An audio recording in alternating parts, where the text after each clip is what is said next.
Hello, everyone. Welcome to TypeLab.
Okay, 7 o'clock here.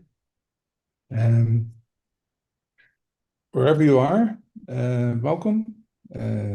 First day of TypeLab Europe. TypeLab has been a tradition already for years. And glad you want to join again. We have a great lineup for the days and also for today.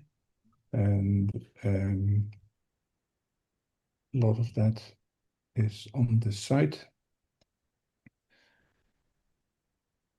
I'm not going to repeat the whole history of TypeLab. I think I've done that way too often, and you know probably.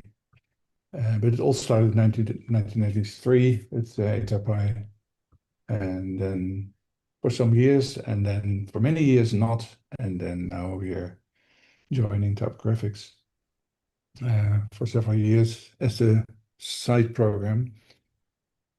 The idea behind TypeLab is to give people an open podium, and there isn't so much that we reject, so to say. So there's a lot of opportunity for people to show their work and discuss. And beside that, those half-an-hour sessions, we organize several ourselves. And one of them is starting now, which I'll do myself. And then at 8 o'clock, that's local time here, it's 7 o'clock now. And 8 o'clock, we will have a discussion, panel discussion. And there's a series of, uh, uh, presentations after that. And at 11, for 3.5 hours, there's a video made by the graduate students from Type Media, showing their work by individual presentations, which will last until 2:30 at night today. It's recorded. Normally, other years, those things were live, but now, due to the colliding schedules, tomorrow is the actual graduation day for Type Media. That was so close that they made a recording last week. If you hear airplanes in the background, those are departing politicians from The Hague. Um, So I'll share screen and let's start. Um, Typically for an open for a TypeLab is low key, so it's not. Although for some people it may feel that way if you're a first time presenter, but in general we try to give um, give more like set up more like a conversation than a dark audience with one speaker on stage. Um, that's true again. So anytime you have questions, please ask them. I'll try to monitor the chat and the YouTube video at the same time. But if I don't respond, don't hesitate to just ask the questions, unmute, and you can anytime you can address what you want to hear, or if you have questions or additions. So I'll share screen. It's my screen. And so to start, you probably saw it, the program of today. I have to order my windows a bit.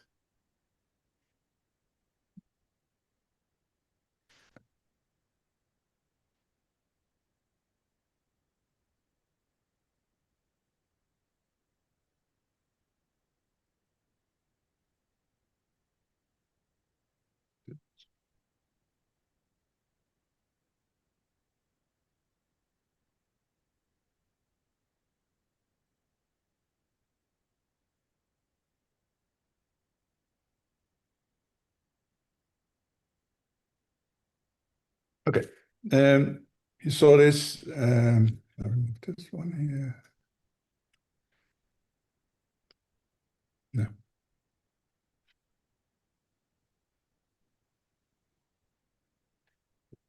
Um, you probably saw this, but just to show you, the website is in local time.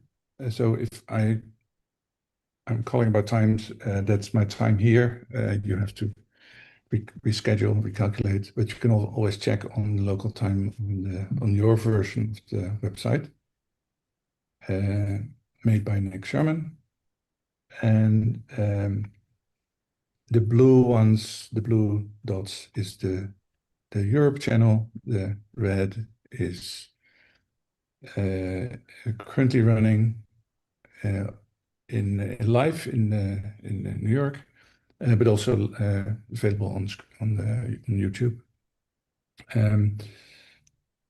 There's different language. The red are mostly, I think, Spanish. So this runs parallel. Tomorrow it runs parallel, and then on Friday there is the Asia channel, also live streamed on YouTube. So let's start with my presentation. I have prepared a bit, just to not entirely improvise.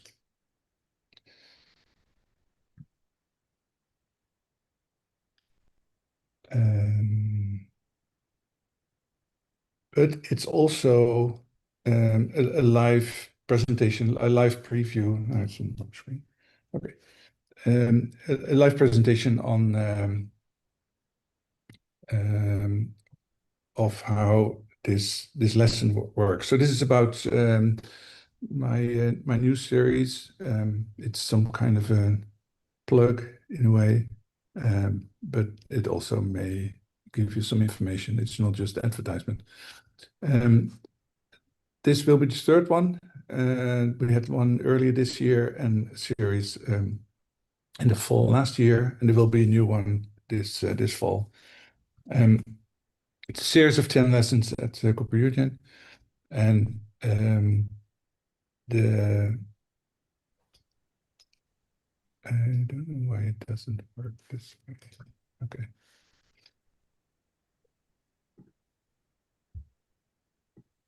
It's pointing on the wrong screen, so why do I do that?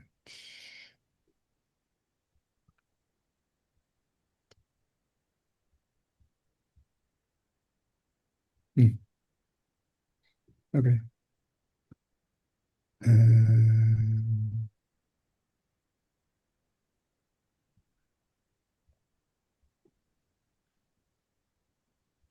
how do I set the screen here?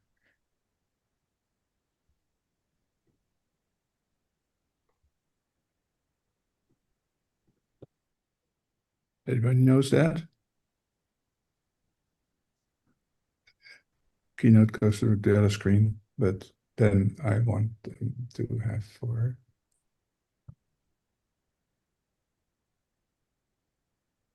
Mm,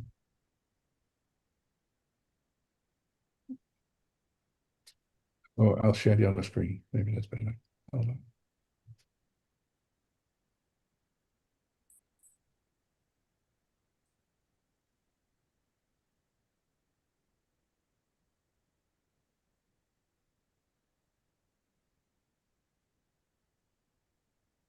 Okay.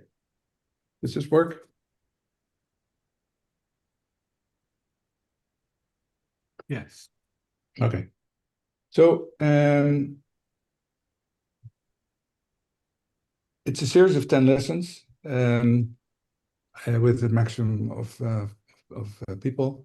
So it's a personal a personal course. Um, and it's intended for people who already do type design. It can vary in level, but it's not about how to use an editor or how to draw a typeface from the beginning, but it's everything else beyond that. So you can read more of it, but this lesson is a bit of an introduction, and it's shaped in a way that it feels like the first lesson.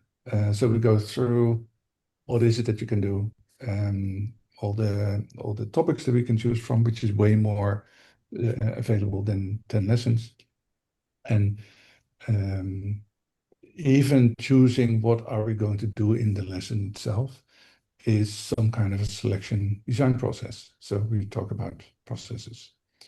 Um, in that respect, there's also some definitions. What is design? This is one of the definitions that I use a lot, talking about with students. Design is not um, um, making nice shapes as such, but it is also a process. And anything that gets better if you do it again, um, in a way, is a design process. It could be um, writing a book, design type, but also sport, playing music, and raising children. All these things get better if you do it again. And that is a certain process we can borrow strategies from one field to another. There's another one. So a sketch is not a hand-drawn Moleskine page, but it is anything that you can afford to throw away. The difference is, so if you work on something for a certain period of time, and you cannot afford to start all over, then you're in a production process. You're actually making the final result instead of being in sketching mode still. So it doesn't say anything about the technique, about the type of pencil, or the type of paper, or the type of program. It's more like how much do you get to know from what you're doing, where you're aiming at, before you decide that there's no way back. Um, so one way of looking at the design process is to define it as a feedback loop. Um, if you type in feedback loops in Google, you get mostly variants of this picture. You do something, you start at some point, you do something, decide if you're done, and if you're not, then you do it again. Exactly this diagram you can also use for the temperature regulator of your room. Um, if it is if the temperature is what is expected, then do nothing, and if it is colder, then heat it up, and if it's too warm, then cool it down. And when you're done, you go through the end because the process is finished. The problem with design is that it's never really finished, and especially not having any criteria from the outside means that you will loop infinitely. And that's exactly why so many designers have problems finishing their own projects. Like a type designer, I'm working on this for 3 years, I'm nearly done. And then the fourth year goes, and then it's still nearly done. So this course, in the first place, goes about what kind of tools can you apply, can you develop for yourself to actually finish something in a certain amount of time. That it's not that much harder as it is for doing it for a custom job for a customer, but then there is this hard date that the hard deadline of the customer, and that um, seems to help sometimes. But if you describe the process, it's something like this. If people say, well, you do sketching, and then when the sketching is done, then you're drawing, and then do the spacing, and the kerning, and then the proofing, and then QA, and then it's supposed to be finished. The problem is here, if it's a linear process, it seems like um, it seems like production, because anything that you learn from the spacing and the kerning never gets back into sketching, if this would be the whole process.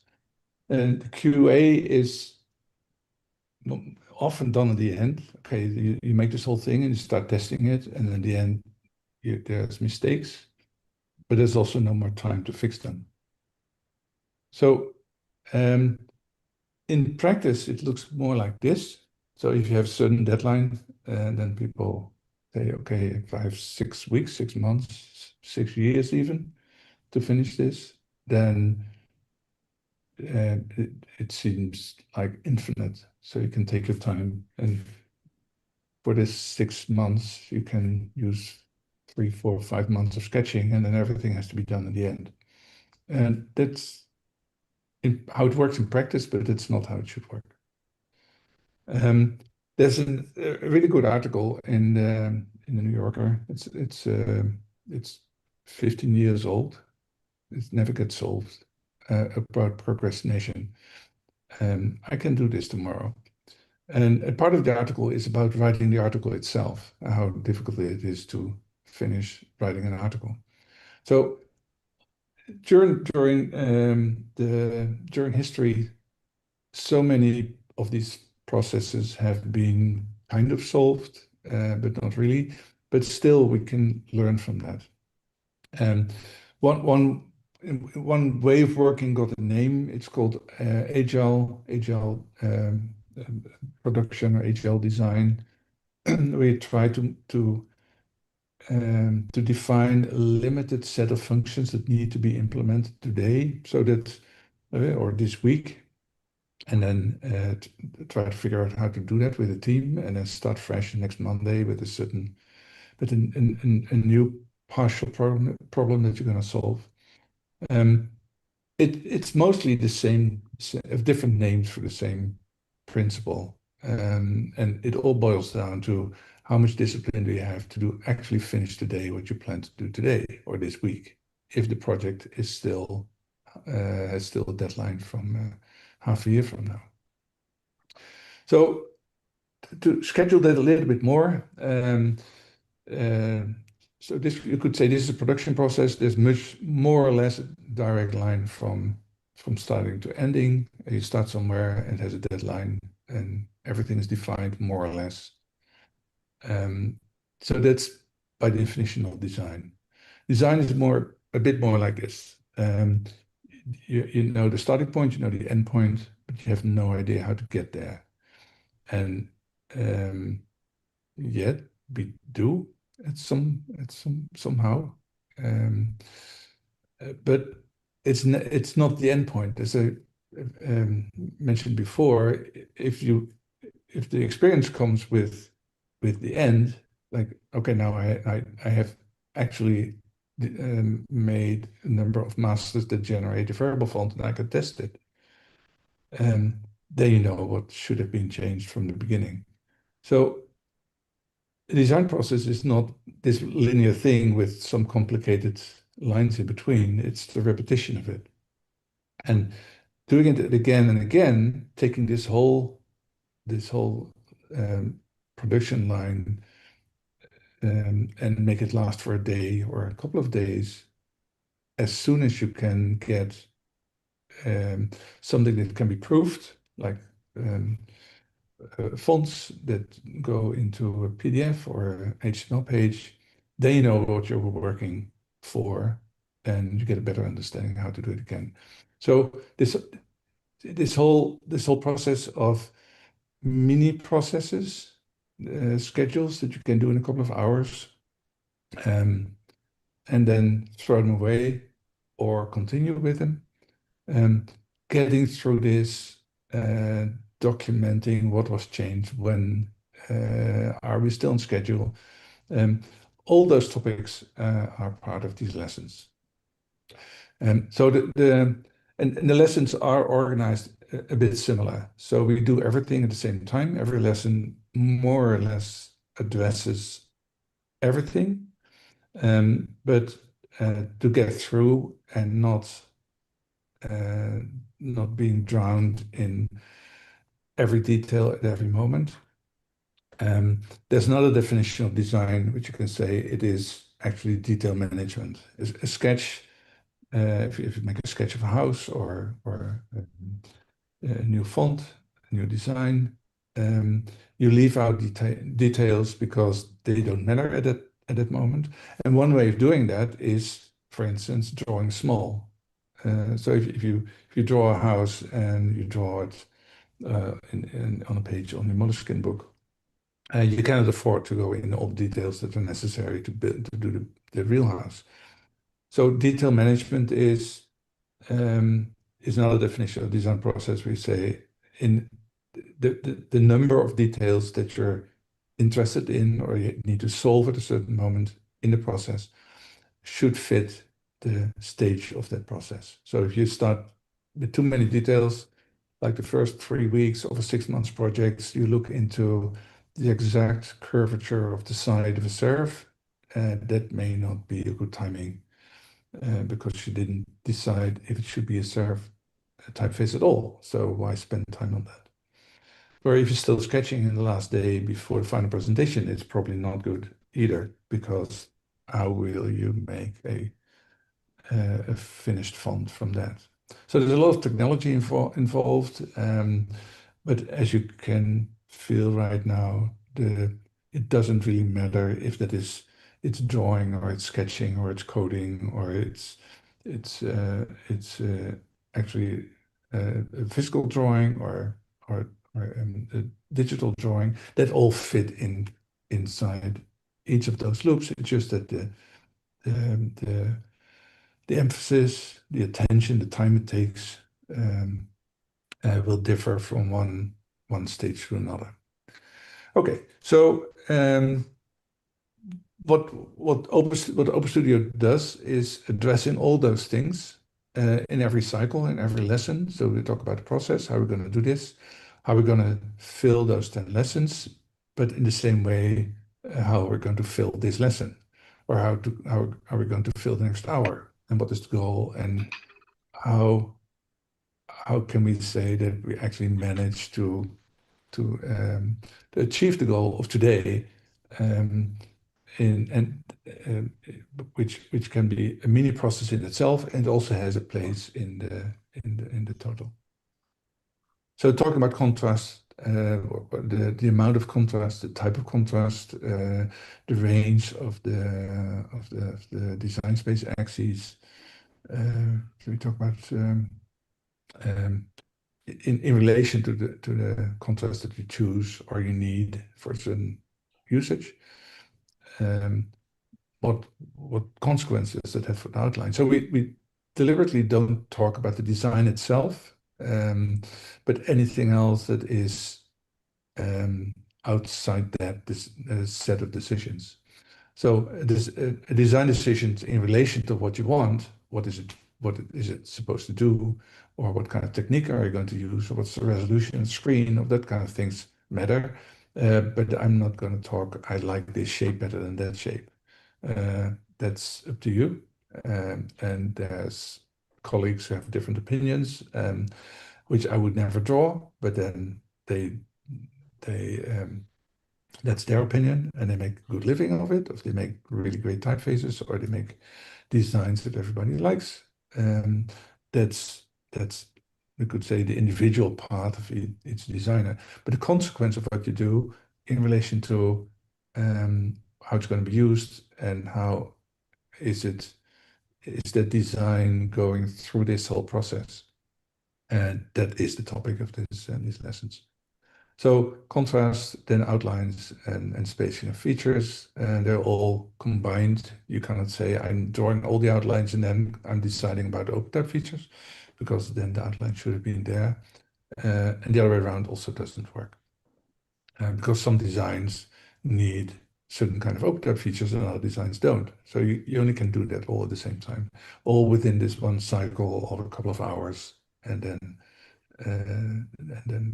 doing the next cycle based on the experience of this first one.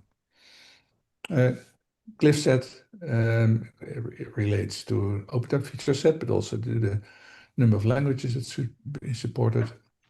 Design spaces, how many axes do you need? How many masters do you need per axis? And then everything, of course, relates to usage. So if you zoom this, so this could be the first lesson. How we're going to set up this project with these big 6 parameters. What I'll show you is how that works. So I'll take parts of my own projects that I'm working on. And it's really like, okay, you join in the studio, being an intern for a couple of days, and I'll show you around how I do things, which includes RubberFont, includes glyphs, and it includes many other applications where part of them you make yourself.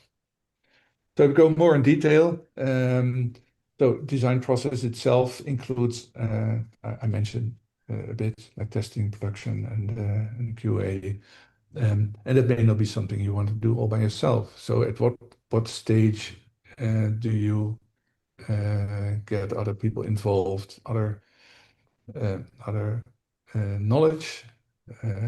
If it is maybe you need to design glyphs that you have no experience with, or it's a language that's not native.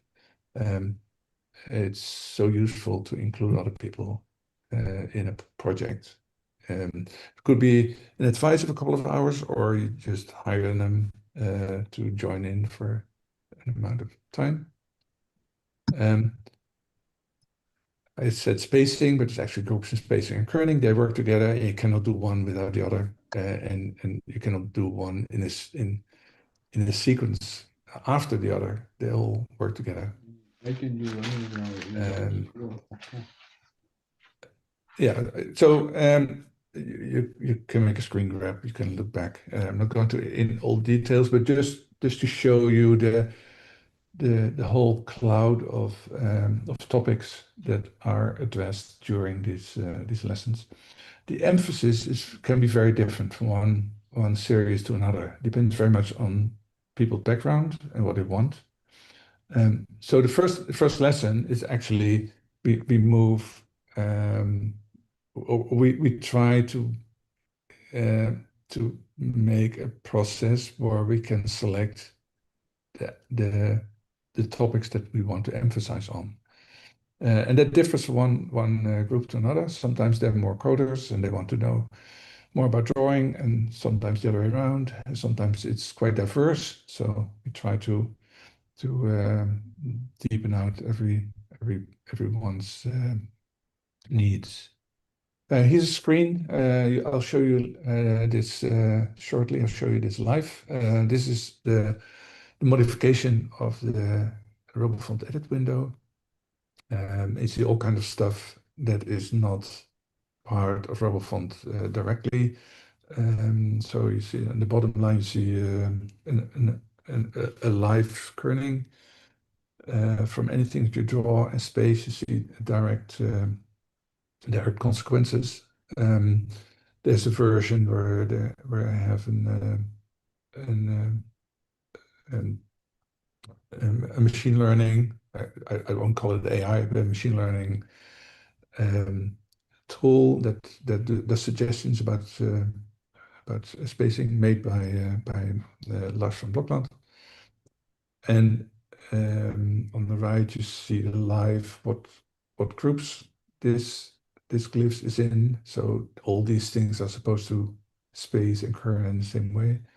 In the color, you see the flourishes that are connected to a number of anchors, and the anchors are also positioned partly automatic. So the whole idea, and that's another lecture I gave before in Nancy about how to make assistants, things that work in the background that do work for you, to help with decisions that you don't want to make all the time. So you can make the decision how the assistant should work, or some tool should work, and then you should stop thinking about it, unless it's wrong, and then you can update, if you can override it or overrule it, or adjust the code of that tool. Okay, so we'll come back to this. I'll share the other screen now again. So I plan to set this up as a bit of a lesson, where this would be the first lesson, so to say. Any questions so far? So I'll continue.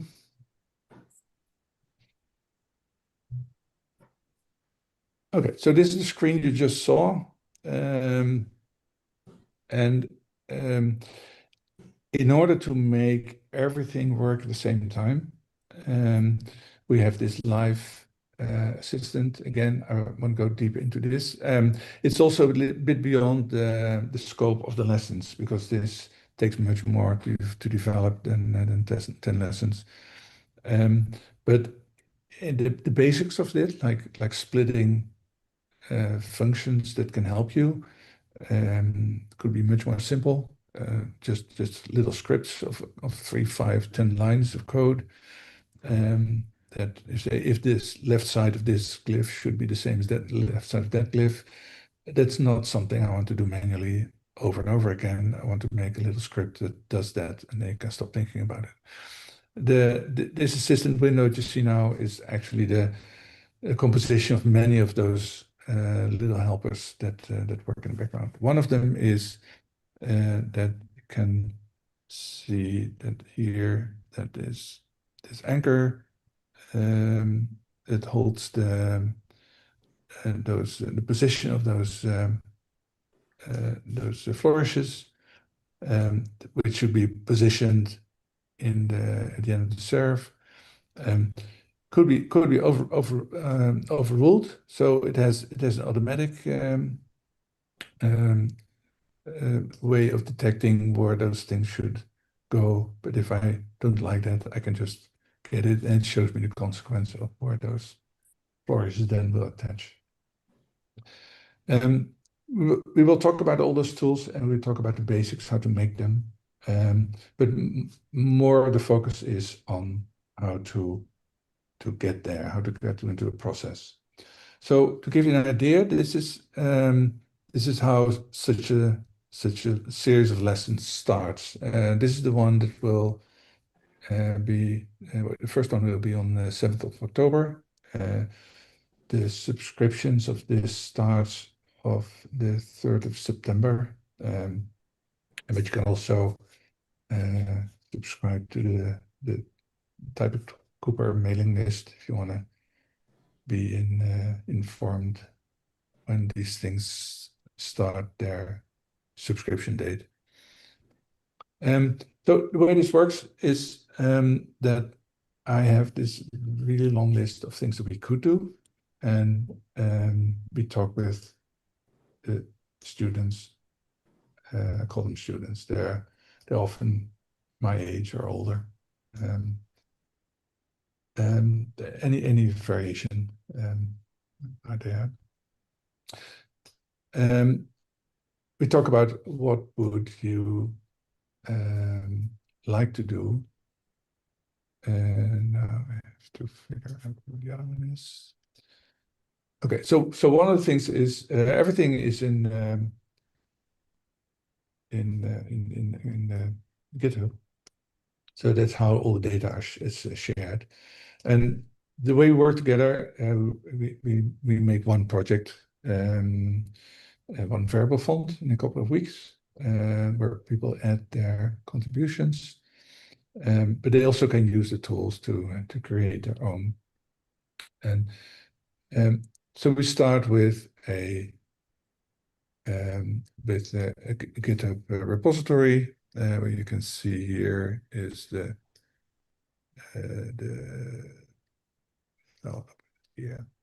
which could be the content as it starts. So there is a thing called lessons. That's this document in Markdown, and that develops over the duration of the lessons into a full document of everything we talked about with all the references. Here is the one that's the end of the previous session that ended in April, and you see the enormous amount. I'm not going to go through all of them, but this is the well that we can work on. This is everything we could talk about. What is it that you want to talk about? And so for some people this is totally new. For some people this is what they do in their daily practice. So then we can talk about it in different levels. Let's say we start on lesson something like this. What are we going to do? And for some people, GitHub is daily practice. For others, it's very new. So we talk about how to do version management, which means that all the students continuously have access to all the data, but also it's an open studio, so they can change, they can add stuff, they can add links.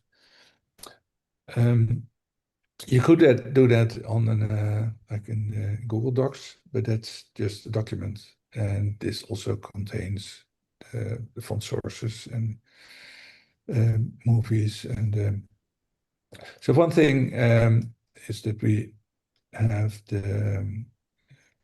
it's my background. We start with GetNotes Cube for people who did type media before. This is all known stuff. For others, it's not. So a library of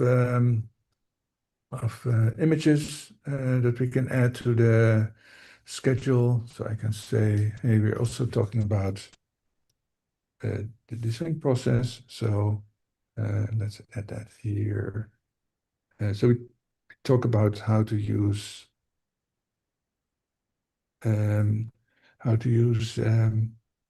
Markdown. The nice thing about Markdown is that it's a pretty simple markup language that can on one side go to PDFs, on the other side goes to an HTML page. So this whole conversion, how to keep track of the, the documentation during the process and all the decisions and all the previous versions and all the things still to be done, those documents live in this markdown, in this markdown and also in the repository. Another thing, I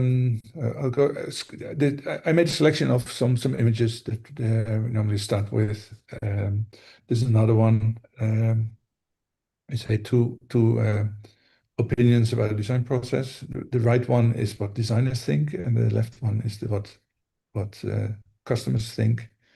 And the challenge is because they're both true, but they're totally in conflict with each other. What is the real one? That's one of the exercises. Another one. This is the image made by Eric about the object structure of rubber font UFO. There's an equivalent one here. How the objects inside glyphs are organized, which is good to know because anytime you want to make a little helper, could be a script of 3 lines, it's good to know how this object map to each other, how they are dependent on each other, which means that you can, if you memorize this map, it's much easier to write little scripts of 3 lines than do something and then you throw the script away, because then it's done its work. Sketching on design spaces, other design spaces that we're making. Not really, that's a metaphor. And there's many pages like this. So you can't draw, you can't write everything down because then it's pure language. So I make during the lessons I make sketches like these, and then they also become part of the documentation, of course. OpenType features, we talk about how do you design the list of OpenType features that are relevant to your design, and how does that get back into OpenType feature source, which you may not want to write yourself. You can write a script to keep track of all the capitals that are supposed to convert into small caps. But that's a very specific tool, only working for, in this case, for this typeface. It's not something you can wait for others for you to develop. It's way too slow and it's not specific enough. So more sketches, how does point size and leading relate to your design decisions. Garrett's cube, Eric's type cooker we use in the beginning, as most type design education does, I think. And one more. So going through that builds a list of topics in these lessons. And we plan them ahead. So most of the time say, okay, what are we going to do next for next lesson? You could, if you could look at the one that's worked out, say, okay, now you can already know that this is the deadline. So we will finalize the project, which means that we can calculate back what are the things that we need to do in order to make that work. This is an important image. And normally I show it when it slowly builds up, but now you see the end of it. If you think of the reverse of this, then the planning that many people have, including myself, is that you think at the start of the project, oh, there's time enough. and then most of the work has to be done the last week, and then 80% of that work has to be done the last evening. It doesn't matter if that whole project takes 6 weeks or 6 months, it's always the same pattern. So if you already know that you can do that at the end, if you know that you can run a marathon in the Olympics 2 years from now, that's not a thing, not just an issue like, okay, I do extra my best on the last day. There's simply not enough time for it. Some things need more time to develop. So if you know you can do that, why not start with that? So make a project that can be as partial project of the whole thing that can be finished in a day or in a week, and do that and learn from it, and then do it again and do it again. And each time, you may need more time because you get into more details, and instead of 5 glyphs, you try to do A to Z, or you try to apply this new idea to the whole glyph set of 500 or 1,000 or even bigger. But starting with that, it means that there's production time involved from the beginning, which will eat from the level of sketching, because the more production time you spend in the beginning, the less realistic it is to think that you can ever start again. So by making short cycles and really the whole KISS principle, keep it simple. If you can't make a variable font in 3 hours with 2 glyphs and 3 axes, why do you think you can? If you're not capable of doing that, why do you think you can guess that the whole thing will be done in 3 months? So splitting up not in a linear way, but splitting it up in the level of details, and that's what we do in these lessons. Okay, so let's go a little bit. We have a quarter left. Let's go a bit through some things, some that you get an idea. So there's a lot about planning. So here it's 1 week out. So this is the next lesson, and then let's make a project, and then ambitious. Why not make a 5-axis variable font and then actually get it to work during that lesson with only a couple of glyphs, and often we don't manage to do it in the lesson, so then it works in the next lesson. And try to address as much as you can without drowning. That's the danger, of course, without drowning in details, because there's infinite amount of rabbit holes at any time available that you can get in and never get out again, or never get out in time. So it's a very fragile balance between doing as much at the same time as possible without drowning in one of them.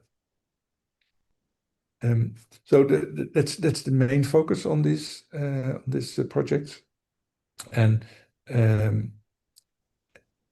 inside that framework, we do a lot of things. So we look through existing drawings. We use the issues function in GitHub. These are the things that still need to be done this week, as if it would be a real project. And then also develop small tools on the way. So this may be, I don't know, 20, 30 lines of code, a Bezier to quadratic to Bezier converter. If you want to be in charge, it also means that you're in charge of the end product.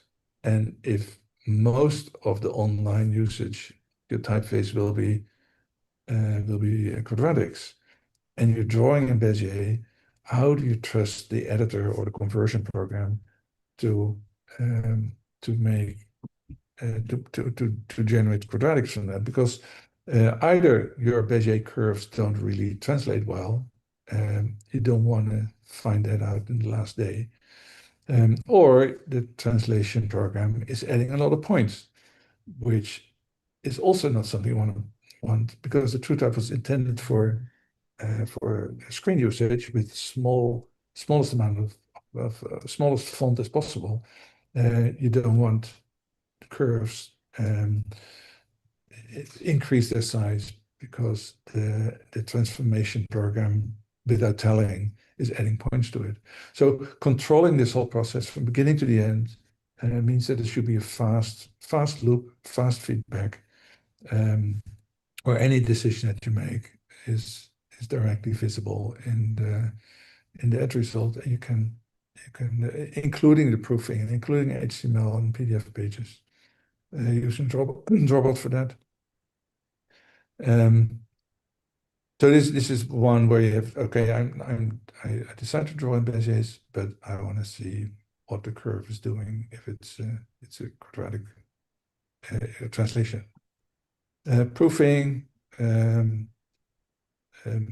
guidelines creation, that's not something you want to do by hand. The system, the system that belongs to a certain design should know about measurements, and it should be able to draw the guidelines, including all the different kind of overshoot for you, and that's something you need to do by hand. As David Jones Ross calls it, click labor is not something you wanna be doing as a designer, and you cannot avoid it totally, but you can reduce it by quite a lot, creating your own tools on the fly. What kind of contrast are we going to use for our projects? So we can do sketching. We'll use Type Cooker to figure out what the options are. Setting some proofing for to generate PDF documents or HTML. I'll show you.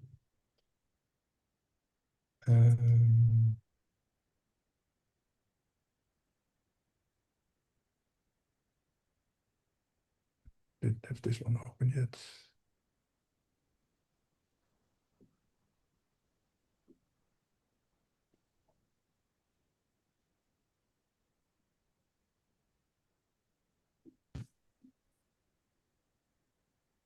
No questions?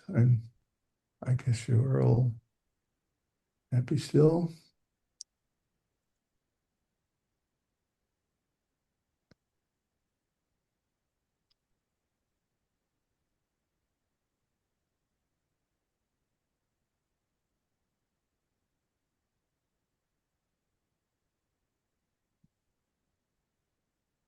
Okay, so here's a proofing page, and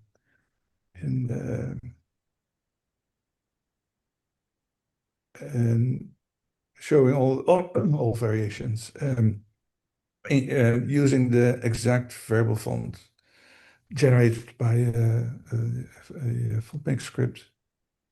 Yeah, there's you can not sure which one I implemented. This one, the whole thing gets pretty big, so depending on certain usage, certain stage, you can turn some things on and off. Different weights are there. So this is all HTML. It's real the live presentation how this font will look like in reality. So it's a really short loop. You can draw one glyph, run one script for 10 seconds, and you have a new page, which is giving more information than the editor will give you. The whole process of generating the fonts is outside RoboFont and Glyphs app, because I want to be in control. Imagine that in 2 years' time, a client come back saying, okay, I want to have the same font, but can you add one glyph to it? Expecting that you will generate exactly the same font with one glyph to it, and not going through the whole cycle of testing again. So with local virtual environments, you can freeze all the code and generate exactly the same font 2 years from now. If you generate fonts from your editors, besides that, if it takes a long time to generate the font, it will block the editor from working, which I don't like.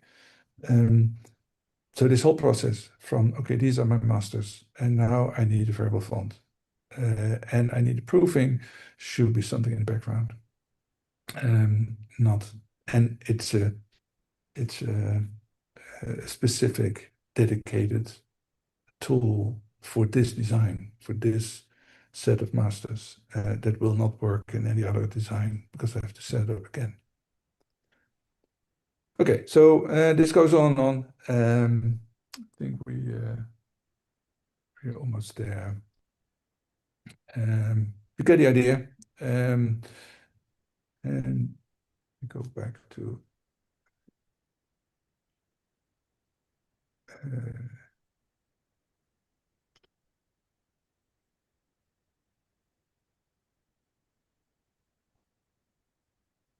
main presentation. Where is it?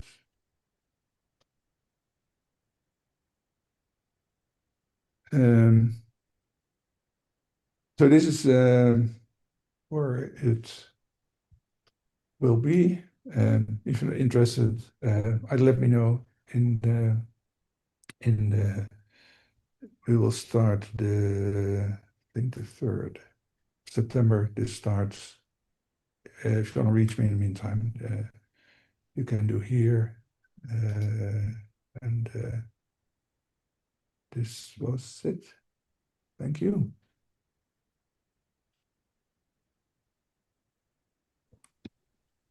Thank you.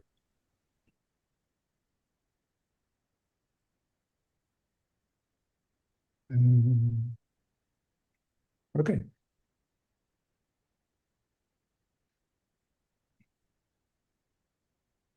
So self-moderated, finishing in time.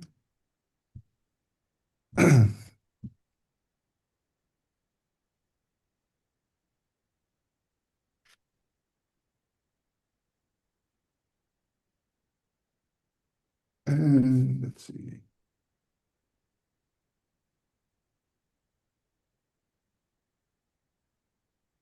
For the next session, I'd like to invite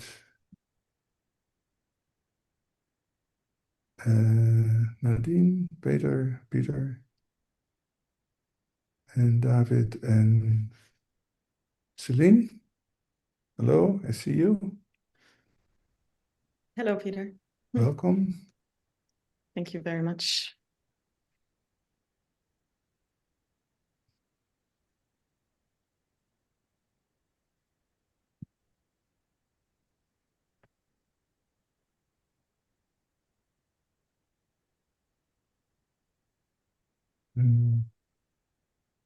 We have a couple minutes. I'll put the. I made a movie for that.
Okay. Our next session is something I'm looking forward to, as I also need those answers. What are useful skills to make a living from type design? And I asked for people who at least can give us some ideas on how to do that, and hoping that they don't give all the same answers, because then it would be interesting. Hello, David.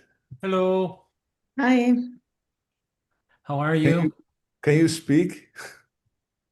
Uh, can you No, hear no, me? I mean, Yeah, dentist went fine, okay. surprisingly painless. Okay, okay. So I don't have to read No, your points.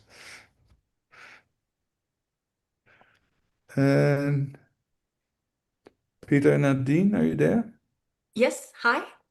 Okay, hi. Hello. Wait, shall I put the video on? Wait. Welcome, welcome. Yes, hi. And Peter Bilak. Let me open my notes.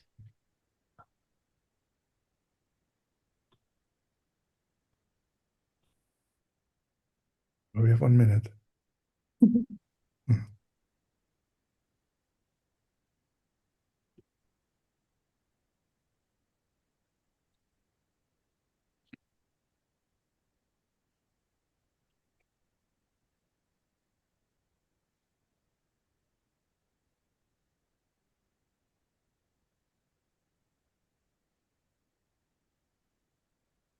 I'll remove my pin so you also can get in view.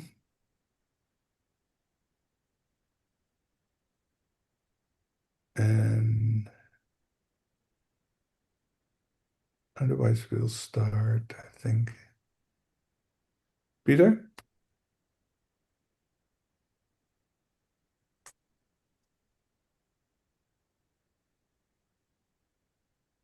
Is there some kind of chat I should be paying attention to?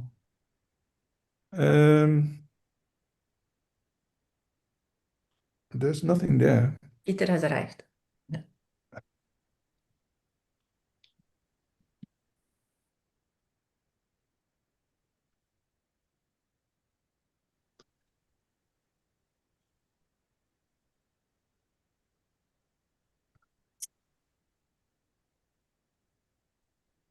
It's really nice to see so many familiar names in the audience. Yeah. It's a small world. Yeah. We should have everyone, if they want, turn on their cameras at some point, just so that we like take a group photo. Would be nice. Hi, Ulrike. There we are. Yeah. While we're here, there's Yoka, there's who else? Dick is here, Troy is here, and seeing so many familiar. Christine is here. Hi.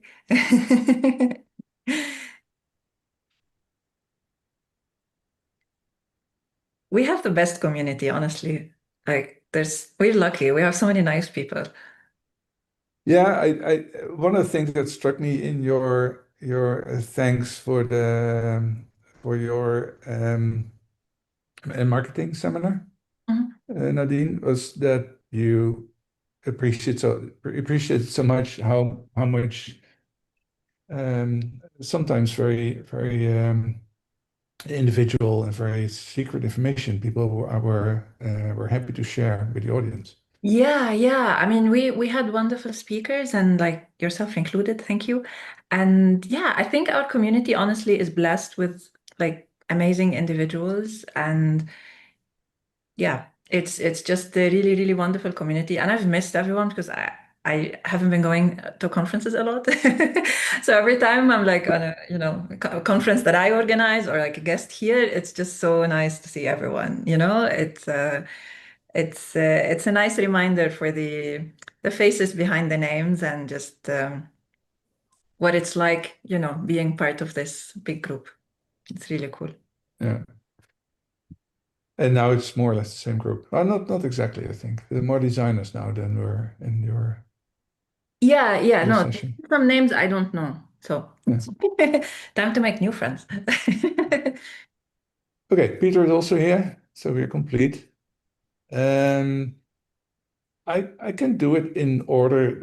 That was a good idea that you do it in the order of the screen, unless the screen changes. But then, but that will mean that Celine does the kickoff. Is that okay? Of course, no problem. Okay. And then so we go Celine, David, Nadine, Peter, and then backwards. I intended it to have viewpoints on. I think that's one of the questions what what I hear from many students, especially nowadays. I think 10 years ago, 15 years ago, it may have been a little bit more easy. But now with this really, really big partner that we're going, no, not a partner, the really black hole that is sucking up so much of the revenue, is it more difficult or is it easier to make a living from type design? Type design students that graduate, type media graduates tomorrow. That's one of the questions on their mind. Okay, how now I did all this and the things I like to do, how do I make a living from that? But there are many parameters there, and I'm really interested in your point of view on that. So I guess we do a bit of a sequence, one direction, the other direction, and then hope this becomes a conversation between the 4 and 5 of us. But even better, it would be if other people participate in that. What's your experience and what's your point of view on this? And it's something that it's just a lottery, or it's something that we can develop, or we can. Okay, Celine, please. Hi, thank you so much for inviting me, and also thanks everyone for being here. And just I can only add to that. I'm very happy to see so many familiar faces. So nice to see you again, some of you. I kind of structured this in 3 main thoughts, which was you asked for the top 5 skills to make a living as a type designer, but then I also thought of conditions that make it easier and how I structure my practice. But maybe I should just start with the top 5 skills to make it not too long. I think something, and these are more general, and I would say for me, one of the most important things that I sort of see is this urge to have something to say, something to add, whatever that may be. That can be coming from a more maybe political or ideological point of view, or having something technical to add, or just a fascination, or this kind of urge to make something. Then I have the idea of this, or the skill of being open and being able to expand outside of this industry and outside of this very comfortable framework, which I like to do through collaboration with a lot of artists and designers. Then I would say there's also a certain fearlessness and confidence to do things differently and to just fail and to just sometimes, release something that might not sell at all at first, and then maybe in years it sells. You never know. And then this ability to see kind of this, to zoom out and see the bigger picture, and this planning and not getting lost. And I think there's also what always amuses me is that I draw so many things that will never get used. And I think just kind of this, seeing it with a bit of lightness. And then, finally, sort of also I think most importantly, understanding one's context again and one's worth and mission. And I think that can really also adds to marketing and sort of how you present yourself and how you want to be perceived. And I think that is really essential as well, sort of creating this outside image. So this was my summary. Yeah. All right. Well, we can come back to that. I tried to write them down, so we'll. I also have them written down. So Yeah. Okay. Well, let's start. David, what's your take? Right. I thought we could clarify what are we talking about, like making a living. You could just easily make a living being employed by someone. First of all, I think that's the most obvious solution. Second one, you could teach about type design, which is, avoiding the answer or the question. And I think we probably want to focus on entrepreneurship, either as a contractor or trying to run a foundry or publisher, I would call it. But also there are other options on the spectrum with graphic design. How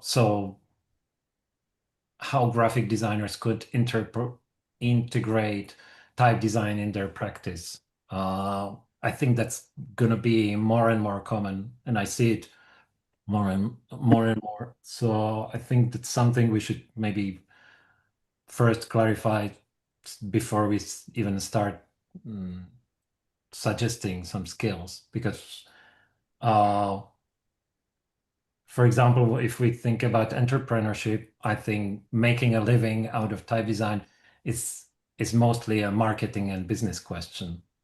To be honest, it's much less of a question of being good at drawing. If I want to be controversial, I have actually like 11 points in one list, 3 points that I just covered.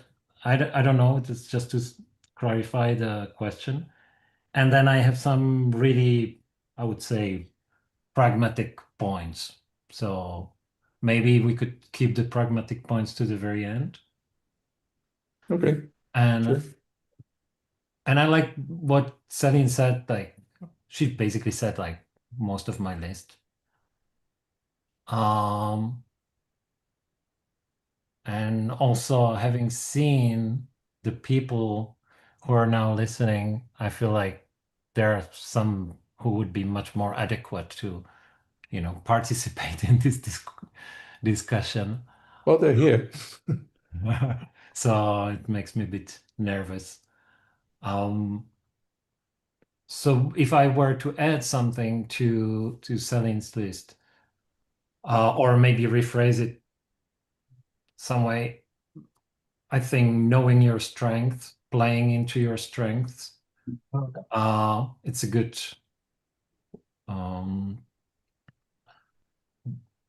good strategy to coming up with some kind of marketing for yourself or choosing what to pursue.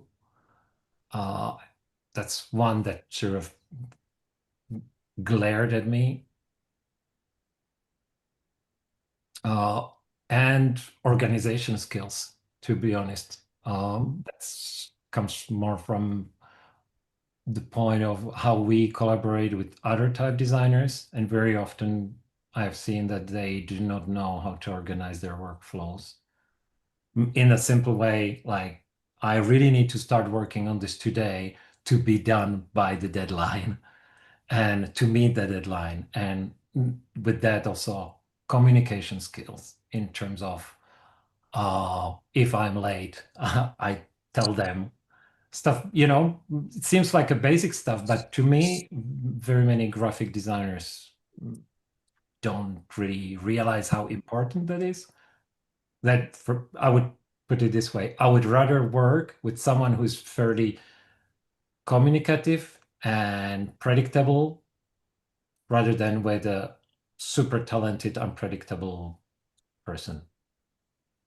So those would be, I think, two additions, like organization skills and what was the other one? Playing to your strengths. Yeah. And knowing strength also implies knowing weakness, of course. Limitations, yeah. Yeah. Absolutely. A classic one, I don't know how to write Python scripts, and people try to do everything, try to learn everything, and maybe it's just, not your thing, and that's fine. So then you need to know when to outsource stuff to others. Yeah, but at least you should be able to communicate with the people who are going to make it for you. Because if you say write me a nice spacing tool, it probably will not succeed. Yeah. Yeah. All right, Nadine. Yes. Hi. Thank you, Peter, for the invitation, and thank you for everyone who's listening in. I sort of went a little bit outside the brief. I have two sets of answers, one for everyone and one only for women, because I think it's a interesting angle to address as well. And also, I was focusing more on not necessarily skills per se, but rather attitude and things we actually do, you know? And I think most of them have nothing to do with type design or font engineering. It's more life things. So that's why I'm a little bit outside the brief, maybe. I rewrote the question for myself. Sorry. But anyways, so the first one is, and it's been mentioned before, develop your skills and also never stop developing. And I think the key word here is not the skill, but rather develop. When I was fresh out of Reading, I barely knew how to draw good Bezier outlines. They were quite bad. It didn't mean that I'm a bad type designer. It meant I need to learn more. I needed to study more. I still, till today, cannot really draw very well by hand. I still need to work more on it. If we develop a growth mindset, it means that any assessment of ourselves is limited to a point in time. And if we really wanted to succeed at something, we work to get the skills we need. You also need to recognize where your areas of good investment are and where they are not. If, for example, you really love scripting, but you're really not good at it, and you've taken many courses, you've worked, you've studied, but you're never good at it, maybe it's time to focus on something where if you put effort you can be really good at. So you need to be sensitive. Where can I succeed? Is there anything that I am interested in doing and people want to pay me for? That is a nice balance. You can still do stuff that you like, that you're not good at, but maybe don't try to sell them to other people. Do them for your own enjoyment, right? But if we're discussing making a living, someone will need to pay you. And so it needs to be of a specific, certain quality. Another thing is to push through slightly open doors. And this is also a question of mindset. Sometimes opportunities come, and the opportunity is like a door. You're walking in a corridor and there's a door which is a little bit open. And there are types of people who will look and they will recognize that a door is open, but they will hesitate and then they will continue moving. There are certain people who will not recognize the door is open at all. And there will be the type of people who will nudge it a little bit more open, you know, put the head through, is there an opportunity here? And then smile and try to get in and see if there is a possible collaboration or something. So sometimes, like a lot of people say, you make your own luck, and that is very true. You need to be able to spot opportunities, to be hopeful, to basically approach with positivity, if possible, to recognize where the opportunities are. And they can be where you do not expect them. Another thing, when we're trying to think, how can I make a living, is to really understand your market and your customer, who will be willing to pay you for the kind of work you are wanting to produce. Are you willing to be able to communicate directly with end customers, so basically eventually run your own foundry, or do you prefer that foundries are your end customer and you're only working for foundries? It depends on your own personality, how willing you want to be at the forefront with end customers. What is it you want to do?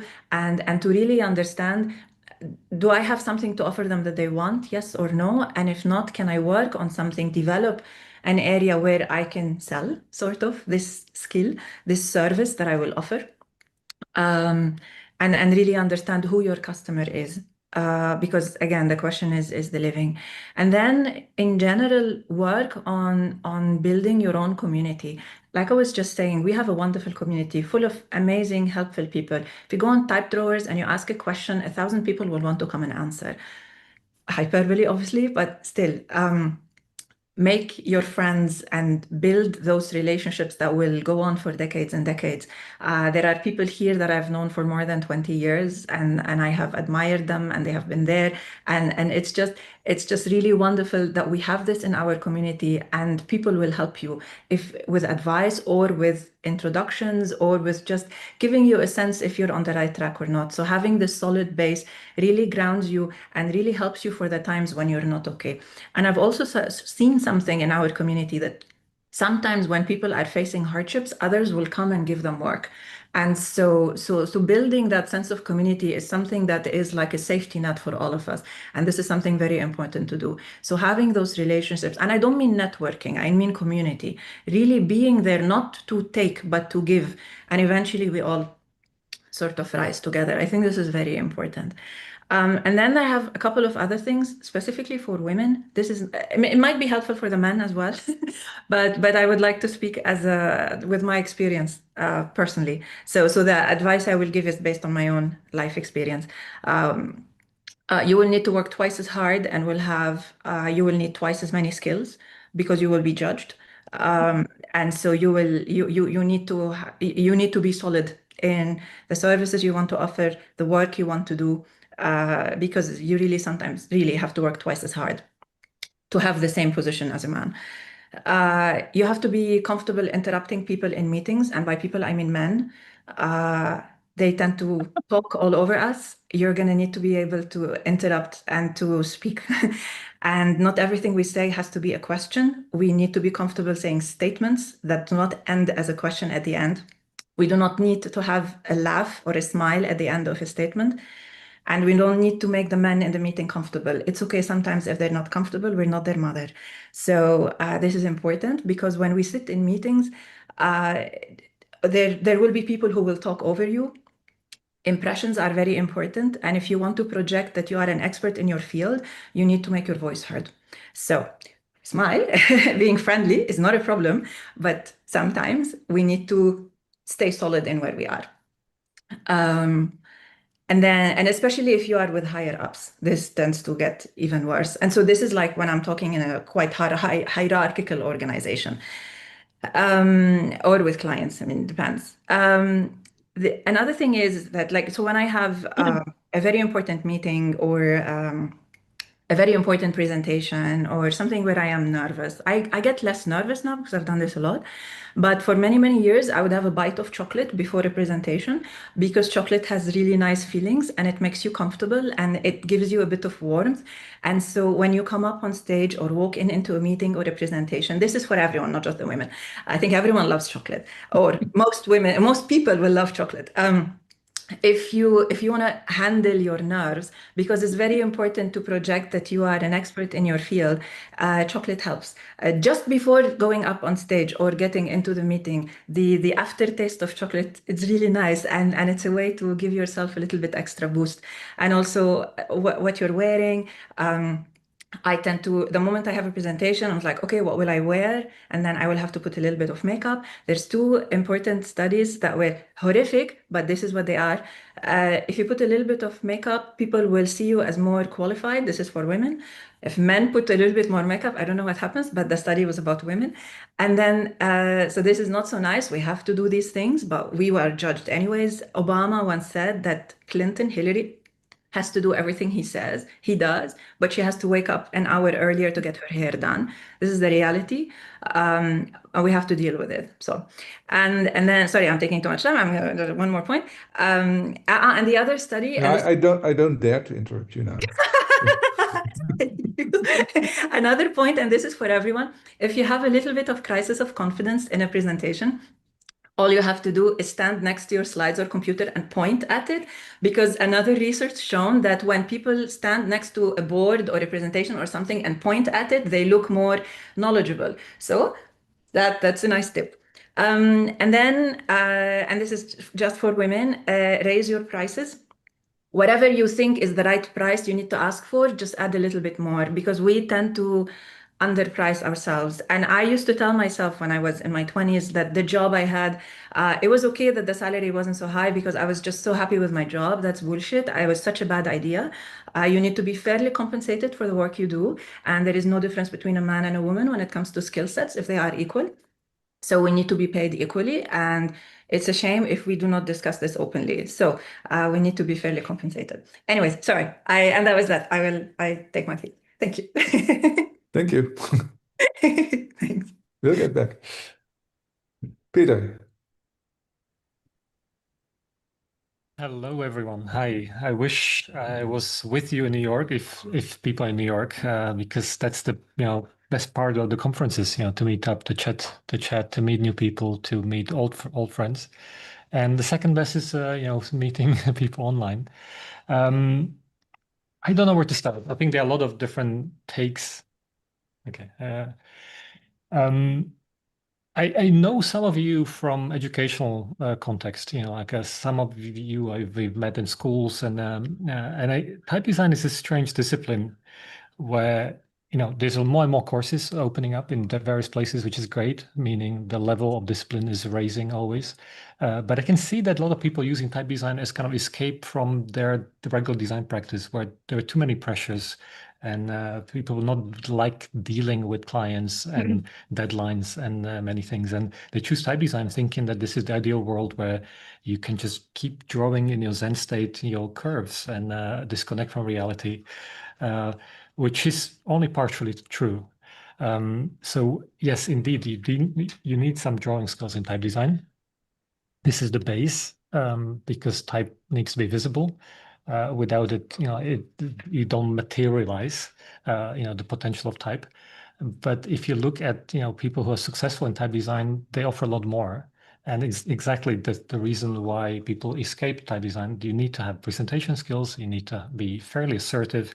You need to feel comfortable doing things in public, and you will spend a lot of time speaking publicly, talking to clients, talking to people, and that's exactly what type designers don't like to do. So you probably have to make yourself uncomfortable doing things that you're not qualified, not skilled, you're not completely at ease. I'm not a natural speaker. It always made me feel very uncomfortable, and slowly by doing it, like any skill, you get slightly better, not completely comfortable, but slightly better. And over time, you accepted that this is part of the job. David mentioned the fact that type design, running a type foundry, is basically running a publishing house. It's a publishing activity. And so meaning that in a publishing house, the writing doesn't take most of the time. It's the producing, it's the publicizing, it's the making the world known about what you do, and the regularity in it, and meeting deadlines and being proactive. This is what foundries do. So we spend a lot of time making stuff. I still draw, but most of the time, we're just making sure that you can bring things out. So there's a lot of focus on the things which happen after the typeface is finished. And so for most of people think that type design is finished when that's my dog. That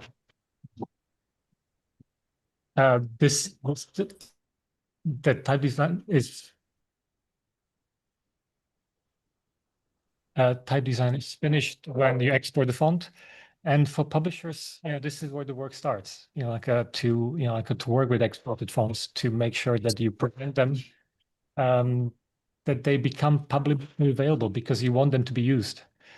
So ultimately, in order to be successful, to make a living, you need to connect with people. You need to present how your work is useful. You need to make it easy to use.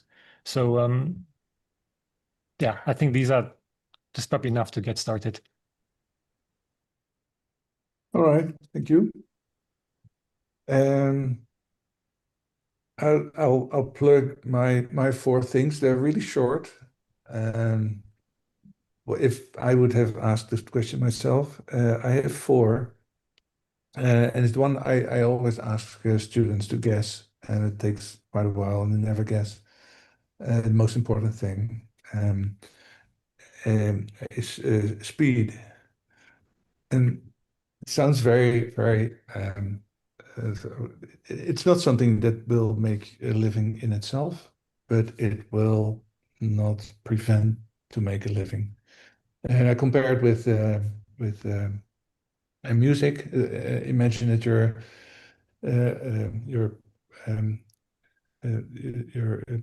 applying for a job in an orchestra, and then you say, okay, I'm really good in playing whatever, violin, piano, or things that are needed in orchestras, and say, okay, this new piece that we have to study, it takes me 3-4 weeks, and I'll be back, and then I can play this. And then they say, no, we rehearsal 2 days from now.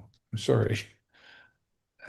So whatever you do, whatever the profession is, I assume that you can do it well, but you have to learn it fast, because And it sounds very down to earth, but having no speed means that it is very difficult to make something being finished in time anyway. The other is discipline. I mentioned it before in my previous talk, and which is related to what Peter said.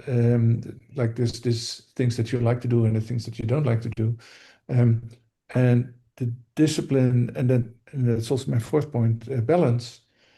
How do you balance between the things that you like to do and the things that you are that needs to be done and you don't like to do, and you try to make the liking most, but sometimes the liking is only a little sandbox of one day in a project of a month.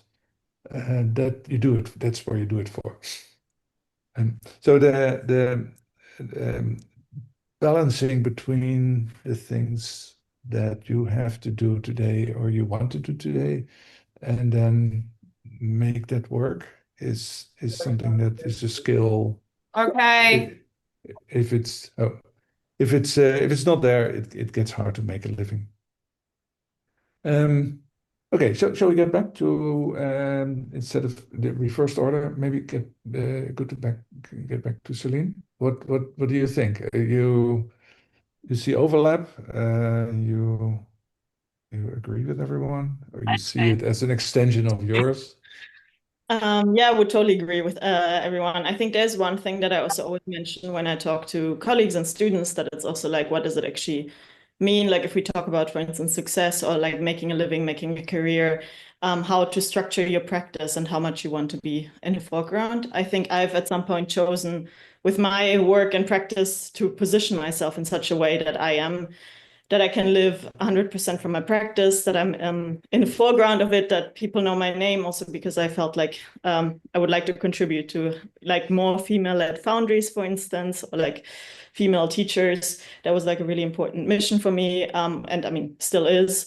But yeah, that said, I don't think that this is like the only, like I have colleagues that purely do production work and make a similar amount of money, for instance, from me, but are completely unknown and so on. So I think it just depends on how you would structure it, and just kind of owning the thing that you want to be doing and doing it really well. There's something that I wanted to actually talk about, which goes maybe a bit on a tangent, but I also wrote down conditions that make this easier, or like conditions that actually make your career happen. And I think something that I think is sometimes not talked enough about is privilege, and sort of where you're based in, which country you're from, and so on. I was incredibly fortunate that I grew up in Germany with supportive parents that supported me studying in the Netherlands and going to Type in Media and being part of a community. And I think that already gave me a baseline level. And on top of that, having like good mental health, knowing that my country, my family, and so on is safe. And I think this is something that like every year I find also now being a Type in Media teacher very, intense to deal with, is that some of my students have a similar background as me, and some students might actually come from a country where there's war going on, or like personal family issue, and so on. And, yeah, I think that's something that I wanted to add. I'm not talking anything. Someone's not on mute. Yeah. So I just wanted to, I think, add that to it. So I think, and just kind of having this appreciation for one's practice, sort of where it is, and not like also not comparing it with other people's practices, I think is also a really important quality, because you never know what they're really going through or how they're structuring their practice. And I've had this earlier this year that I was teaching, I think at Type West, and the students were asking me how I do this, that I do all these experimental display fonts. For me, making a living doesn't necessarily come directly from it. I apply for fundings, which the Netherlands provide, which is incredibly, amazing, but it's also a privilege to be here and to be able to just do this type of work. And I don't just make money from drawing flowers in a way. So I think it's very important to sort of see, and that there's always a large chunk of work that happens that no one sees. And yeah, so I think that was like something that was kind of on my mind, because we sometimes talk about skills as like qualities that are detached from conditions that we're living in. And I think the conditions are kind of like very, very important and a huge factor in like how someone is able to make a living. And some of it is chance and some of it isn't. So So what you mentioned, like even if you're working on other people's designs, if you're employed, make sure that your gets being seen, and that refers to my discipline thing. Make sure that you keep working on your own designs to be visible. It's also something that Nadine said in her lecture, in her that make sure that even if you do production work, if you want to develop, make sure that you also are being called by name and not done the production off, but that you're actually a designer that worked on maybe a partial, if it's not just your individual thing, but make yourself seen. And that I hear you saying the same thing. Yeah, 100%. And also sometimes for me, also not losing the joy for the discipline. Like sometimes it's, for instance, I think this weekend I just drew a new typeface like at night in the middle of like calling with, and just, I think just sometimes, making things next to the stuff that you have to do just to really keep being like more in this joyful state that might not sell at all, but it could also lead to something. And I think that's also comes from a certain fearlessness. But again, I think that's only you're able to do that when you have like good baseline conditions to work in and certain comfort. And so that's not just baseline, also excite and capacity. yeah. And also just not losing the like forgetting about the beauty of the discipline when you're like and then making it just happen quickly sometimes, and just sometimes scaling down the set and then releasing it quicker. As you said, I think speed is very important for my practice as well, because I think just getting stuff out there is sometimes more important than having, I don't know, a certain character drawn. It just also depends on what type of David, in your mentioning in the context, you said, well, you can do it on your own, having your own foundry, but also being employed. But that in a way that just shifts the question, because then it's not like you're employed as a lottery. People employ you, or you're keeping being employed because they appreciate a certain skill set. Maybe different than just entrepreneurship, but at least there's a skill set that you need in order to get employed by a foundry. Yeah. I've been thinking maybe we could focus on how you approach type design to make it for it to lead to making a living, which I think we've been doing partly. What I wanted to say is, if we are not talking about employment, and if we are talking about foundry or publishing, we have to talk about business. Figuring out what your values are, what your value is, how you're going to sell things. That's where the question is: how do you make a living?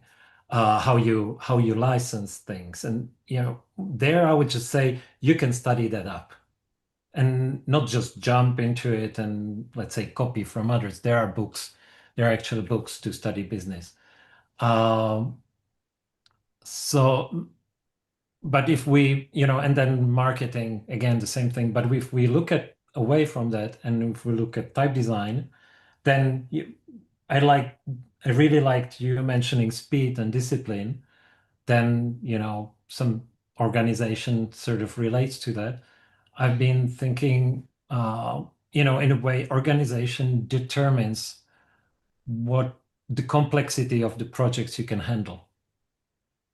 So if you're eyeing working on complex, for example, multi-script projects, you need to have certain attitude towards it. You cannot just, say, oh, I'll start doing this from this one letter and end at that letter. You need to have develop a particular mindset. So if we can talk about that, if there is interest. Yes. Yeah. I guess. Yeah. But a particular mindset is still leaving a lot of parameters open. Yeah. I think type designers, in order to be, let's say, effective, maybe not fast, but effective, I think they need, sometimes I feel type design is kind of like programming, but with shapes. But of course, I would think that because of my computer science background. But if you look at it that way, you need ability to grasp or formalize the motifs you're designing beyond just the contour. You need to have some way of thinking globally across the letters. I think that's a skill that I would be looking for in a type designer. Not just, we say like it's not just a single beautiful letter, but it's a beautiful group of letters that but what I mean is the ability to do this over and over across different challenges. Oh, we have someone else talking. I think that's actual skill that you develop, not just like, okay, this is the model, this one has a serif here, serif there, and this is the contrast. You will just replicate something that already existed, right? Or just modify. There's balance again, because it has to be, all the letters has to be as close together as the same as possible and as different as possible at the same time. And it has to be new, and it has to be very much existing, because otherwise people cannot read it. Yeah. And what I guess what I'm trying to say, it's not about drawing precise Bezier curves in a purely basic aesthetic sense. It's about being able to grasp and navigate motifs. I'm using deliberately the word motifs to keep it a bit more opaque. So the motif could be distributed in all sorts of different ways.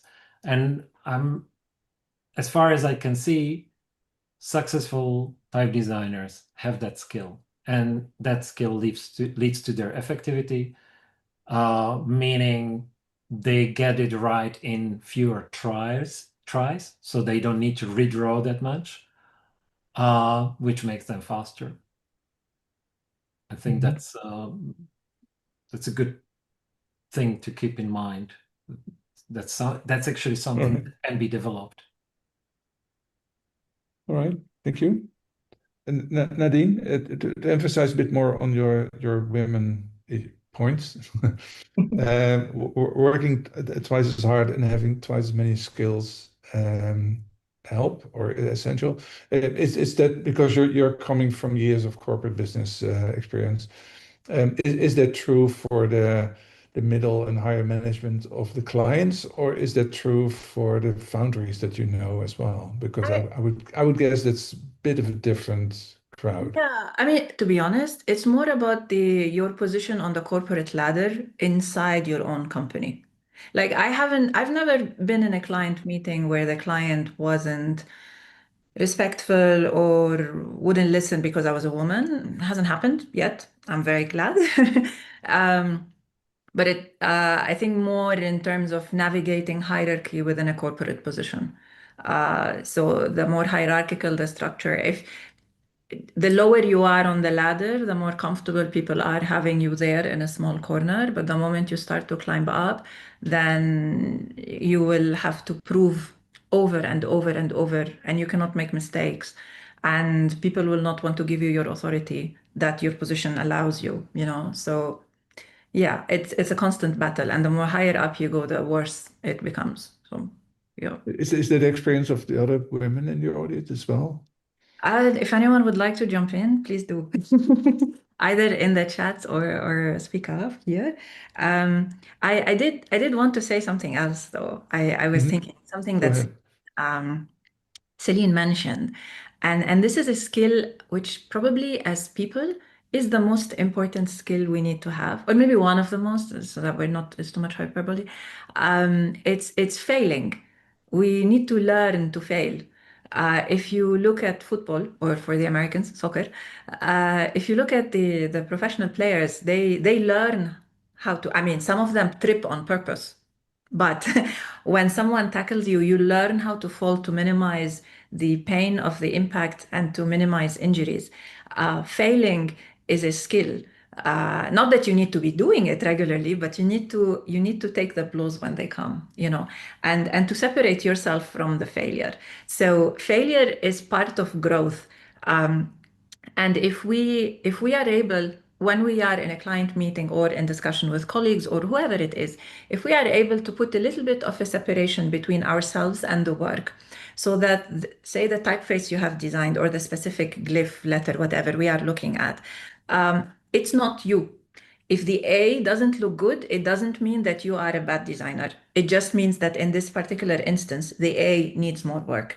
So if we remove the emotional barrier, or the emotional connection that is too close between what we draw as our creation and ourselves, it makes it very easy to be able to say, you know what, I didn't draw this well, I'm going to do better next time, or let me draw it again. And then it becomes a little bit easier to just exist because failure is not a rejection of you and is not a criticism of nice link. Yes, a criticism of you of a designer. It's just this is one instance of something you have done. So it's really nice, and also a separation between you and the quotations you give. Some people, or when you want to present your work, some people, and this is for everyone, not just for women, they're not comfortable talking about their own work. And I find that the language we use can help. So instead of saying, I drew this, you make the typeface or the design the subject of the sentence. So for example, the design of this typeface is meant to show a casual appearance that is very friendly and can be used across blah, blah, blah, rather than I was trying to create. No. So just changing the language we use can help you sort of get more comfortable talking about the work. And then again, on the importance of words, if you need to discuss compensation, and I'm using that word now, it's not like I would like to get paid this much as a salary, or I would like to charge this much for a project. It's much easier to discuss and to negotiate when there is another subject.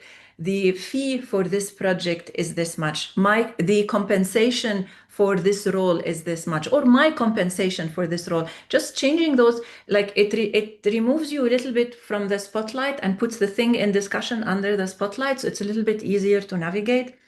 And so that sort of helps us to not fall too much on these big hurdles, because it's very difficult to take criticism of the work. Like my typefaces are my babies. Not all my babies look good. It is what it is, and you learn and you get better, and it's very difficult to take that criticism, and it's also very difficult to discuss money, and it depends on your background, because that's where privilege also comes in. So having a little bit degree of separation is a little bit better, I think, to sort of not fall in those traps, and that's what I have wanted to say. Thank you. All right, thank you. Peter, is it your new project, letting type designers work together in a corporation? Is that something that helps them to make a living? There's a couple of things I'd like to connect. I think starting with Celine, when she very correctly said, talking about privilege. I think that's unsurprising. I think if you look at where people are connecting from, it is from established, developed, richer countries. And if you look at, who buys our fonts, these are also people from usually wealthy countries. If I look at, the top list of, customers, it's unsurprising, but having said that, which is true, I find it really interesting to tap into, the other side, or the potential of something else. Because if you just follow the trends, people tend to produce the same things. It's a bit like, then you look at what's the most top selling fonts on some list, and they are very predictable as well, and they all kind of Helvetica-ish and wedding script-ish typefaces. We've been at Typotech, we've been doing, I think by now we make most of our income working with world scripts. And I'm kind of proud of it that, we go into something that doesn't look to be, doesn't make any economic sense to engage with something. And by doing the work in completely ignored areas, we can actually turn it into something that works over time. And I think that's something that designers often, I think we train to recognize, see problems and turn them into challenges and turn them into projects and turn them into something that we can change. I think most of us sign up to do design because you want to introduce change and not just perpetuate what worked or what has been working and just following the success stories. So, we work with, I don't know, Canadian syllabics, being used by a few thousand people. And I'm pleased that, without any subsidies, without any external support, we can make it into a viable project. And often, that you have to think outside of the box, how to engage with communities, how to work with people, and how to finance these projects. So we've been using successfully, we're doing this crowdfunding project via our website, not via any other platform, on Cherokee fonts, for example. And some of you supported it. And I think this makes me full of hope to see that people recognize what values and what needs to be done, not just what's happening already, and doing more of the same. So that's one thing, saying that yes, there is a predominant trends, and then there's a way to address them and to do something different and still make it work. That's one point. I mean, I could talk about other points, but I think the time is short, so I want to give a space also for others. Yeah, well, thank you. Let's do another round. If you have any additions or responses, Celine? Yeah, I can honestly only agree. I think for me, this is also something that I think, kind of seeing it also then as an urge to maybe make something around this or support someone else who's going through this, to build kind of community. And I think in the end, it will always in some ways, it might just come back to you as well.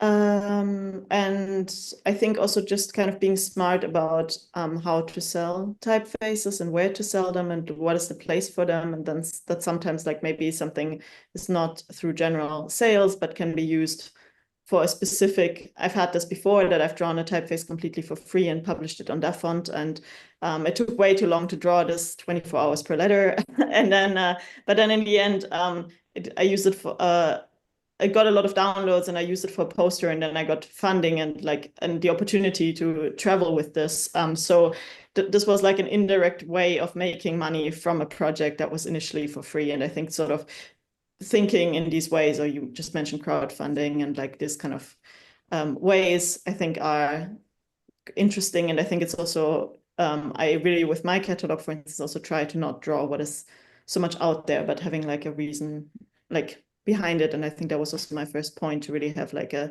view on type and create something that is new, or add to it in a way. And whether that is through a working method or a specific script that is being supported, or a way of drawing, I think technical things, I think. Which connects to your fearlessness point. Yeah. Daring to make mistakes, daring to fail, what Nadine also said. Yeah. Yeah.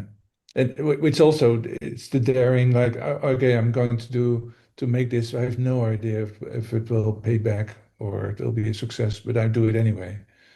Yeah, and being stubborn about it. I mean, my teachers in my bachelor program, a lot of them told me to just not do type design and just to also do other things and not to be so focused on type. And that kind of taught me to just kind of push against something and just kind of saying yeah, but I like doing it. And I don't know. I like spending 24 hours on a display thing that seems very strange. I don't know. This is, I think, having this and then kind of balancing it with some more reasonable, maybe more reasonable choices of maybe some more commercial work or something. And I think also I think values are also really important to just kind of being specific with whom you work, for whom you work, and like all of that, because in the end, people come back to you. Maybe this is an interesting thing to mention. I quit Instagram last year. I grew my audience there to 4,500 followers.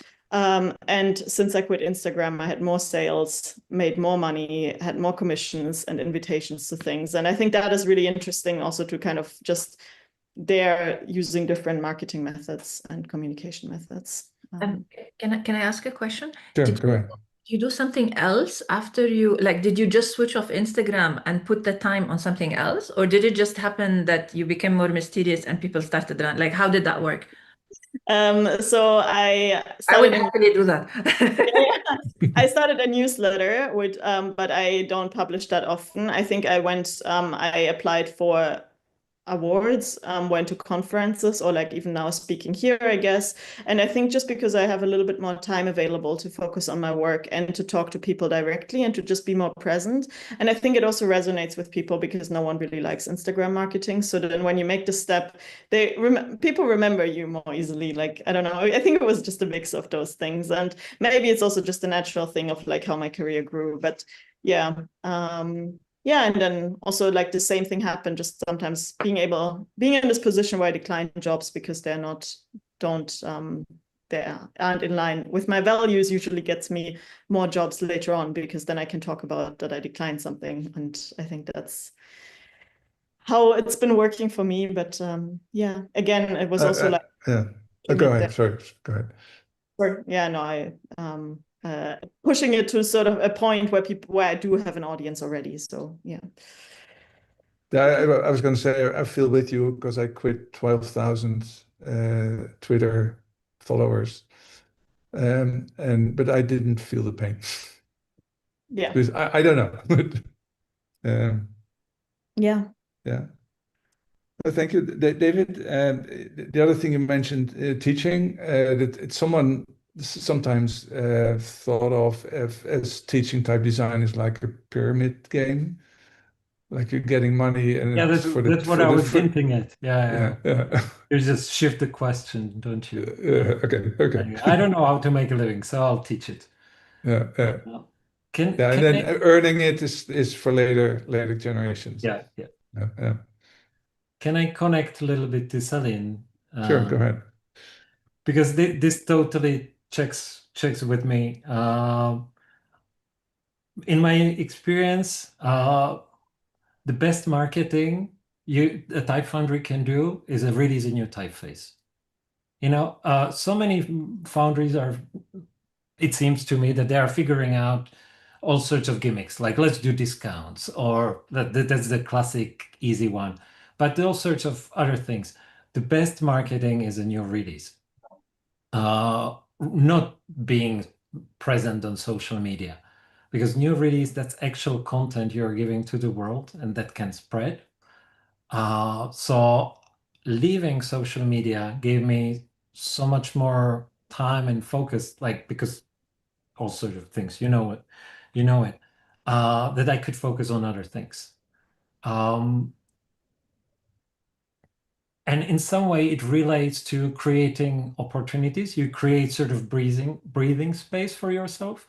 And I think that relates to what Nadine was saying, look for opportunities, but also I think you could create your own privilege. For example, build up savings before you start working on some project or, setting up your foundry. I think I had extreme luck that I sort of managed during my first studies to make some savings, which I then spent on studying in Reading.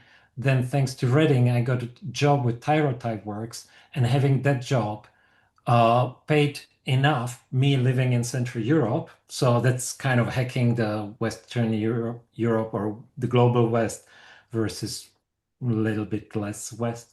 That gave me sort of breathing space and privilege to, focus on in Indian scripts, which if I stayed and live in London, I would not be able to do that. I would need to go and I don't know, work for a foundry there or do some graphic design. And I would really have to accept jobs to pay the rent. Whereas being here in Czechia, where the rent compared to London is, I don't know, maybe at that point, maybe it was 6 times, 10 times less, allowed me to, even think of something like Rosetta. So I think there is a great potential, for example, in India, where there are excellent designers and in a way, their time is relatively cheap, so they can start working on things and sell them, on the global market where there are decent prices. They can experiment so much more than maybe people in the West. That's something I've been thinking about lately. And one thing I would like to mention about, keeping the joy for a profession going. And sort of relates to the privilege. Lately I realized that I'm burned out. Basically, I didn't like what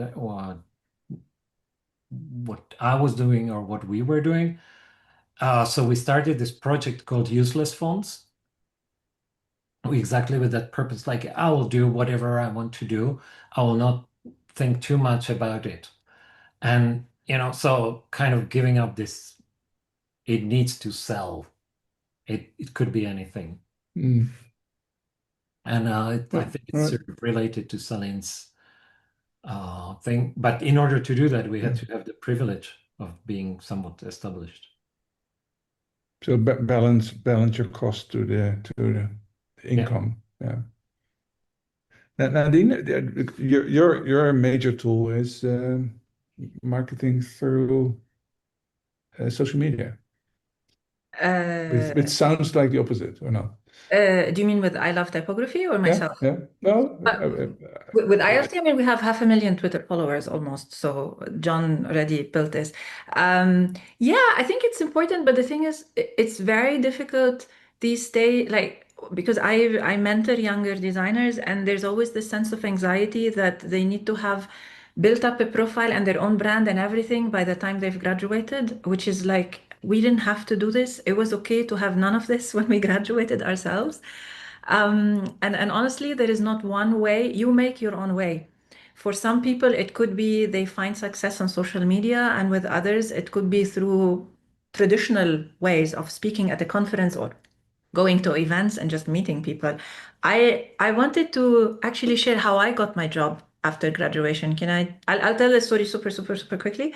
So I was actually lucky to meet John Hudson at a conference before I went to Reading. And he invited me to give 2 talks, like give 1 talk and be part of a panel at the next A-Type I. And on that day, it was a Saturday. It was right after graduation, like a couple of weeks. I was there with all the Reading students. They went ahead because I wanted to stay back so that I can shower, fix my hair, and get dressed. Because, like, for me, this is how I get ready for things.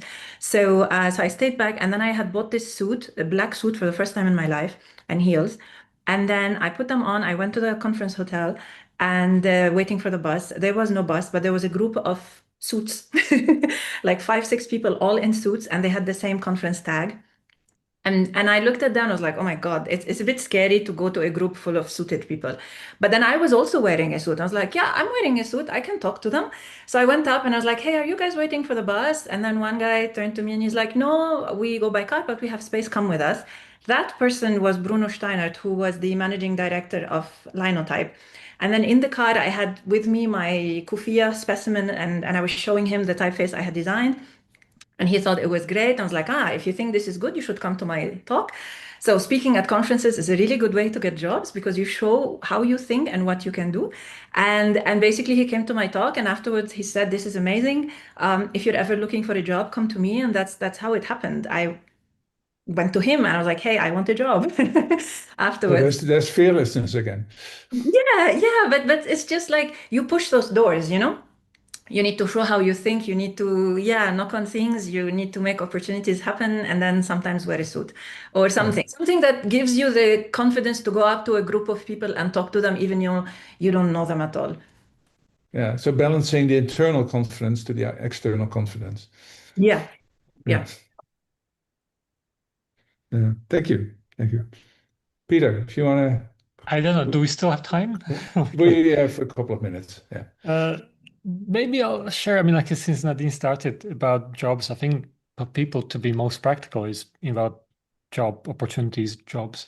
I run a small team of people, for at Type Foundry, and I realize now that I look back, we have 0 salespeople, we have 0 managers. We have a team of 9, and from them we have more researchers than designers because we find it is more important to know what to draw than how to draw. We expect that people, like a drawing is a way, you expect that people need to be able to do it, but knowing what to draw is a lot more important to understand, like the significance of it, the impressions, the perception, especially across different cultures and across different places and demographics. And so we expect from people to be able to learn and to research and also not having any managerial team that people manage their own projects. I think this connects what we mentioned before, that self-organization, structure, constant learning is so important because again, the idea that you will be drawing in isolation for the rest of your life is unrealistic, and people, if you want to progress and keep learning, which is the best thing in life, keep learning. So it is a profession that allows constant learning because it is kind of the gray zone. We work with languages, so we need to keep learning about languages. We work with technology, so you need to learn about technology, and you need knowledge of design. But you can only choose one school for where to go to, and technology, linguistics, and design are usually taught in 3 different schools.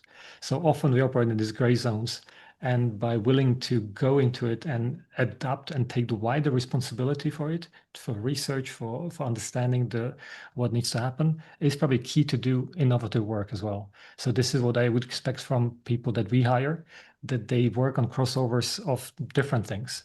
It's not just one skill of controlling black and white shapes, but understanding something else, either technology or something else, linguistics, or being the learner and researcher. And that's why, like, I enjoy working with young people who can adapt to different professions, and often surprise me that they do completely something unexpected, which is completely not in their competence. And they often the best managers you can imagine, by not being qualified to do it. So people often working outside of the qualification is a good thing because you do it very, very carefully, and you do have all more extra effort than the seasoned professionals. Thank you. Thank you. And that almost summarizes the whole thing. I'd say that there's no clear answer. Maybe the only answer is that almost any other skill will help you to make a living from type design. It's just that you need to pick and choose the right one.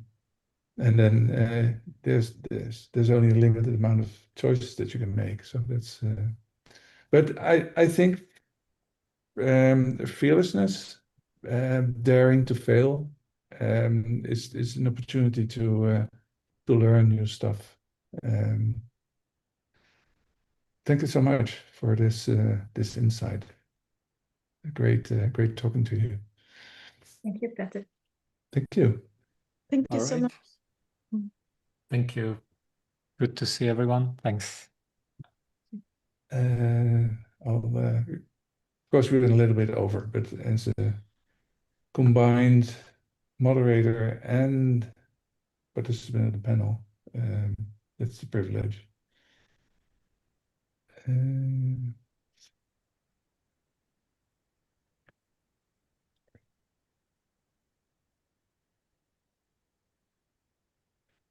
Okay, next one. See in the house, Joaquin? Yes, I'm here. Oh, yeah. Okay. You can see me? Yeah. Can you see me? Okay.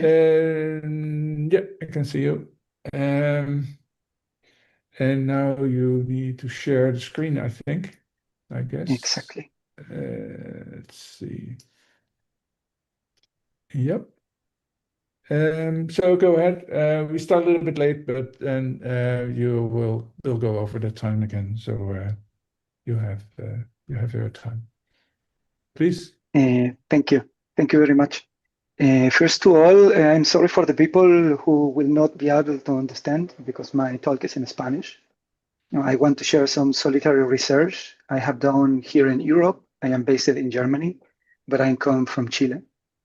And because of that, this talk is directed to the Latino audience that we are hearing here almost 1 hour about skills, about type design, but also about privilege.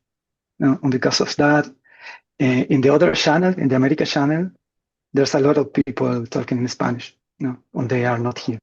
And because of that, I want to make this talk in Spanish because I have the privilege here in Germany to access to all books, specimens, some studies, and also some books.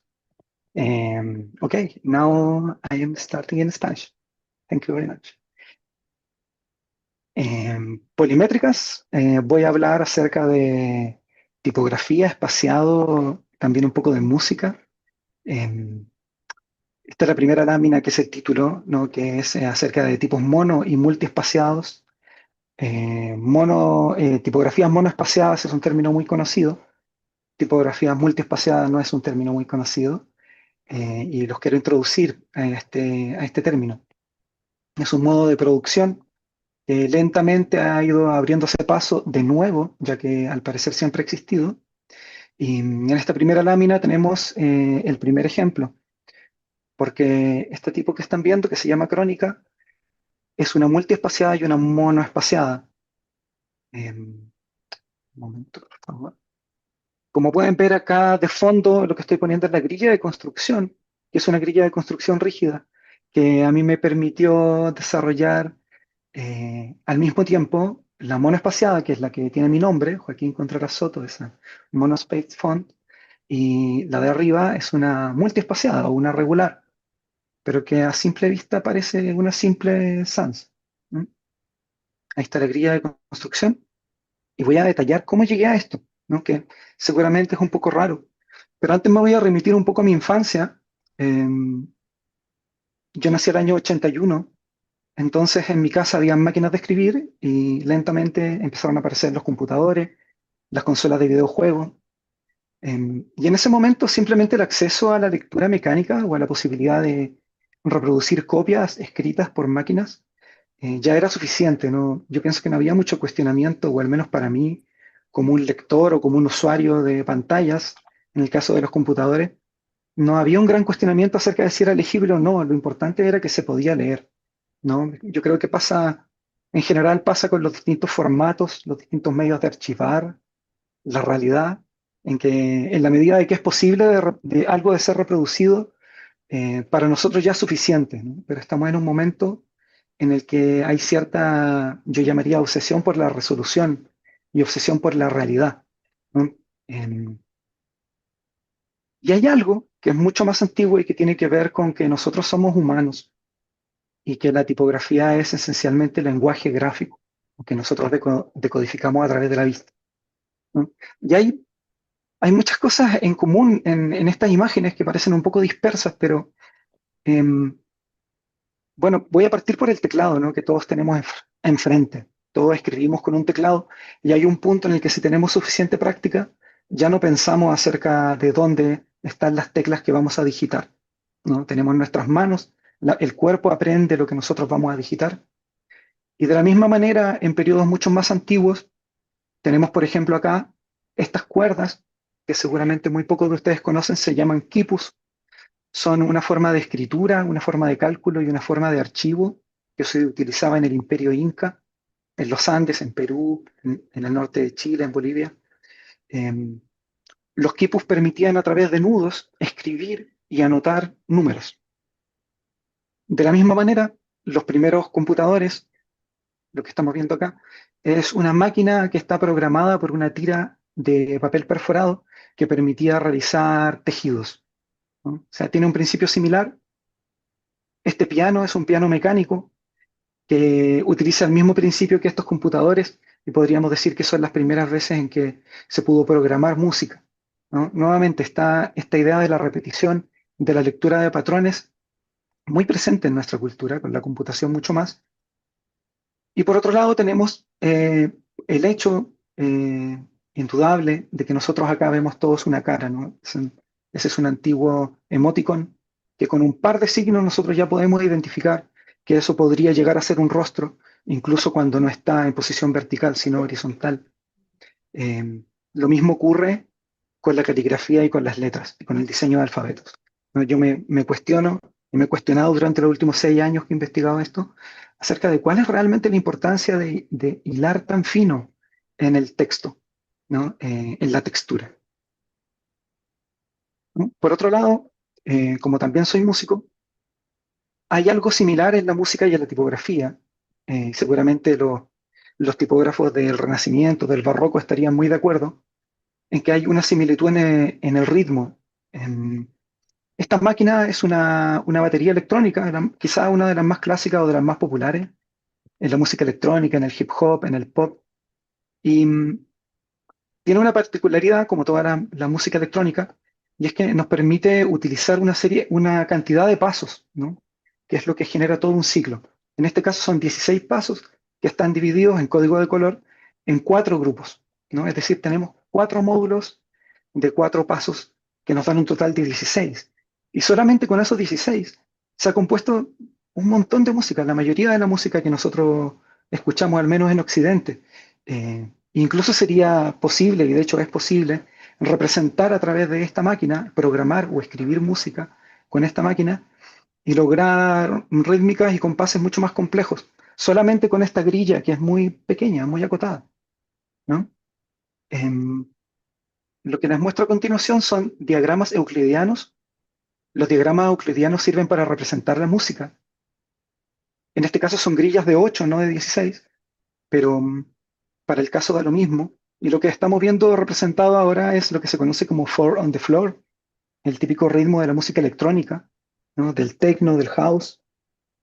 Me van a disculpar, lo voy a hacer con la voz, pero si esto fuera el bombo, sería algo como pu, pu, pu, pu. Y si esto fuera el hi-hat, sería exactamente el mismo pulso, pero al juntarlos estaríamos escuchando pu, tss, un ritmo muy monótono que a todos seguramente nos podría hacer bailar. Eh, un ritmo muy monótono, muy monótono, fácil de reconocer. Quedémonos con la idea de monótono, con la idea de mono. Y luego en la misma grilla, también con los diagramas euclidianos, tenemos la representación de un ritmo afrocubano. Eh, Acá tenemos un tresillo y acá tenemos un quintillo. No voy a reproducirlo con la boca porque es demasiado complicado, pero con esta grilla y con esta composición o con esta distribución de golpes o de beats, tenemos una música que es mucho más compleja. Y yo pienso, y yo como músico y como diseñador de instrumentos musicales también, creo que ir un poco más allá que 8 o que 16 pasos de inmediato es demasiado, son demasiados pasos, es demasiada complejidad. Ya lo más probable es que perdamos el ritmo. Y para la mayoría de nosotros, incluso bailar este ritmo afrocubano, ya sería mucho más difícil que el otro ritmo que era monótono, ¿no? Y yo pienso que algo similar se puede interpretar acerca de la lectura. Em, Cierro el paréntesis musical. Leyendo espero que vean la pantalla, leyendo esta publicación suiza que se llama Footnotes, me encontré con un artículo acerca del diseño de tipos para máquinas de escribir, donde hablaban de un momento específico en el diseño de las máquinas de escribir cuando aparecieron las IBM Selectric Composer, que permitía no solo un tipo de ancho en los cuerpos tipográficos, como ocurre en la mayoría de las máquinas de escribir, sino que permitía hasta 9 anchos, que es un montón, que ya son más que los 8 pulsos que les estaba mostrando anteriormente. 9 anchos.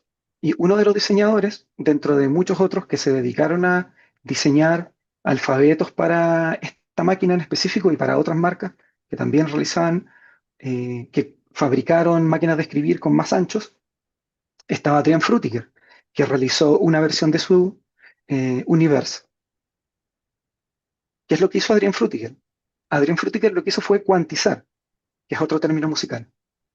De todos los tipos de anchos que él tenía para su alfabeto, que como pueden ver eran muchos y que muchas veces tenían muy poca variación, una variación ínfima, lo que hizo fue agruparlos en 9 grupos, ¿no? Es decir, algunas letras las enangostó, otras las ensanchó, tuvo que modificar los cuerpos, no los cuerpos, sino las figuras, las letras mismas, cada carácter, para que calzaran en este nuevo espaciado donde solamente tenía 9 tipos de anchos. Luego, como esto me interesó mucho y pensé, no puede ser esto el único lugar donde aparece, eh, me encontré con que William Addison Dwiggins lo había hecho, también tenía una tipo o diseños que eran multiespaciados o que no eran ni proporcionales ni monoespaciados, sino que estaban en el medio. Benton, la oficina Benton también ofreció en un momento, en el 1882, tipografía que llamaron self-spacing, pero que básicamente utilizaba la misma lógica, menos anchos, lo que aceleraba y hacía mucho más eficiente la composición de párrafos justificados, por ejemplo. Em, y también un poco justificando el asunto de la lectura, de cómo hay comodidad de lectura. La empresa, esto no es Artificial Intelligence, esto es Information Architects. Ellos tienen una app que se llama ER Writer y siempre tenían, o desde el inicio, ellos usaron una tipo monoespaciada y en el 2017 actualizaron a una tipo dúo espaciada, es decir, con solo 2 anchos. Y la diferencia ya es notable. Un paréntesis como personal acerca del trabajo. En ese mismo momento, yo estaba trabajando con un poeta que se llama Carlos Soto Román, y justamente hay un área de la poesía que también utiliza las tipos monoespaciadas, el caso del typewriter art y también la poesía concreta. Justamente Carlos Soto estaba escribiendo un libro que se llama Antuco, que incluía algunos poemas que eran concretos o que utilizaban las herramientas de la poesía concreta. Era necesario tener una tipo monoespaciada y estábamos componiendo con un diseño mío que se llama Arqué. Hice una versión monoespaciada para el proyecto y, y luego esa versión monoespaciada terminó siendo lo que hoy es Crónica, que es este resultado que quería compartirles, que curiosamente podríamos decir que partió siendo diseñada como una mono originalmente. Acá podemos ver los espacios entre palabras, que son estos de acá, que son del mismo ancho que los caracteres. Y en el caso de la regular o la multiespaciada, los espacios son la mitad, por lo cual solamente adaptando el espacio entre palabras, los párrafos se convierten en mucho más legibles. Y en este caso, en esta versión, que es una multiespaciada, solamente hay 3 tipos de anchos, tampoco son tantos tipos de anchos. Y ya la comenzamos a leer como una tipo sans convencional, ¿no? Seguramente hay ajustes de kerning que hacer, como en todas las tipos, y siempre van a existir esos casos especiales, pero ya se empieza a difuminar la frontera entre lo multimono espaciado y una sans convencional, ¿no? Entonces me pregunto yo, ¿no será una mejor manera de comenzar los proyectos tipográficos, de hacerlos más eficientes? Esta es la grilla de construcción de la mono espaciada. Cada módulo tiene 8 unidades. Esta es la grilla de construcción de la multiespaciada, donde cada módulo, estos 3 módulos disponibles, tienen 4, 8 y 12. ¿No? Esta es la conclusión a la que yo llegué en esta pequeña investigación, sobre todo a través de un par de libros y de internet acerca de las monos y las multiespaciadas como una posibilidad, ¿no?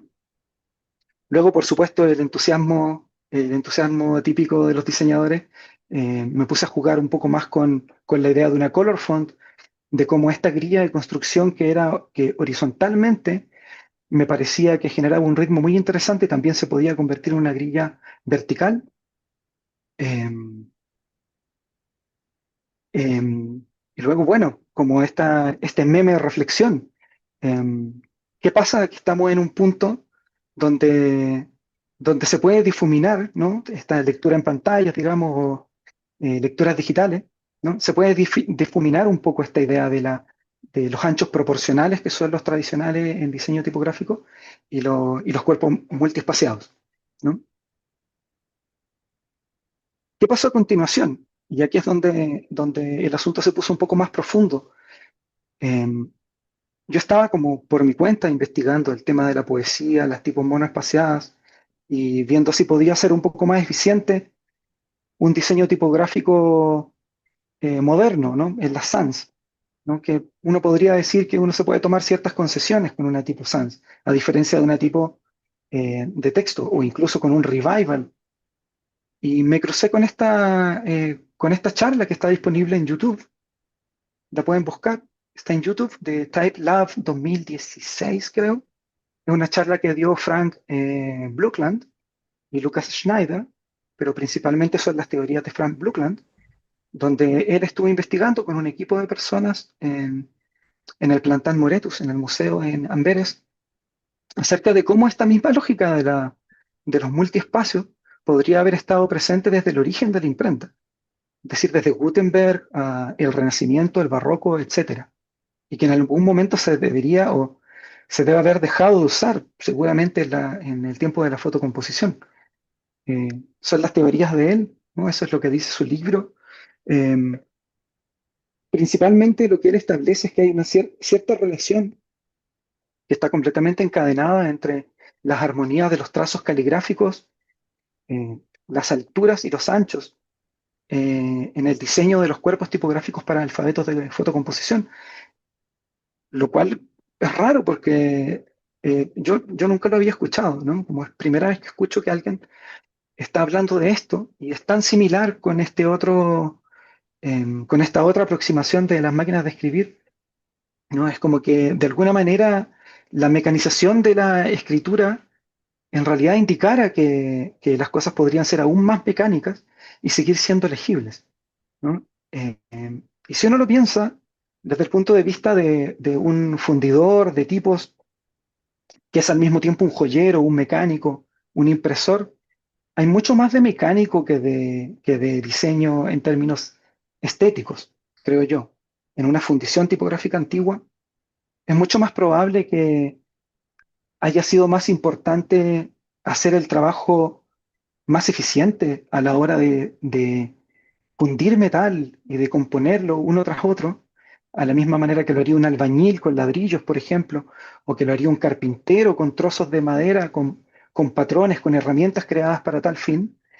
Y qué tan ilógico parece la idea de que toda esta situación mecánica de la fundición tipográfica debería ser secundaria y debería ser la prioridad solamente la estética del ancho de cierto trazo o de la forma y la contraforma de cierto trazo que fue dibujado con anterioridad, ¿no? Si nosotros lo pensamos, en realidad pareciera tener mucho más lógica esta aproximación mecánica, ¿no? Entonces, eh, lo que ocurrió es que yo atendí al Expert Type Design, a la clase que ofrece Frank Blokland en el Instituto de Tipografía del Plantan Moretus, y con un grupo de compañeros y compañeras nos dedicamos eh, a medir los especímenes tipográficos. En este caso estoy mostrando una Grot Parangon de Nicolas Kiss, pero hay muchos casos más que seguramente ustedes han visto en otras conferencias de personas que hemos estado leyendo, que hemos estado midiendo los especímenes tipográficos, y la verdad es que los resultados son bastante concluyentes, ¿no? Al menos en mi investigación, yo encontré que había una grilla de 7 unidades en los caracteres más delgados, en los más angostos, digo, y que esa misma grilla de 7 se repetía también en las ascendentes y las descendentes, ¿no? Lo que empezaba a ser bastante lógica, en una visión mucho más moderna y mucho más mecánica de la tipografía como patrones, ¿no? Como piezas de Lego con las que tenemos que estar componiendo, ¿no? Entonces, parte de esta teoría de Frank Blokland incluye un concepto que es muy interesante, que es el stem interval o intervalo de las astas, que básicamente de lo que se trata es que partes con la letra N, midas desde la izquierda del asta hasta la izquierda de la segunda asta, y ese módulo, esas unidades de medida, las duplicas Y con esas 2 veces esa unidad de medida tienes el ancho de la M. Y esa sería como una unidad inicial para el desarrollo de un diseño tipográfico con este approach, con este acercamiento, ¿no?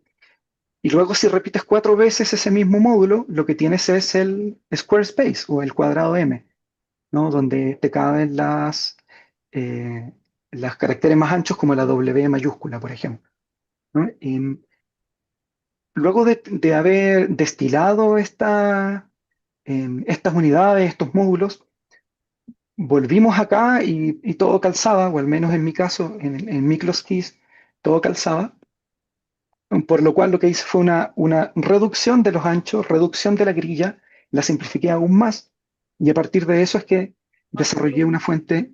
Disculpa. Pensé que me hablaban a mí.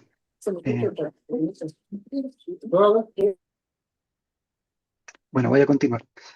Luego de la reducción de la grilla, lo que hice fue dibujar con mucha mayor exactitud los tipos, pero contenidos en estos anchos dados. Y la verdad es que haciendo un revival y haciendo un tipo de texto basado en un estilo que es barroco, yo considero que el proceso es realmente mucho más eficiente, ¿no? Mucho, mucho más eficiente, mucho más rápido, no está este espacio gris acerca de el espaciado y el kerning, que normalmente deja tantas preguntas y que comúnmente se considera como quizás la parte más engorrosa del proceso del diseño de un alfabeto. Entonces, esta es la muestra de los resultados y con esto también ya voy cerrando lo que les quería mostrar. Son como las pruebas de que trabajar de esa manera puede llegar a resultados que son consistentes, que son bastante útiles, bien logrados. Y esto es con solamente 5 tipos de anchos, no más que 5 tipos de anchos. Y una reflexión final, y con esto voy a cerrar. This is the end from the talk. Eh, y es que los alfabetos tipográficos no existen en la realidad, ¿no? No son entes naturales a ser reproducidos. No es como un video, una fotografía, una grabación de audio de algo que ya existe en la realidad de manera natural. Siempre son artefactos abstractos. Entonces, la libertad que tenemos nosotros y nosotras como diseñadores y diseñadoras de tipos es eh, saber cuánto tiempo le vamos a dedicar y cuáles métodos pueden ser más eficientes para no estar perdidos en algunas áreas que pueden ser muy grises o muy esotéricas y que realmente no, yo pienso, o según lo que se ha demostrado, no entregan demasiado a la función final.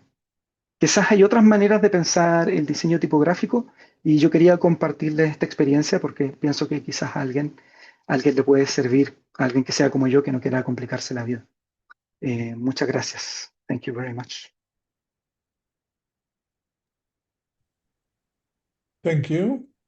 We have some time for questions. Is there any? Voy a dejar de compartir. ¿Alguien tiene preguntas? ¿O someone has questions?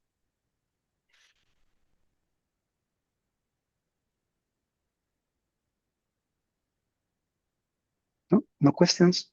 That must be very clear. Think so. All right. It's in Spanish. It's in Spanish. Yeah. All Thank right. you. Thank you very much. Thank you, Peter. Manuel?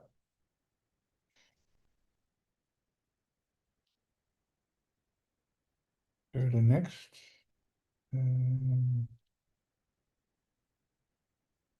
Hello, Peter. We are here. Hello.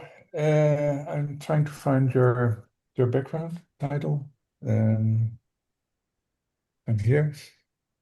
But, let's see. Uh,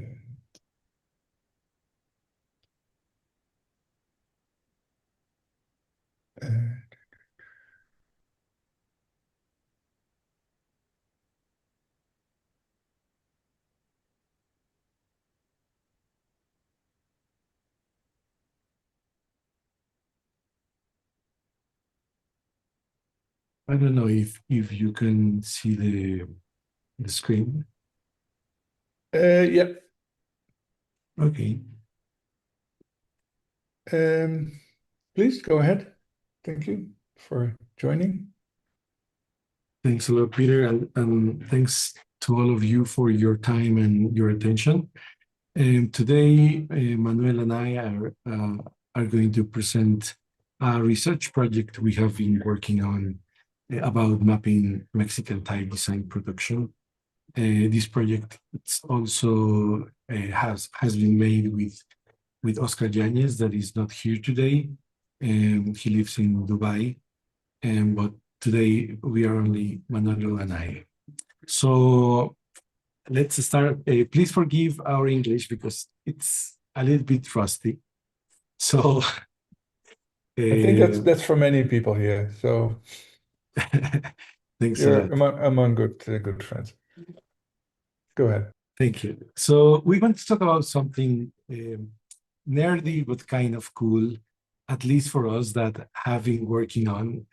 As I told you, it's about mapping the Mexican type design production. Basically, it's a research project where we are trying to put a complete picture of how typefaces have been created and shared and who made them here in Mexico. Actually, we are going all the way back to 1967, if I remember correctly. That's when we found the first record of a custom digital typeface being made here. It was Lance Wyman 1 year before the Olympic Games. And it was made for a hotel called Camino Real. We were looking at all kinds of fonts in this research, both retail and custom. And the goal is to build this database that shows us so many things about Mexican type design, what it looks like, what it's used for, and how it fits into our culture. Think it like a giant map of all the cool typefaces coming out of Mexico. How this whole project even came about? Well, it's actually the result of two separate efforts that decided to join forces. First was, there was Tipografía.mx that you can visit right now, but which started back in 2018, where Oscar Yanez, an awesome Mexican designer, and myself were documenting custom typefaces because that is one of our primary focuses, Oscar and mine. In 2024, Manuel, who is present, kicked off his own initiative. He was looking at retail typefaces for the same purpose. So after talking among us, we decided we wanted to bring these two exhaustive databases together. And this fusion created one big and unified and super comprehensive resource. And that's what allowed us to really dig in and systematically analyze Mexican typographic production over the last 6 decades. And it's pretty exciting. So what's the big goal here? The main thing we want to do with this whole project is to build this super complete and well-organized database that is going to document all the type design produced in Mexico. We are pulling in tons of info on both custom and retail. Things like who designed those typefaces, which studios were involved, who was the client, when they were published, and what they were made for, and so many other info.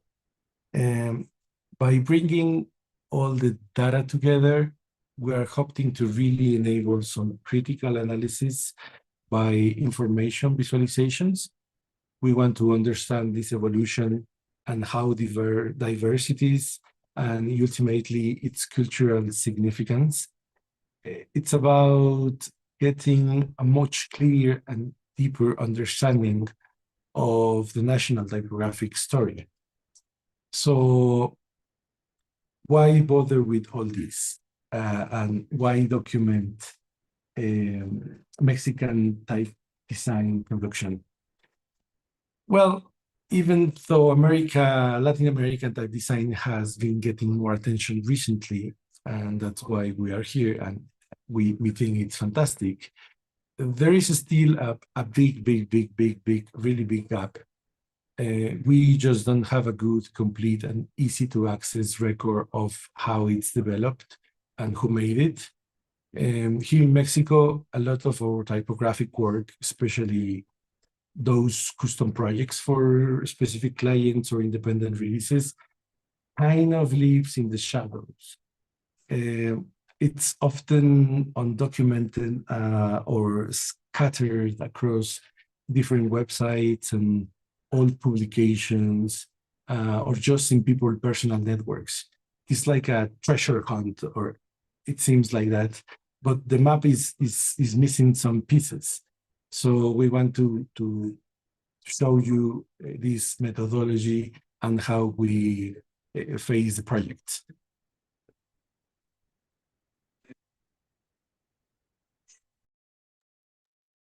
Thank you, Isaias. Well, I'm going to talk about something actions we do about methodology. First, we start with the two databases, Typografia.mx and YSLP database. These dos databases make a collision and we start cleaning the data.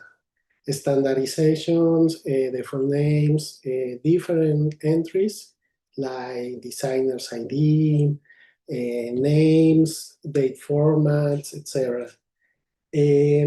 When we integrate this database, we found duplicated entries, some things that we have to normalization the entries. No? We add new fields like class to separate or to name the custom typefaces and the retail typefaces. We define some key bars with authorship, temporal data, type attributes, and the purpose. And we structure the database, and we use two entries, verification and quality. Verification, that was an entry, a common entry between these two databases. When we talk with a designer and we ask about the information that we have, and he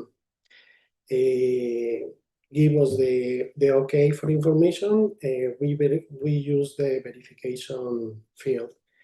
And quality is for a future. At this moment, we don't have use now, because we think in the future we can do some star picks or have the top 10 of typographies or whatever, and we will use this entry. In the structure of the database, in general terms, is something like this. No, we have a section for for typefaces. Can you do the next slide, Isaias? There is some entries that we have in the table of typefaces. Next, please.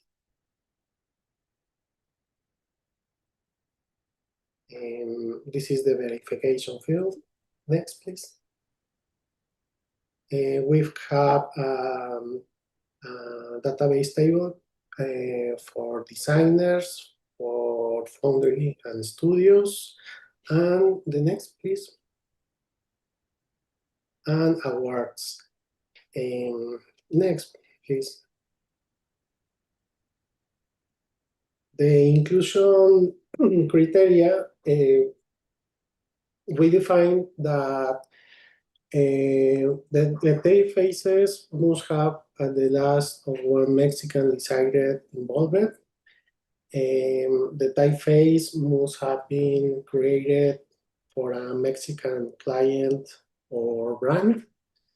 It must have been produced or published between 1965 or 2025. If the entry has sufficient information, had to be available to document it. It must have been publicly available or created for an identified client. And the consolidation process, next, is visualizing the the type design product. The type design production. So once we have gathered all these awesome data that Manuel was telling you about, all these designers and dates and styles and uses, what do we do with it? This is where it gets really fun. We are not just collecting facts. We are making them reveal stuff. We are talking about visualizing information. So imagine we have been able to create timelines that show us exactly when certain styles emerge or when particular studios were most active. And we are generating graphs that reveal all sorts of fascinating patterns in Mexican production. We start with raw data, with individual entries about fonts and designers. Then by organizing and connecting it, we transform into meaningful information. And when visualize that information, when we see those patterns and trends emerge, that's when we truly gain knowledge. It's about like making the invisible visible and letting the data tell a richer story about our typographic landscape. And it's really exciting to see these patterns emerge. So we're going to show you some examples. But first we want to make a huge, big, ultra duper disclaimer. We know some records are still missing, and obviously there are some errors in our database because it's currently under construction and verification. Maybe we are like 80% done, but even so, I think every day it's getting a more accurate version, and we truly believe it's a huge step toward consolidating this type production in Mexico information. So let us show you some examples. Thank you. We start to make it some visualizations. We think we have a lot of data to do that. And next, please. And this is slide. We can see a timeline about typographic production, for 1967 to 2025. And here you can see how the production was increasing from in the timeline. Next, please. The data set was ordered into axes. Typography retail is in blue tones, and custom typography in red tones. each axis was sorted. For example, the blue tones was sorted from retail free.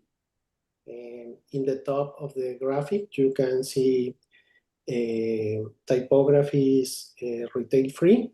You can see only numbers. Each number corresponds to ID of the typography because we have a lot of names. And it is more legible if we see only the ID of the typography in the database.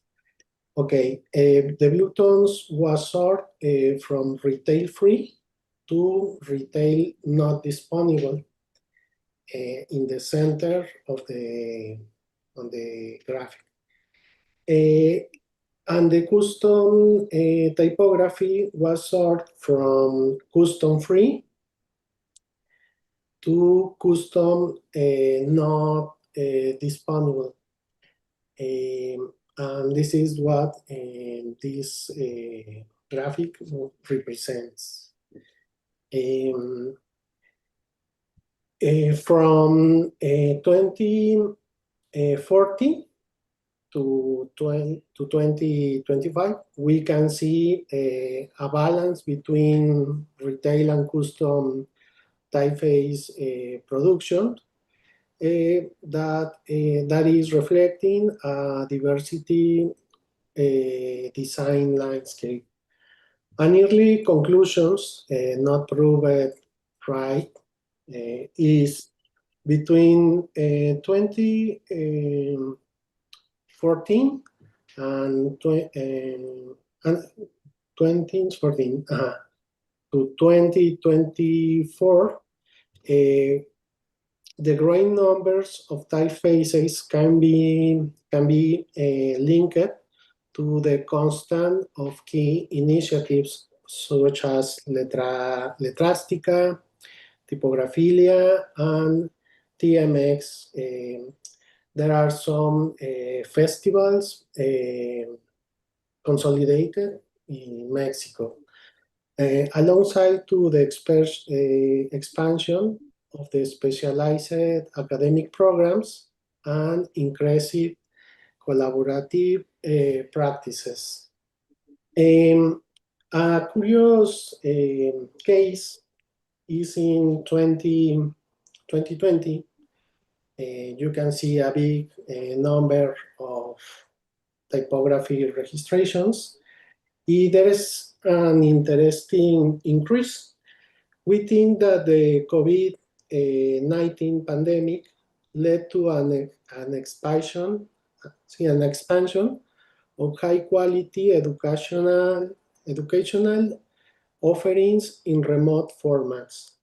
And some of these educational programs was free.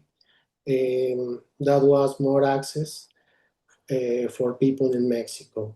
Workshops and courses became more accessible, fostering wider participation and skill development in the type design. And the result we can see at the 2020 is an early conclusion. We have to prove it, but it's okay for now. Next, Isaias. Okay, we have other visualizations about packing quantity. Beyond just building the database, we have also been creating these visualizations. These, for example, all these visualizations, they try to compare how much type is being produced in different ways. In particular, this one is about typographic production by designer. This one, for example, it shows the number of typefaces created by each Mexican designer. It doesn't matter if it's retail or custom fonts, it just packaged the number of typefaces created in all his or her story. This is awesome because it not only helps us to discover the most active and prolific designers out there, but it also clearly shows how designers from more recent generations are really ramping up their production. And get this, we have even been able to see how globalization has played a role. We are finding that foreign designers are increasingly involved in projects made here in Mexico or working for Mexican clients. This another one, it's about the number of styles per typefaces, comparing all the typefaces that we have mapped and comparing the number of styles. These records show the growing complexity with more projects having bigger character sets and lots of font variations. We also seeing typefaces made for really big clients, such as the Presidency of Mexicans, for example, or huge global companies, marking a shift in their visibility and relevance. So maybe this specific graph doesn't quite show it, but we have definitely noticed something very interesting. The newer the typeface, the more variants they contain. That increase isn't necessarily a straight line, but it's super obvious that the older ones only ever had just one or two variants per family. Nowadays, we are developing fonts with at least 30, even 50 variants, and we are seeing families that hit 70 or more. No? It's a huge shift in how type families are being built. This another graph shows the number of typefaces per publisher. Right off the bat, in the top left, we can see that there are tons of designers who have published their typefaces through individual efforts without going through a foundry, for example. Maybe it would be good to dig into why this is happening. It's because of a lack of support. Is it due to unfair commissions or tricky business deals? At least this visualizes the reality and spark questions that could be important to answer. But this very same chart also helps us to see the consolidation of a strong, viable market. Lots of foundries are now seeing and actually living off custom type projects, something totally unimaginable back in the 80s and 90s, at least here in Mexico. So it's a really exciting time. This visualization, on the other hand, it displays the collaborators per typeface. I think we strongly believe that this old idea of the type designer as a solitary figure is definitely fading. Collaboration and network authorship are really becoming the norm now. And we know that some huge projects like Typotex October, first, they are not Mexican.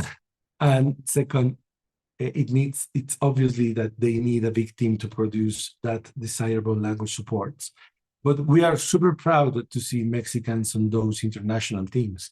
It shows our talent, it's recognized globally. But it's not only just the huge international projects.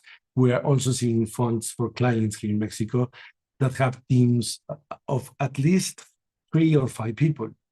When we look closer at those roles in those projects, we've noticed that most solid and exciting ones even have developed team members who add unique value to the typography itself.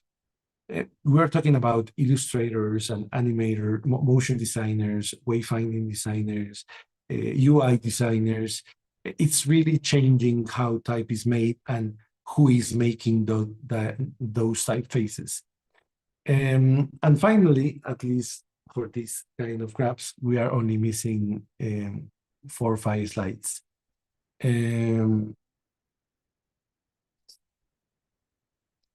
believe it or not, the number of retail and custom typefaces we have registered is exactly the same. We have more than 400 typefaces, and this really points to a huge effort by some folks and foundries to sell custom projects, all to make brand identities more unique and different and relevant. I think it's about giving brands that special touch that only custom type can provide.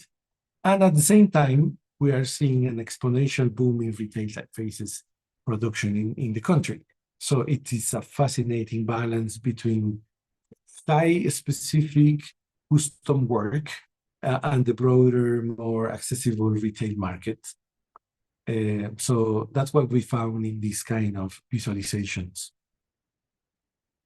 Manolo, if you want to talk about the last one before the conclusions.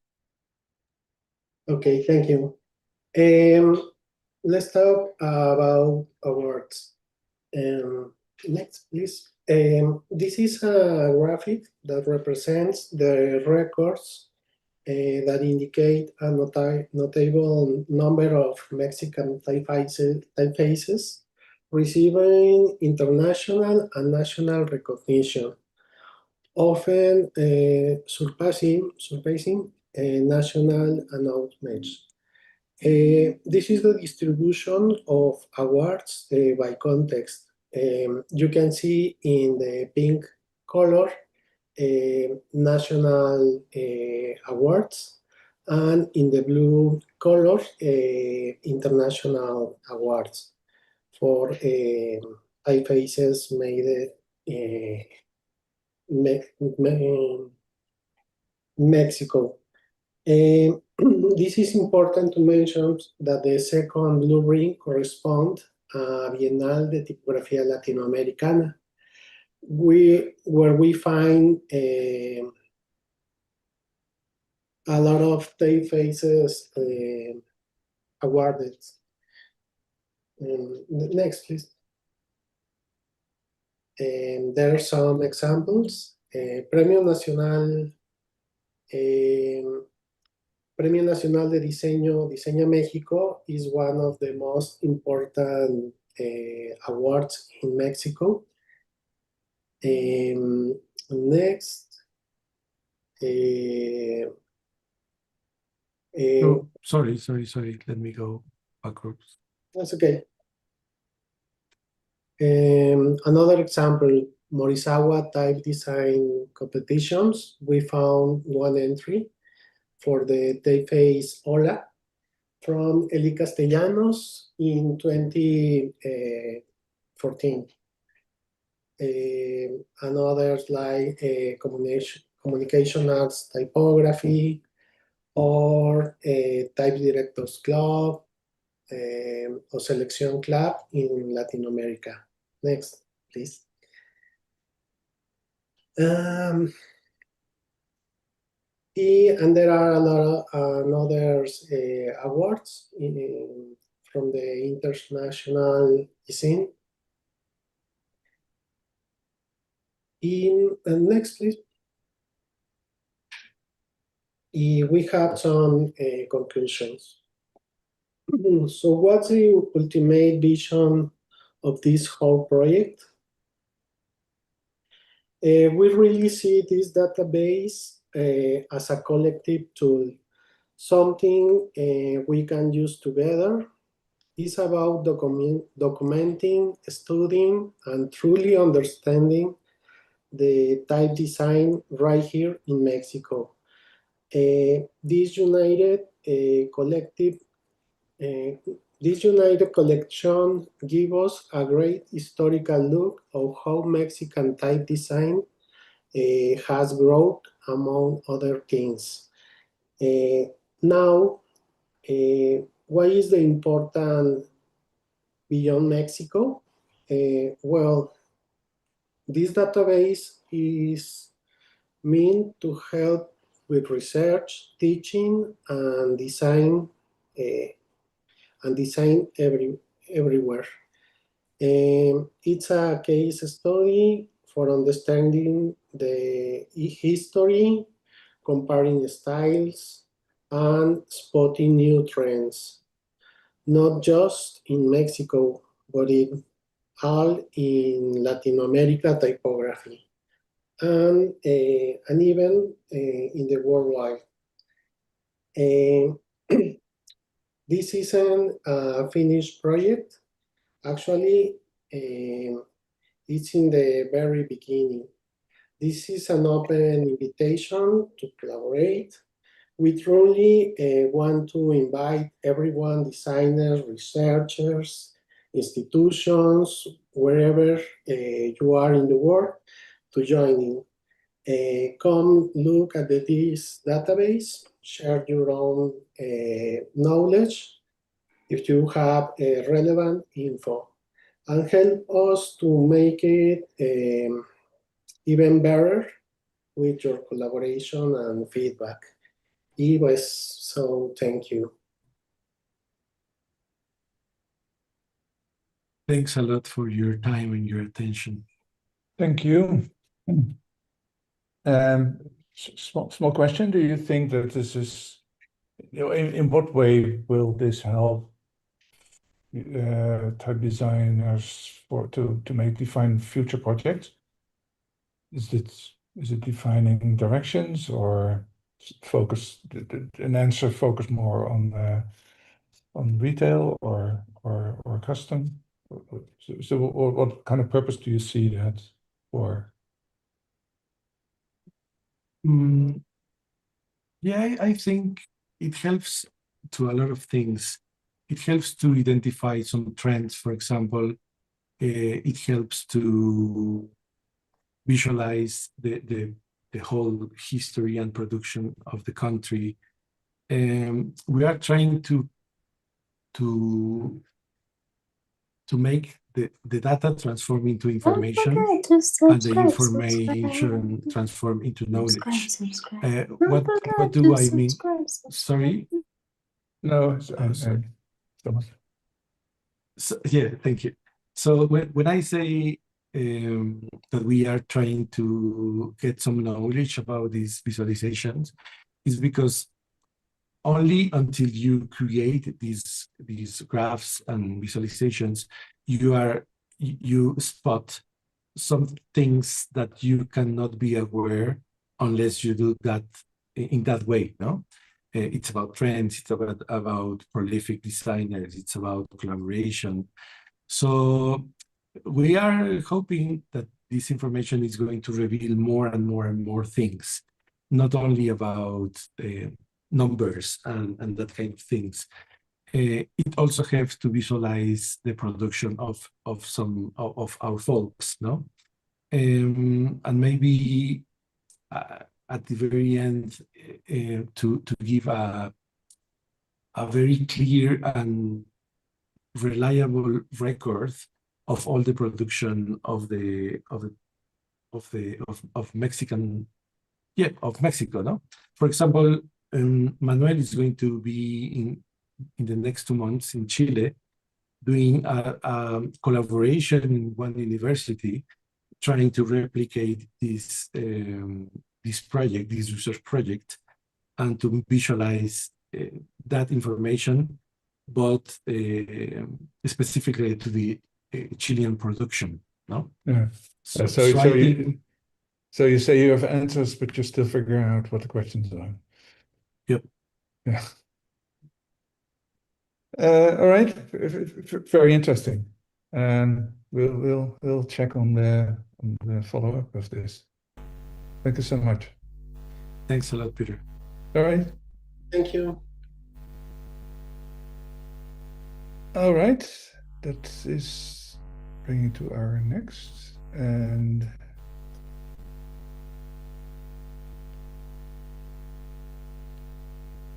I see that I'm missing a name on the slide. I'll correct that.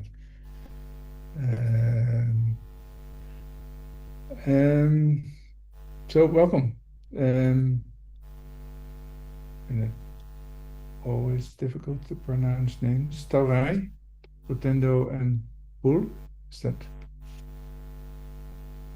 Thank you. Ule. Thank you so much. Ule. Okay. I'll, as you see on my back, there's the right missing. Well, I'll make a new slide. It's always interesting how data flows. Please go ahead. Hey, hello everyone. Just testing my mic. Can you hear me? Yes. Okay, great. Also checking the slide. Can you see the slide written Chimbire? That sound is not so good. Okay, so I can see the slides clear, but you are sounding faint. Okay, let me try and improve that.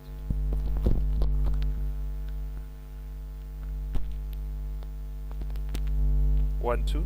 How was that? Yeah, but there's a noise next to your sound. How about now? It's better. Yeah. Okay, thank you.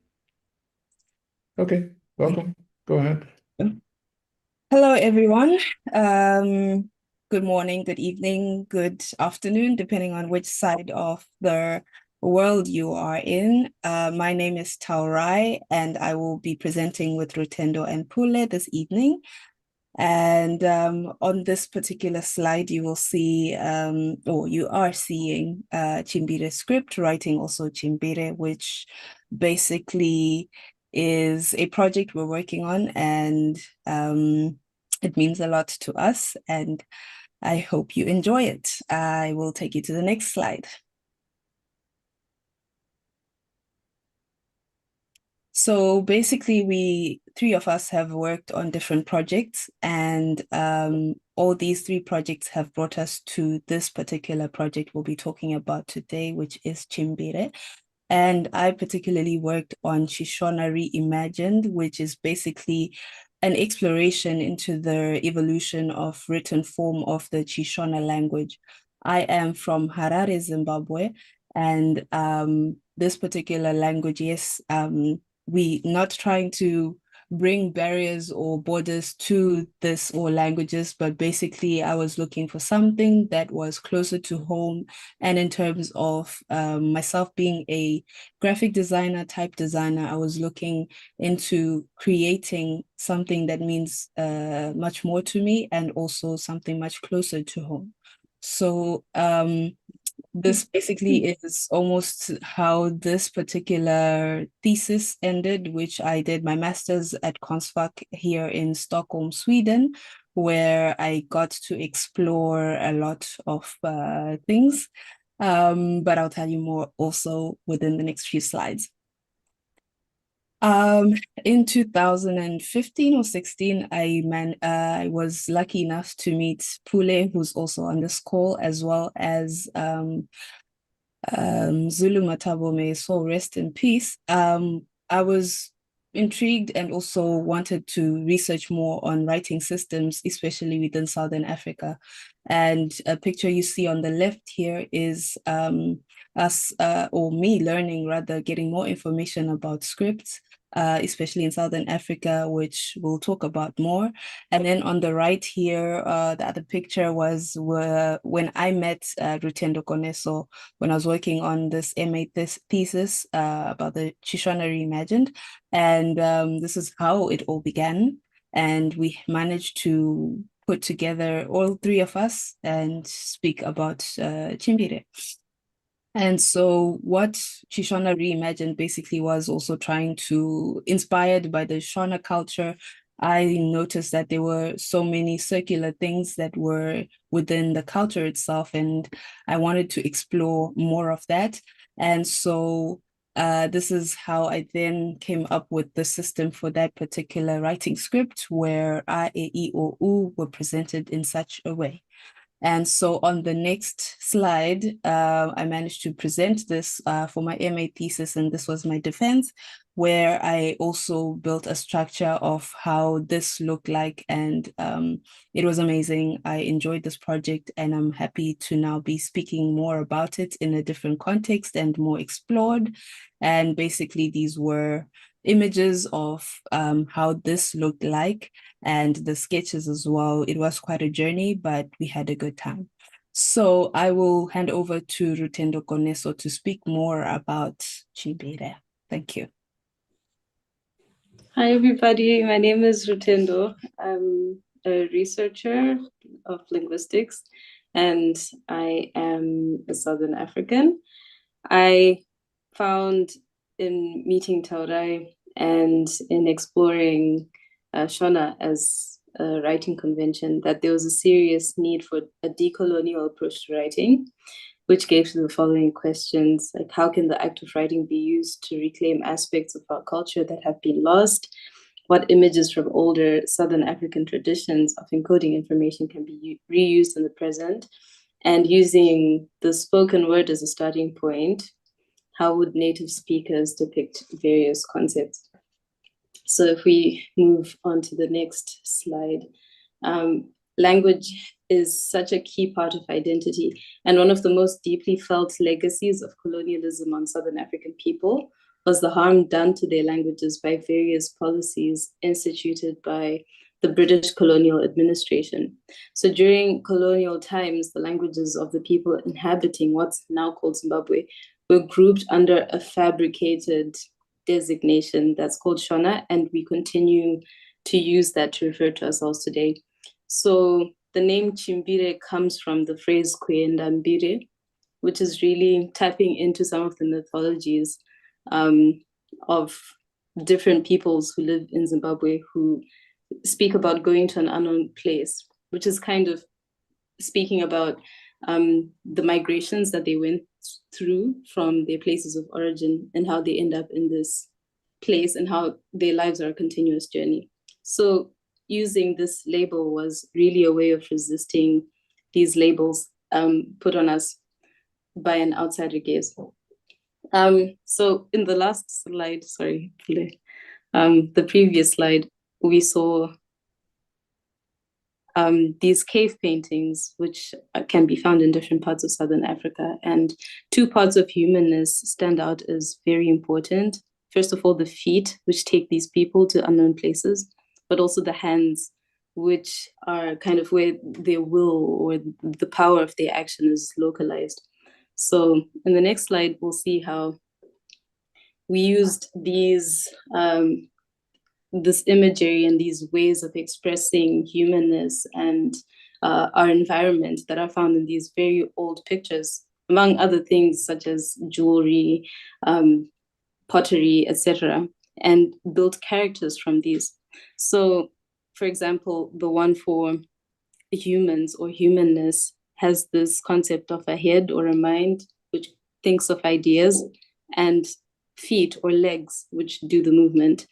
And there's another one which is cool, which is used at the beginning of verbs, and it's taken to use to resemble a hand or the aspect of exacting action from one's own powerful.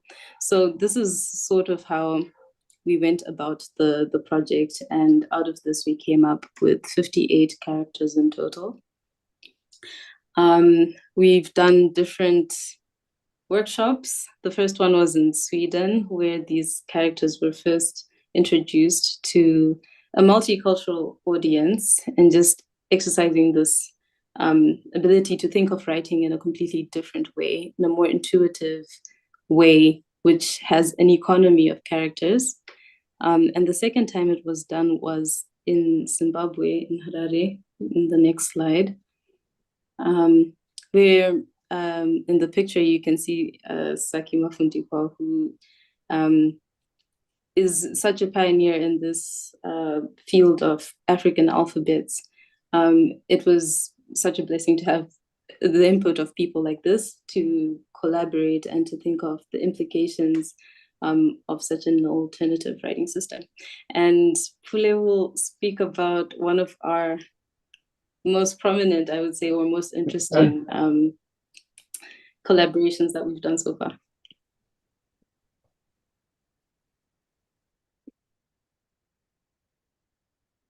Thank you so much. I would just like to pick up on what Rutendo was saying about essentially the philosophical side of the writing system as a means of conveying African philosophies and a means of being a repository of intellectual history and culture in African societies. If we look at this image of the tree, which is called the Morula tree in Setswana, for example. The Morula tree is designated with this prefix mo, which has its own Chimbire symbol mo. And mo is a prefix that is especially for trees, for example. Now, if you want to say the fruits of the Morula tree, you will say marula. So now we have a different symbol that is for ma. Now, if we look at another image, here we've got the mopani tree. We have this mo again.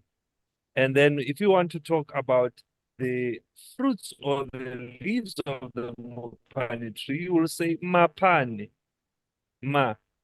But then if you want to talk about these caterpillars, which are called in English mopani worms, but in Setswana they're called dipani. Now you've got di. So you have this root pani that is everything to do with the experience of this tree, whether it be the roots, whether it be the leaves, whether it be the fruits, whether it be the caterpillar that is always on the tree, which is a delicacy that people eat. And the dish, by the way, is called pani. Or if we look, for example, at the word khomo, also in Setswana, which means a cow, right? You have khomo, khomo, khomo, each individual cow. And then you have dikhob, which means cows as a plural group, as individuals. Then you have makhomo, which means herds of cows. So essentially, we've got embedded in the grammar here a phenomenological system, a system of seeing particular phenomena in different lenses and different aspects. So this is a type of intellectual culture and a particular philosophical framework. And the beauty of Chimbire is that it actually has brought this philosophical framework into a visual form. And if I would now name these types of lenses on reality that are given by these prefixes, which are particular morphograms in the Chimbire system, we can say, for example, those to do with humans are those to do the empathetive, meaning that which is subjective experience. So Rutendo has spoken about the legs and the mind, you understand? So now we've got the Chimbire symbols for that. And then we've got the body, which we call the telluric prefixes, which are to do with the world, the outside world. So the tree and the trees, for example. And then we've got the individuative lens on reality, to say the individual things, for example. And then we've got the rest of the Chimbire systems, which, for example, give tools, say. So a tool and tools, which is a mediative aspect. So it's seeing the same phenomenon in all of these ways. You can see the same phenomenon as a person. You can see the same phenomenon as a tree. You can see the same phenomenon as an individual data point. You can see it as a homogeneous mass or amount. You can see it as a mediative tool, for example. So this is something that's embedded in the grammar of languages of a very large part of the African continent. So then two languages, so-called Bantu languages. So Chimbire is actually bringing a visualization to this speaker intuition about the philosophy of the language. And these are now recorded in this website that you can check, the basic Chimbire morphograms. But of course, African writing systems are very many in number, and they are ancient ones and modern ones. And around the continent, we have been using them for a long time. And for me, there is an opportunity now to really make a powerful technology with African writing systems that is linguistically transparent and efficient. And when we say that, we mean it's going to go at all levels of language, from the phonetic to the phonological, to the morphological, to the syntactic. So a featural system of Southern Africa is the isiBhexu system, and its featural, isiBhexu looks like this, for those who don't know it. It's featural because it breaks sounds down into their constituent parts. So here's a vowel, and then we add a consonant which has constituent features of consonants. And then you've got further constituent features. So it's breaking down to the minutiae of the speech sound. Now, the beauty of this is that when we combine it with Chimbire, now we can have a wonderful situation where we have the full breadth of linguistic structure represented in the written form. So whereas now we are writing in Latin alphabet, we are hardly representing the full breadth of linguistic structure. No. I beg your pardon? Sorry, I didn't hear.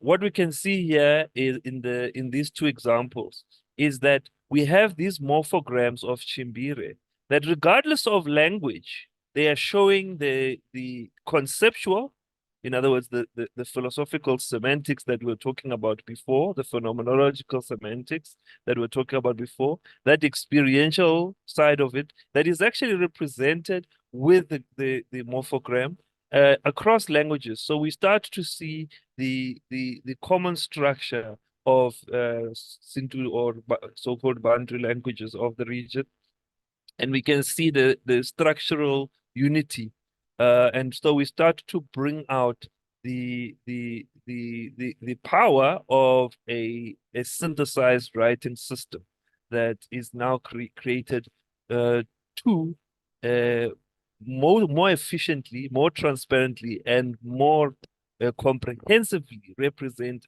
African languages in African terms. So in this process, we've been working on the design side of it because this isiBhexu itself is using the geometric angular forms of triangle as a basis. So Chimbire being more flowing, sometimes there is a need to adapt the design. So there's been processes of adaptation and also processes of more morphograms being created. For example, these for grammatical person and number morphograms that were added there. So in the end, we have a compound system which has morphograms. Here we have the morphogram of Chimbire meaning people, you know. So this says Bana Batari Ensu.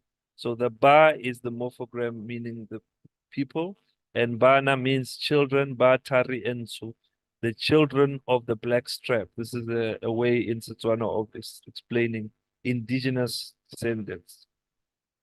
So here we have also the Chimbire symbol here, which is the essentially the archetype of the tree. And when we talk about the archetype of the tree, a lot of research has been done about that. For example, Carrie Ann Selvig in 2001 has analyzed Setswana around this idea that the morphograms have sort of this semantic web where there is this philosophical framework for how we interpret these things like a tree as a phenomenon, as a diverse phenomenon. So I think Chimbire is a powerful technology in the way it represents this graphic. So when we use Chimbire symbol here with the tree, the class 3 prefix, umcimbi. Now this is an event, you know. So we are having the featural abugida of isiBhexu here, used in combination with the Chimbire.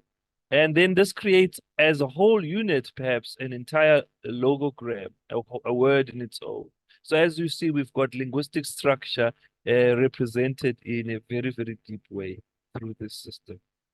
So this is the experiments that we are making towards a powerful technology, a technology of writing that perhaps could be the most powerful technology of writing that we could have, especially as Africans, but for a global function as well, in terms of the way it can represent language efficiently and in a way that is rooted in the values of the cultures that it comes from. So if maybe Taurai or Rutendo would like to close there.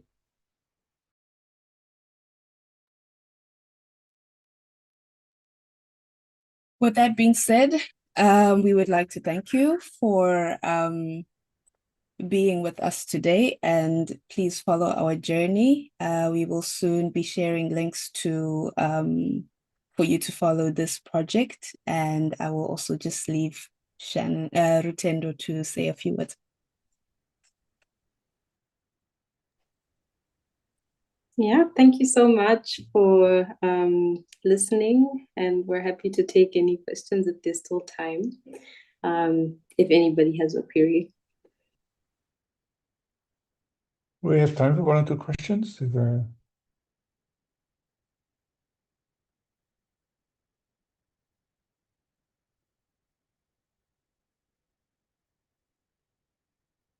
Then it must have been all very clear, or are they waiting for more of you with the links?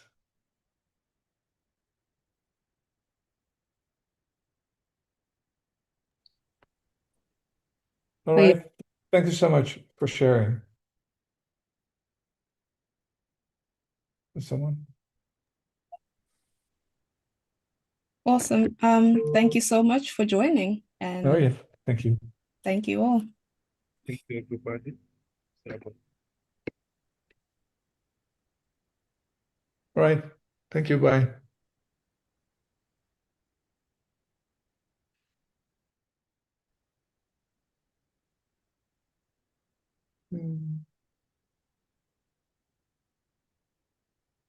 Hello, Anna. Hi, how you doing? Good. Can you good. hear How are me? you? I can hear Good. you. All right, let me see if I can figure out how to share my screen. So this might take me a minute or two. And I'm looking for your title page. Oh, okay.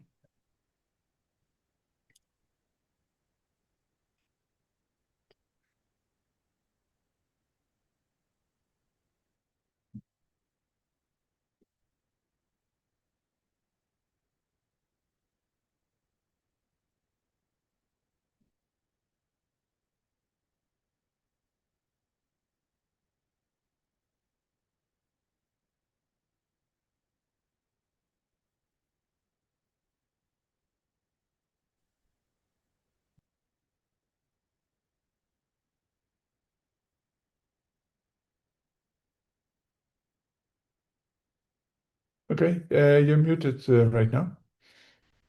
Can you see my screen? I can see your screen. Please. Okay. Yep. Floor is yours. Okay. Go ahead. Okay, it says Passport to Zen, right? Yes. Yeah, okay. It's not showing on my monitor, so I'm like, oh, great. Okay, well, anyway, let's go ahead and get started. So, hi, everybody. I am super excited to be here today and share with you some of the wonderful examples of Japanese calligraphy that I picked up when I was in Japan earlier this year. But before we get started, I need to make a disclaimer. I am not a calligrapher, and I'm also not an expert on Japanese calligraphy. So it's rather daunting to be speaking here at TypeLab, because I'm sure that some of you in the audience actually are probably really good at calligraphy, and maybe you've even studied Japanese calligraphy. If that's you, please feel free to add relevant nuggets of information in the chat or in the Q&A at the end of the session. The more we can all learn, the better.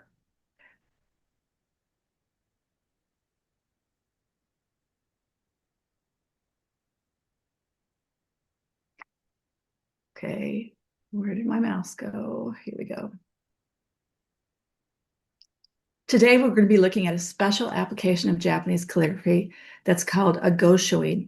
It's something you can get when you visit a shrine or a temple. It serves as proof that you actually visited that particular holy site, and it also carries with it a blessing. Goshoin are collected into a book that's called a goshoin show, like the one you see here on the screen. It's kind of like a passport book, which is why this presentation is called Passport to Zen.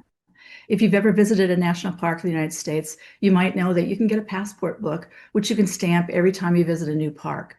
The difference between a goshoin and most tourist passport books is that you don't stamp a goshoin yourself. Instead, the priest or the monk who's at the shrine creates it for you, oftentimes while you watch, which I think is really cool.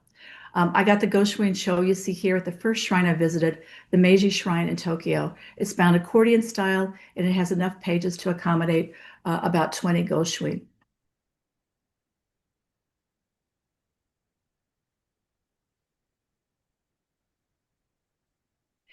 Here are a few pages from my Goshuin Cho. You'll notice the colors are red and black. These are traditional colors for a Goshuin. Black and red are among the first colors that had names in ancient Japan, along with white and blue. Words to describe colors like yellow, orange, or purple came later. The combination of black and red is deeply rooted in Asian cultures. It's not unique to Asia, though. The same color combinations can be found in Egyptian papyrus and also medieval manuscripts. What is unique is the way they're used on a traditional Goshuin. The red ink is stamped on the paper with a seal. The black ink is applied with a brush. When making a Goshuin, the first thing the monk or the priest does is apply all the red stamps. After the stamps are in place, the scribe fills their brush with black sumi ink and adds some custom calligraphy.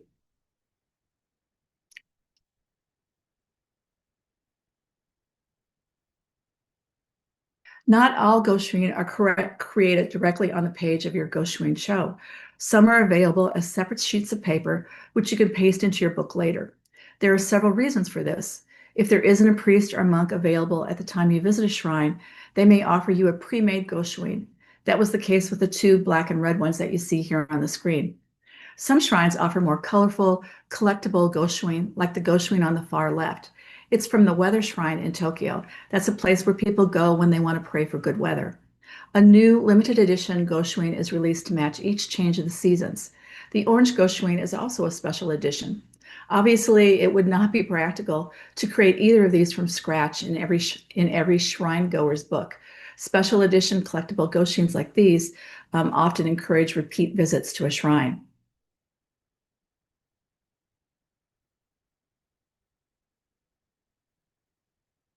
By now, you might be wondering what is written on a Goshuin. Each shrine or temple has a unique design, but here's what you'll find on a typical one. The shrine, I keep saying shine, the shrine's seal is stamped in red in the center. Other stamps are often applied to the peripheral. After all the stamps are in place, the calligraphy is added. Traditional Japanese is read right to left, top to bottom. So let's start with the black characters in the upper right-hand corner. I'd like you to take a really close look at these. There's two characters that form the kanji for hohai, which means to worship. The reason I want you to kind of remember these is because this kanji appears on almost all of the Goshuin we'll be looking at today, and that provides us with a key that can help us analyze different calligraphy styles. The black lettering running down the center is the name of the shrine. On the left side is the date of my visit. Note, however, the dating isn't Gregorian style, even though that's the calendar that the Japanese use today in everyday life. The date is written in the traditional Nengo calendar, which measures time actually in eras. Every time there's a new emperor, it's the start of a new era. The last emperor took the throne in May 2019, and our current era is called Reiwa, represented by the first two characters in the upper left-hand column. In 2025, 2025 is the 7th year in the Reiwa era. And so the third character that you see in that column is the kanji for 7, for the number 7. Since the Goshuin we're looking at today was created this year, we can also use these characters to kind of compare different calligraphy styles.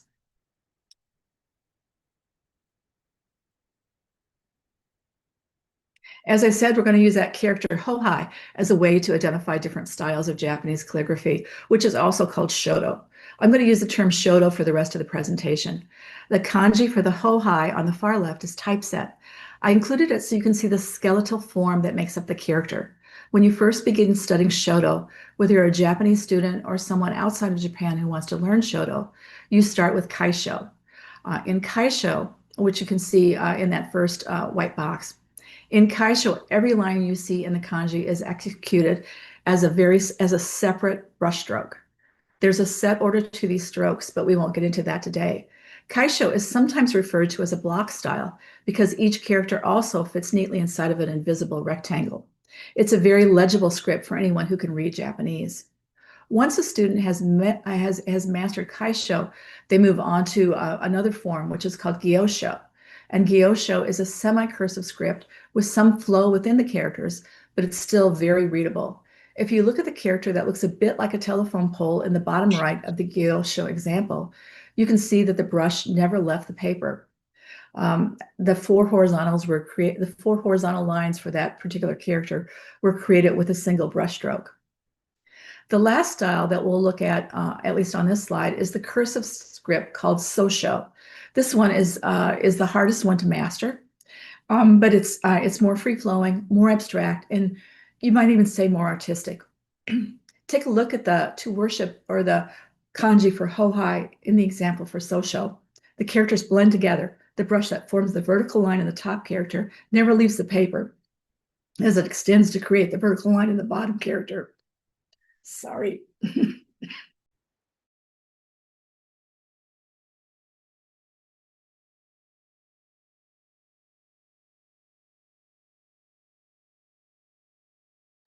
I started to lose my voice there.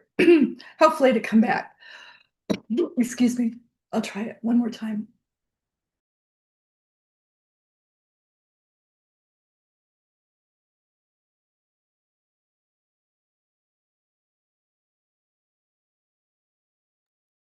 My apologies. So moving on to the next one. Seal script. It's another form of shoto. As a designer, I'm fascinated by its clean graphic qualities. It's one of the earliest scripts, and it was imported from China. Today, it's used primarily for seals. The simple shapes and even strokes adapt well to carving characters into stone or other stamping materials. On your screen is a close-up look at two seals from Shinto shrines in Kyoto. Keep an eye open for the wide variety of seal script we'll be looking at in the samples today.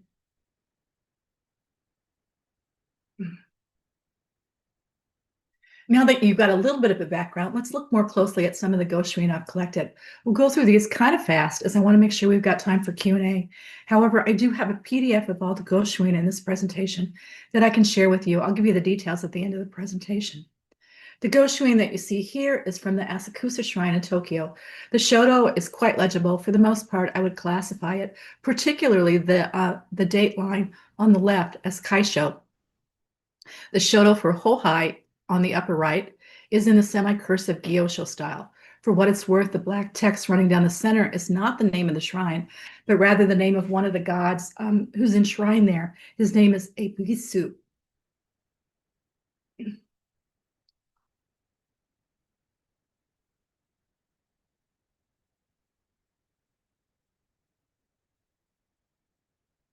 There's definitely a strong sense of movement in the shoto on this goshuin from the Fushimi Inari Shrine in Kyoto. You can see how some of the characters flow together and yet still retain a great degree of readability.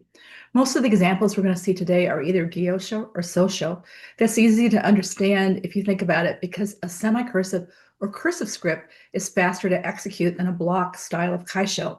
When you're a shrine priest and you've got a line of people waiting for you to make their goshuin, you want to use a script that's fluid and fast. The black shoto on this goshuin from the Oyama Shrine is an example of the more rounded, free-flowing characters characteristic of Gyosho. The column of red kaisho characters on the upper right were applied with a stamp. These characters reference Kanazawa's importance during feudal times. Interestingly, the kanji for Hohai, which we've seen on all the other goshin, is absent on this particular one.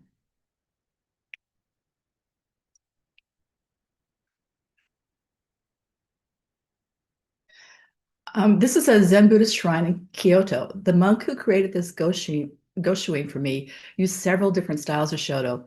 In the upper right are the characters for Hohai, which means to worship, as we talked about. They're written in a loose style that resembles Sosho. But what about the column of black kanji in the lower right-hand corner? If you take a look at that, you might actually recognize the characters for Reiwa. And if you do, then you'll realize that this is the date, this is the line with the date on it.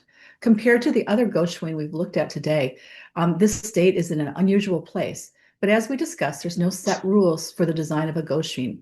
As for the remaining words, they are written in the semi-cursive Gyosho style.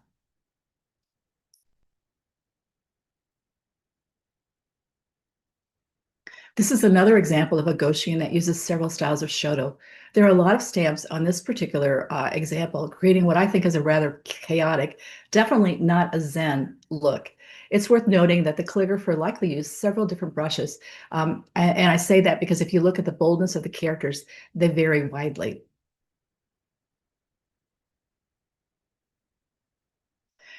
If you guessed that this goshin is a special edition one, you were right. This one commemorates the cherry blossom season in the Gion district of Kyoto. It's from the Yasaka Shrine. We looked at the traditional red and black goshin for this shrine when we discussed seal script. The type in the center, which typically would be the name of the shrine, doesn't appear to match the characters on the shrine's other goshin, but they're executed so loosely in the social style that since I don't read Japanese, it's hard for me actually to tell if they're the same or not.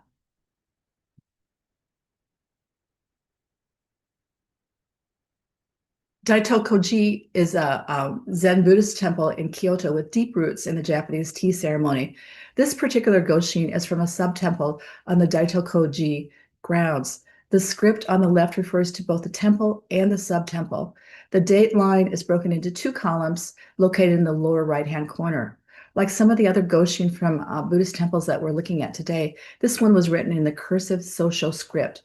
Also note that the center seal script is contained within a circle.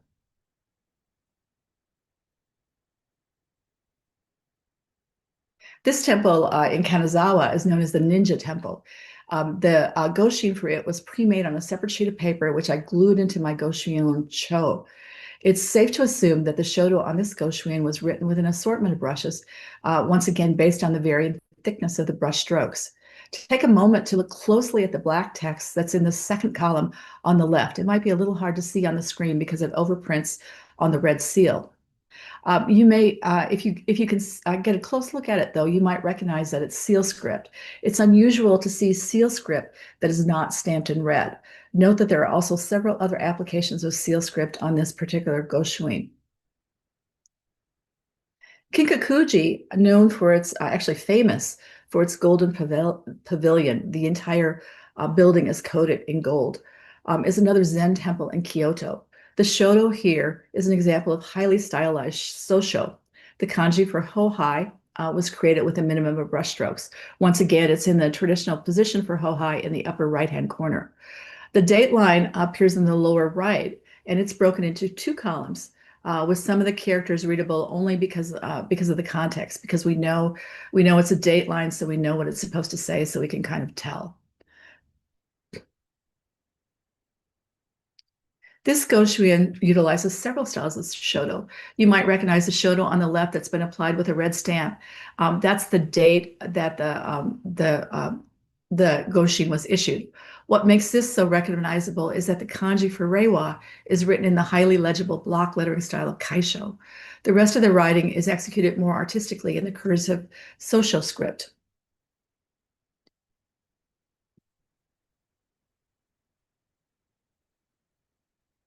The most well-known sacred site on the Miyajima Island, the Itsukushima Shrine, is an excellent example of the free-flowing artistic style of Sosho. When I visited this popular shrine, there was a long queue of visitors waiting to get a goshin, and the priest needed to work very fast. On the top left, the 2 characters that represent Reiwa have merged into one form. On the right, the characters for Hohai are, in my opinion, interpreted with great elegance.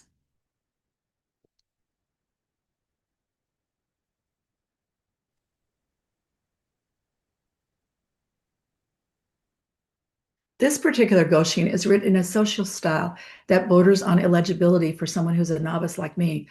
It does feature some interesting stamps that relate to the history of the shrine.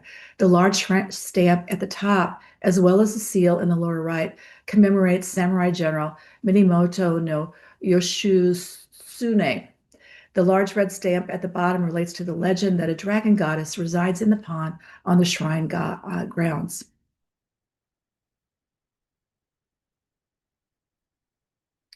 Here's the last goshin from my goshin show. I think it's a particularly beautiful example of Sosho. One of the things that is unique about this temple is that it guards a fire that is said to have been burning for 1,200 years. The stamp in the center represents that fire. The eternal flame that burns at the Hiroshima Peace Park was lit from the fire that burns at this shrine.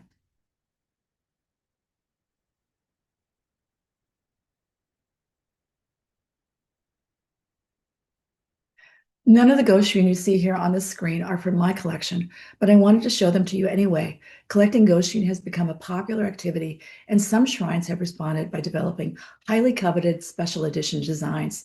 The cut paper examples here, I think, are particularly beautiful. These unusual Goshuin help foster more visits to shrines, as well as additional revenue for the shrine or temple. If you have an opportunity to visit Japan, you might want to be on the lookout for these or other kind of special edition Goshuins.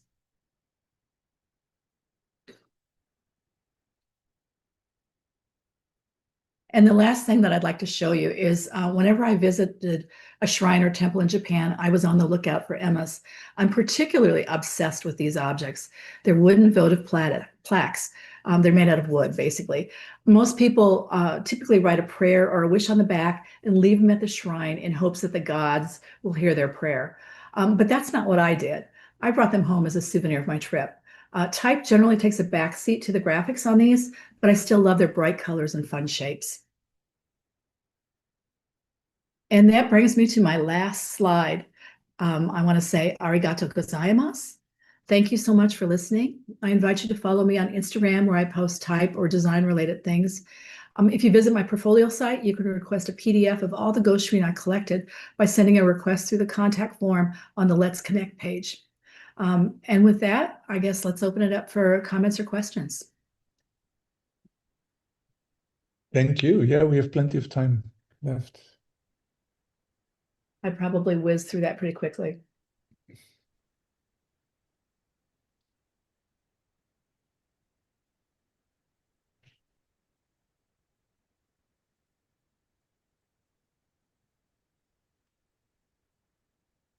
Questions, additions?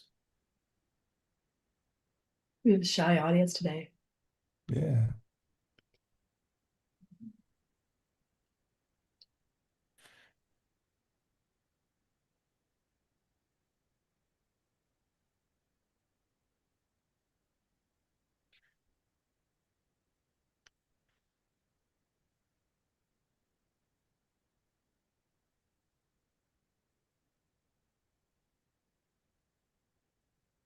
CJ's there.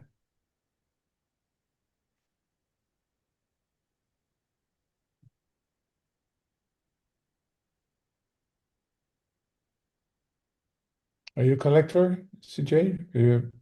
Oh. Yeah, I posted a link of some that I've collected, and very great talk. I really enjoyed that.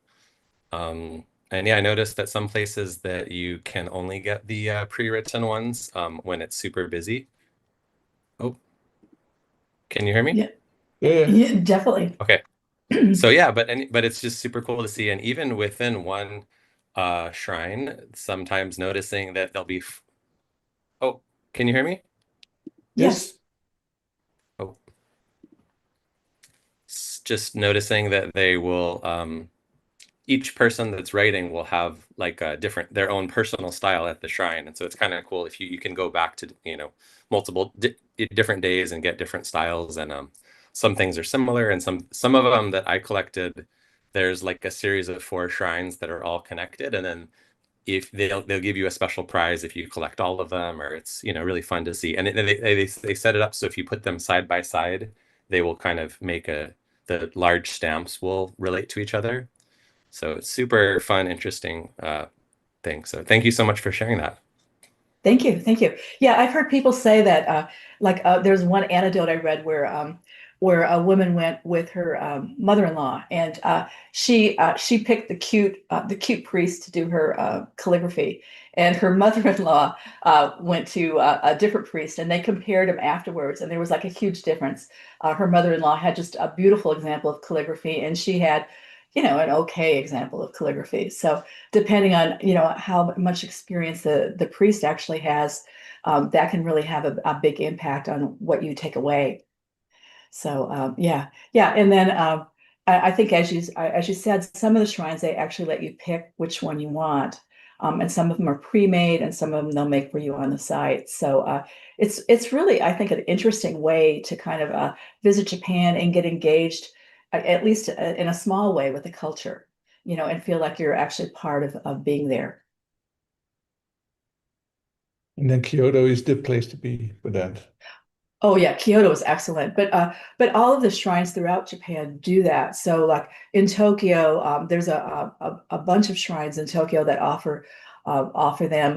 Kanazawa is also a really good spot for that. So, but yeah, Kyoto, I think I read that there's approximately 2,000 shrines and temples in Kyoto.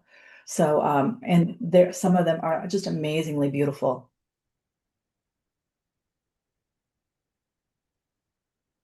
Yeah, and in my experience, it needs some local information to know where to go and where not to go.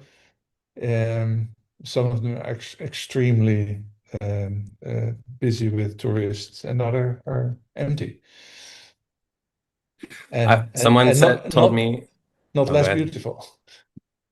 Go ahead. Someone Sorry. told me, especially in Kyoto, if you see a large group of tourists going in one direction, just go the opposite direction, and you're going to find something way cooler.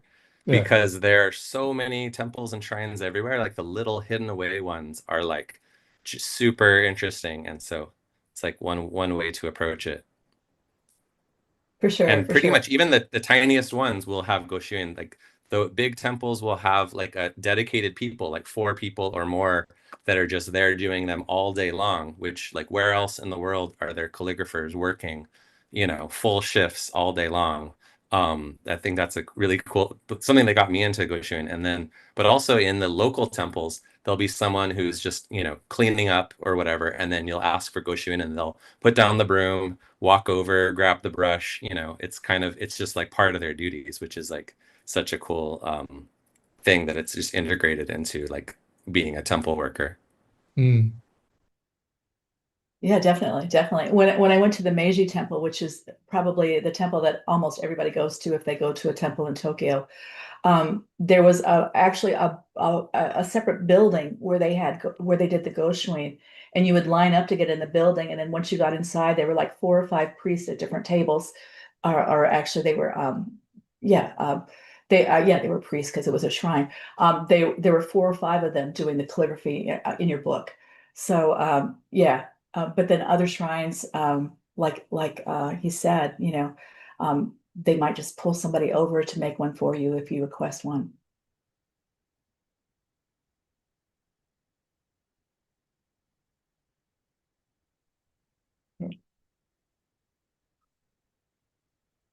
All right, more questions, answers, additions. Okay, well, once again, thank you to everybody who joined, and if you'd like a PDF with all the Goshuin that I collected, so that you can spend a little bit more time looking at the calligraphy, just shoot me a message through my portfolio site, and I'll send you a PDF. Okay, thank you very much for sharing. Okay, thank you. Thank you, I appreciate CJ. it. Yeah.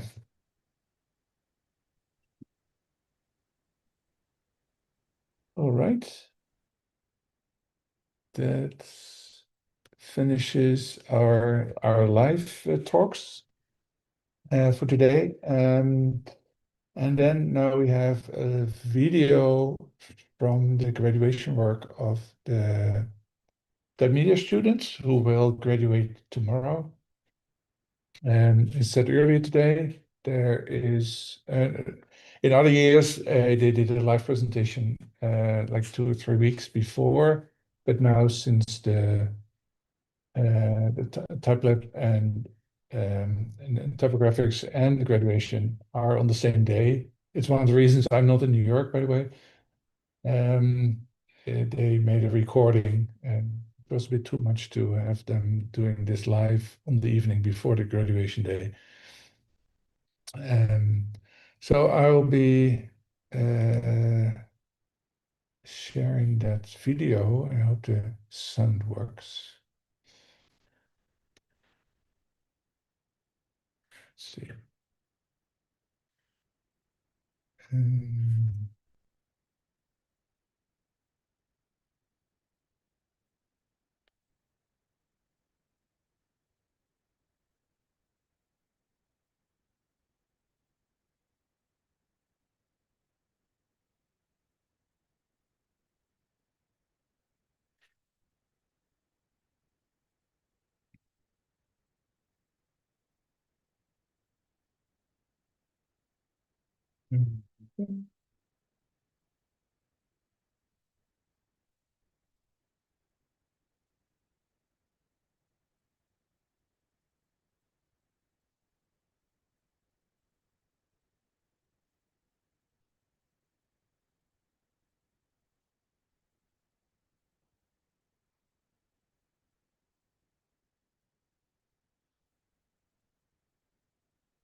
Does the sound work? Sorry.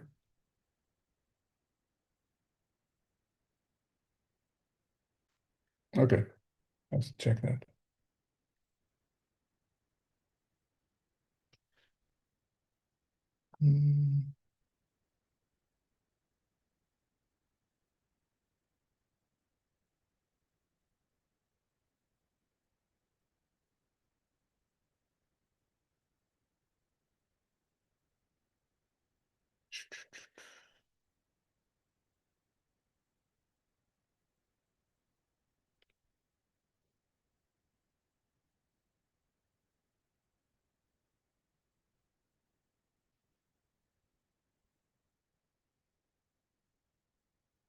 And I think you're still sharing.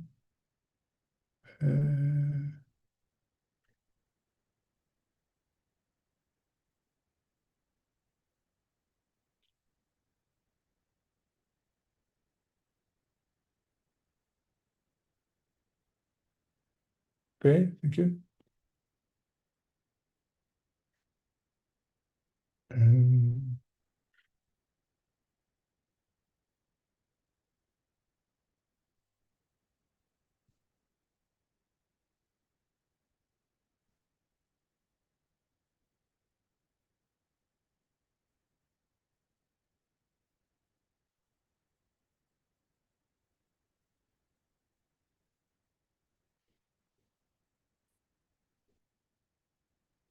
Nick, do you know how I share a video with sound?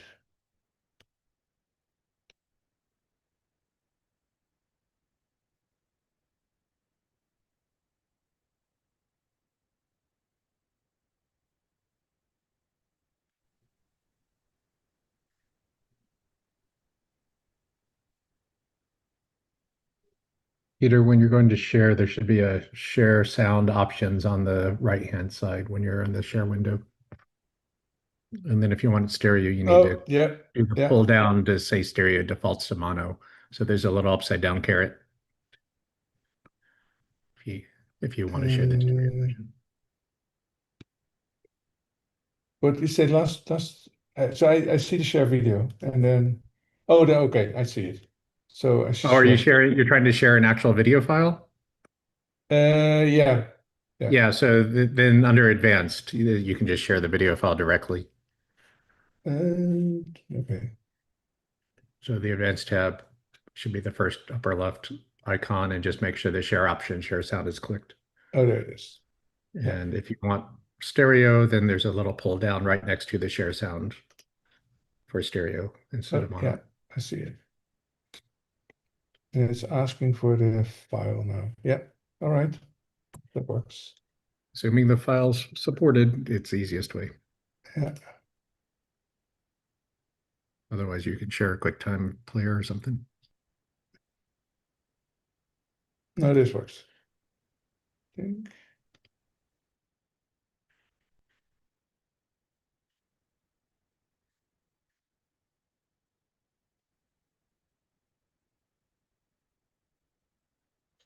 Hello to everybody watching. Nice to meet you through the screen. I'm Kaat van den Broek, a graphic designer and type designer from Belgium. and I'm honored to present to you today my graduation project at Type Media. To give you some context about myself before Type Media, I studied graphic design in Ghent. There, I discovered a penchant for type design as well as for making books.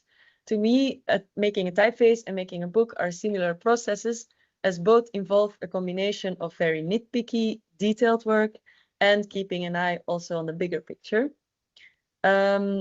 This love for books and type united themselves into my graduation project.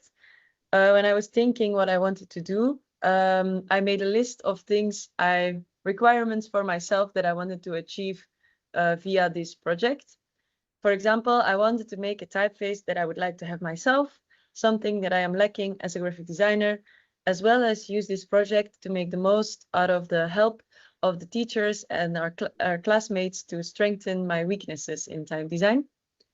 Aside of that, I also wanted to build a toolkit then for book design with all the necessary elements. I want to bring my own voice in a text font, like warm and frivolous, but still trying to be harmonious and balanced. I had based this toolkit on a book that I had made for a friend, where I really enjoyed having a serif typeface with a sans companion for the footnotes. Therefore, my plan was to make a serif version, upright and italic, with a sans and a display companion, respectively for footnotes and for titles or covers. During the semester, the contents of this toolkit changed a lot, from a courageous and ambitious plan in February to the current state of affairs. As I said in the beginning, I was drawing simultaneously serif, Roman, upright text style, and a sans companion. I was trying my darnest to make them match by reconciling the proportions and the weight by conducting a multiple mini variable tests. This two-way street of both styles influencing the design of the other was something I was really trying to cultivate in my process. All of that so they could be seamlessly mingled in text. On top of that, I had also been drawing the italic, not necessarily matching with the upright, but I was having a lot of fun drawing it, and that enthusiasm shows in the design. In the end, the entire purpose of an italic is to stand out within text, so as long as it stood out and served this purpose, I felt like the distance between the italic and the upright style was working.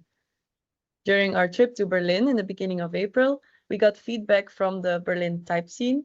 This was a turning point for me, as all of these fresh sets of eyes posed me some really valuable questions, mainly about my family planning. How did the different styles relate to each other? Is the sans really necessary? Should the sans look more alike to the serif version, or should it be as different as the italic? Is the italic too different from the upright that they don't fit together anymore? Or is this distance something fun, bringing excitement into my family? And after Berlin, I was then a bit lost on what to do with the sans. Should I just disregard it or park it for later? Or should I push through and continue it? So after lots of ruminating and talking about it with teachers and classmates, I decided to drop the sans for now, at least, and instead add a bold style, because this would have more added value both to me to develop my typeface, as Tobias Freire-Jones told me, that making extremes also teaches you a lot about your regular style. But also it's more valuable to the book designer using my typeface to bring hierarchy in a text. So this was my new family plan. As you can see in the bottom left corner of my post-it note, there is still the display style I've wisely kept quiet about. It was an urgent matter to get started on that one at this moment in the process, so that I did. But as soon as I got sketching, we had the Hangul workshop with Minjo Ham. So I took my shape explorations to this new script, which turned out nicer than where my Latin was going at that point, funnily enough. So after this moment, I went through a bit of a roller coaster, trying to bring the same character to my Latin by looking at what elements to exploit more, what are the defining characteristics, where to make certain decisions. But it never worked so well with the Latin shapes as it did with the geometric Hangul. I went through iterations of sketching. First, it was a bit too boring. Then I made it a bit too much, trying to play out this balancing act.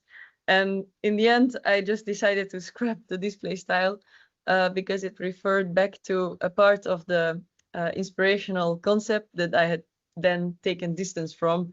So yeah, it didn't make much sense anymore. But this decision also allowed me to focus more on getting my other styles to a better place. So it was a good decision in the end, I think. So third time's the charm, another review of my family planning. I'm only left with the core of my project, a regular, a bold, and italic, leaving all the other styles for after graduation. But on the topic of the bold, my plan was to get the regular first to an almost finished state, and then to transform it into a bold. So first I did again some tests to find out what's the right weight, what's the right amount of contrast in comparison to the regular. As Erik always told us, it's easier to make decisions based on what you see instead of what you imagine in your head. So these tests were really valuable to me to make then decisions based upon. So the boldifying afterwards still needed a lot of adjustments, especially changing the widths of some characters and the weights of certain diagonals. But actually, I was happily surprised by the state of it in quite a short time. I mean, nothing has ever really finished that, but I was content. So finally, after this entire journey, here is now a family overview. As you can see, we had also 3 workshops with Alexandra Samolenkova to work on our extended Latin, which I really enjoyed. The preparation for these diacritic workshops really helped me to push my basic Latin as well into a better shape, because I wanted to have my proportions and thicks and thins and contrast a bit in a good shape. So because the diacritics, of course, also depend on that. And yeah, it really helped me to push my basic Latin. So yeah, in the next in the family overview, the regular in a bit of text. Here you see a bit of a timeline from the end of April and May and then to now, and also for the italic.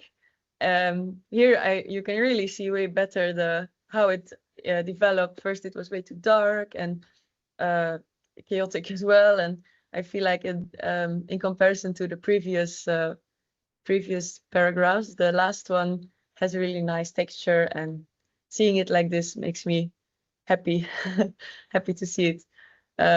So here a bit bigger, so you can see some details in words, but it's not necessarily meant to be a display typeface. It's meant to be used for making books. So I also wanted to show you my typeface in a made-up book. So voila, that was the journey of my graduation project family, like how it developed, how it evolved. But that is not all. As I mentioned when talking about my goals for the project, I wanted to make a typeface that I would like to have myself, something that I am lacking as a graphic designer. So in my toolkit, I will include some extra technical help for justifying text taking shape in a mini width axis. So when I think about the hours I spent trying to solve widows and rivers in the books, tinkering with the tracking settings, I would have loved to have an extra tool at hand, a typeface that gives me more control over the squishing and stretching of words over a line of text. Therefore, I decided to develop a mini width axis. In this, I made a little booklet to demonstrate it, to visualize how this tool can help with justifying text. On this first page, you see the text automatically justified. This means simply clicking on the justification button in InDesign with hyphenation turned on and not touching the text any further. I left in all of the mistakes. For example, as you can see in the second paragraph, it ends with a widow, which is quite a disgrace in book design. So how to solve that? The second page shows the text automatically justified by InDesign, but I went through it and corrected the mistakes via tracking adjustments, as I was taught during my graphic design education. So in order to fix a scandalous mistake like the widow on the first page, you reduce the tracking of the couple of sentences before, so the spacing becomes tighter and an extra word fits on that line. This technique works well. It already looks way better than the first page, but in different contexts, like smaller columns or in particularly difficult situations, like a line of a list of names, for example, that you can't hyphenate, having only the tracking as a solution can fall short. You will have to add either so much tracking in the looser or in the tighter direction that the lines just look squished or as if they are flying away. So therefore, I designed the mini width axis to have another thing at hand, either to use on its own as a more controlled way of tracking, or to counter the tracking when the text becomes, for example, too tight and dark, to then allow again a bit of space by making the letters more narrow. I was very happy with the result of this test. Of course, it's also possible to achieve great results with only tracking, but more than the visual result, it was also like the process of setting this text was way more comfortable and quick for me as a graphic designer, having this extra tool at hand. So how did I make it? The way I went about this was by using the UFO stretch tool to make a slightly narrow and a slightly wide version of my regular. I tried to push the regular as narrow or as wide as I could before it actually started to look narrow or wide. Then using the bold I made, I was able to readjust the color of the letter again to match the regular, so that the narrow and wide version would fit in seamlessly with the regular in the standard width. Here is a demonstration in font goggles what this effect means. Even though it's only a little bit more narrow and a little bit more wide, it already has a huge impact on the length of the line of text, which was exactly what I was hoping for. So a little bit goes a long way. So this is what I've been up to with my graduation project for the last 4 months. Sadly enough, the semester is coming to an end. Next week, we have our final presentations, which is really exciting. But if I had more time, I would love to do more things. For example, to add also a mini width axis for the italic and for the bold. And in context of that, also make a bold italic and a black weight. I would also love to again pick up the sans and display style that I had to drop out of a lack of time.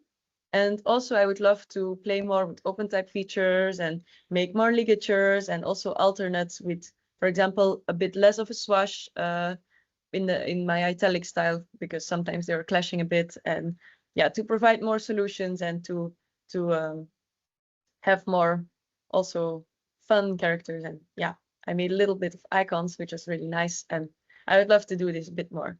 I mean, I would love to move a mountain, but sadly our time is up. So thank you for listening. Thank you for your attention, and thank you for being interested in my project. If you have any more questions or remarks or want to say hello, feel free to contact me via email or Instagram. It's in the right bottom corner of the screen. That's it. I will now pass the microphone to my classmate, the next one. Have a nice day, and I'll hopefully hear from you. Bye-bye.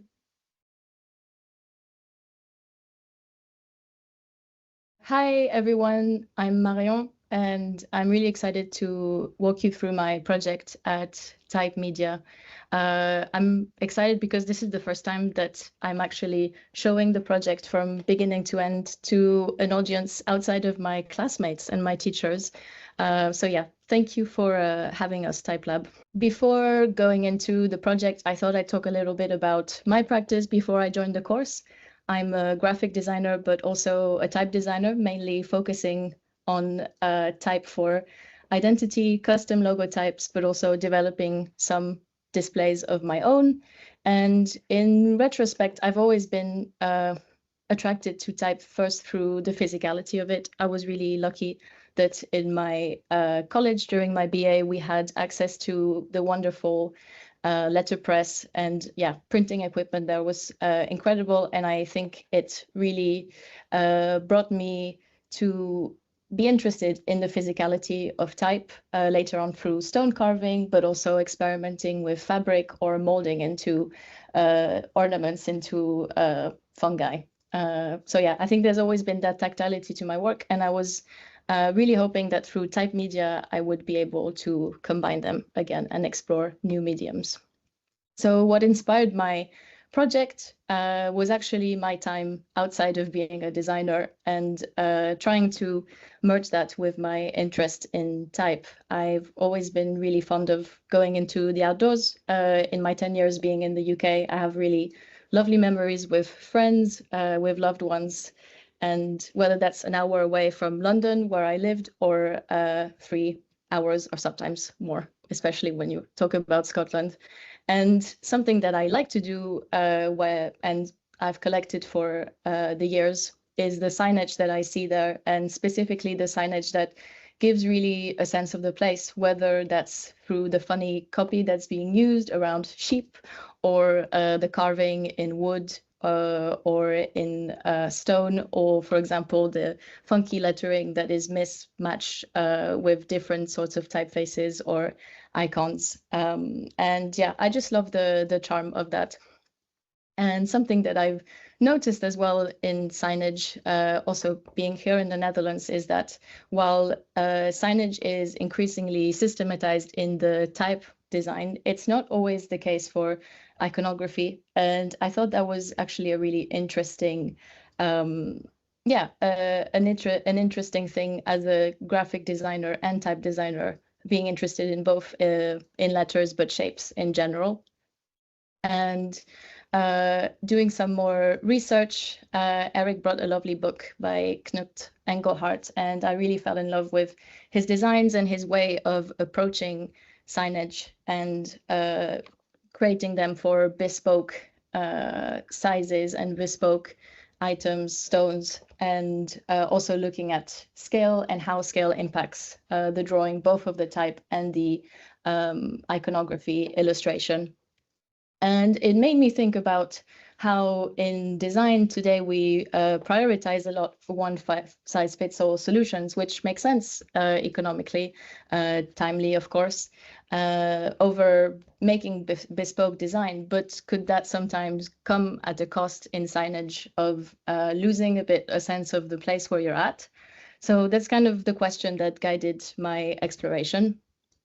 And I started to sketch my ideas out and looking at the relationship between iconography and type and how they could be related, whether that's in their weight or in their proportions, but also looking at materiality, being really fond of stone carving and its place, especially in the UK, and the idea of size and the tool and how that is kind of related in terms of how much detail you can incorporate into type.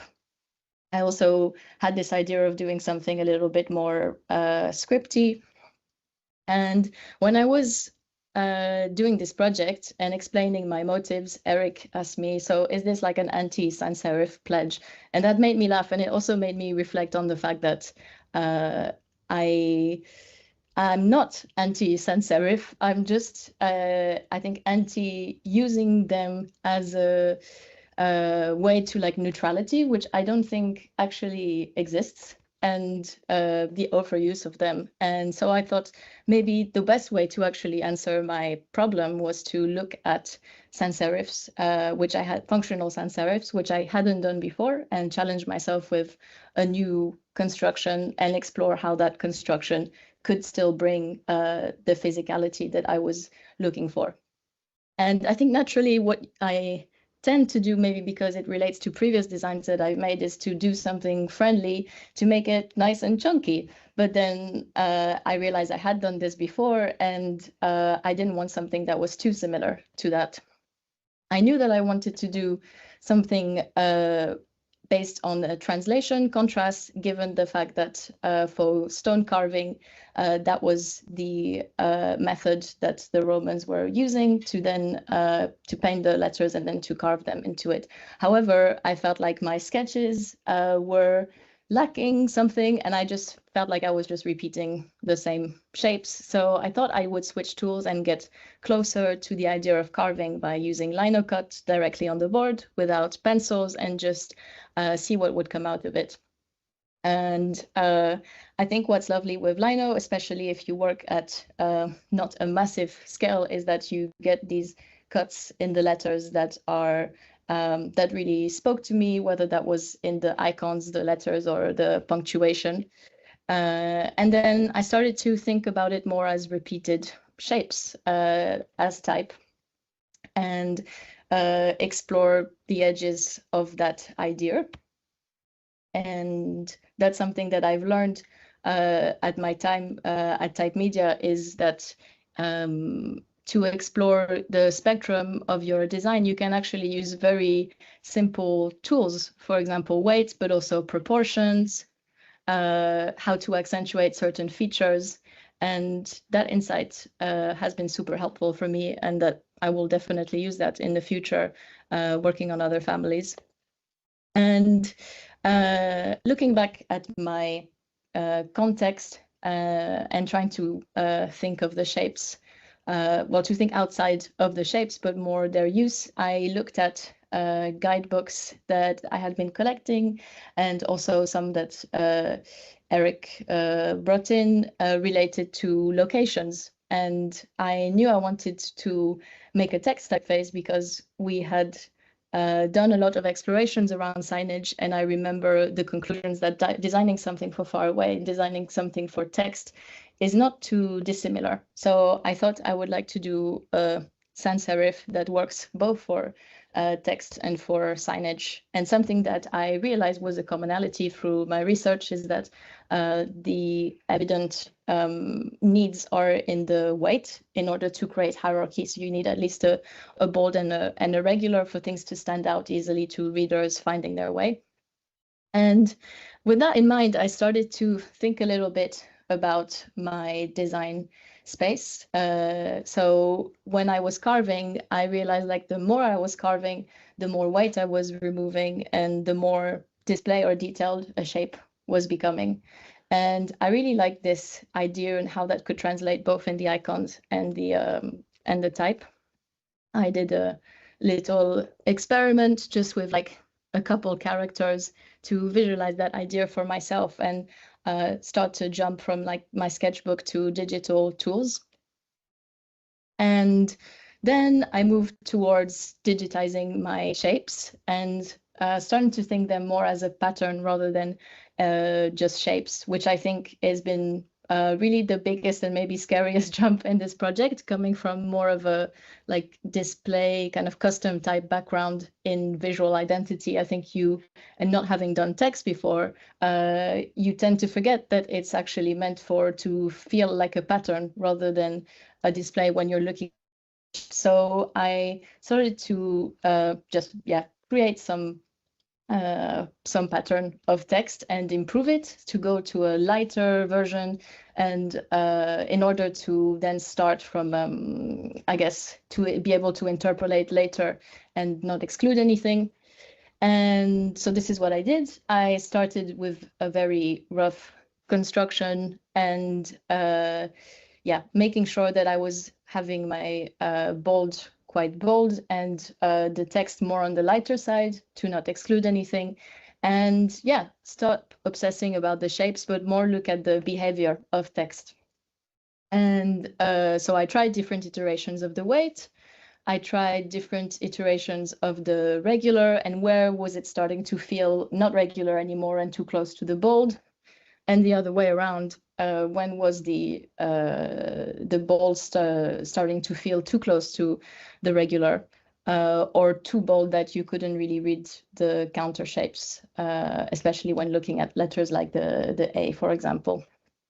And so from this experimentation, I narrowed down a little bit more the range of interpolation I was looking at, and also detect that I would probably need a medium when it comes to signage. I'll show you later on in the presentation, but light version for far away doesn't really work. But something that I realized as well was that because I had been focusing more on the pattern, I had kind of forgotten these aspects of my initial experimentations in cutting and these kind of strong marks related to carving.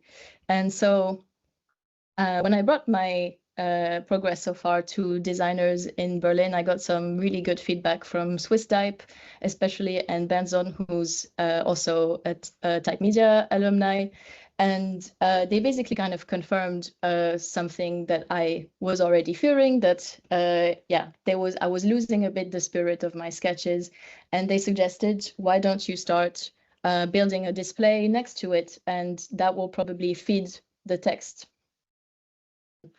And I think that was really such a breakthrough moment for me, in the sense that I realized that when you're a type designer, you don't create one weight and you just finish it and then you do the other style. You actually have to think about them in parallel, and they inform each other throughout the process. I really like this sketch that Ben did on my proof, kind of showing this idea of how could I take these shapes further. So I decided to explore different versions of the display, whether that's something quite chunky but a bit narrower, or something really narrow and thin, or an italic, or something extended. And I started to actually form signage both with my text and my displays that I had so far, and put them to the test, because I think when you're making something for far away, you have to test it from far away. And yeah, indeed, the text was working from the medium weights, but definitely not in the more regular weight. It was just too light. And yeah, the really condensed thin type, the display version didn't work. The extended one was nice, but in terms of being economic with signage, and especially thinking about the environment, I didn't want to create a type that was too long to set, especially when you think about like really long Welsh names or something like that.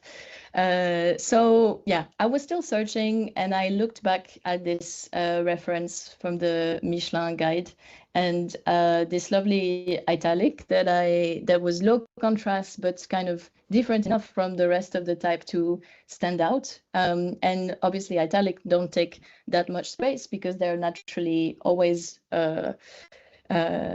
more condensed than the Roman. So it kind of had the best of both worlds, and I realized I hadn't really explored that to its full potential. So I made a quick sketch and then started to digitize, and I started to see this as a possibility and a viable option that matched both criteria of space, and also felt distinct enough from my text that I could use it in the sign, and readable in terms of not having too much contrast. So from doing this italic, I went back to my text. As I said, you move from one style to the other in parallel, and not one after the other. I found this process super helpful. So when I look back at my text, I was like, oh my God, it's just very generic and it's very round. There's a lot of influence that is missing. So that allowed me to progressively add these features. And also something that I really needed to look into was my caps. As you can see, they were quite undefined. And then looking at references of Roman constructions related to carving and the humanist nature of my typeface, I started to bring better proportions looking at references. I think that's something that in my next projects, I will definitely take on, because I have the habit of just sketching, and that's great, but sometimes you also need to look back at what has felt right in these kinds of constructions before.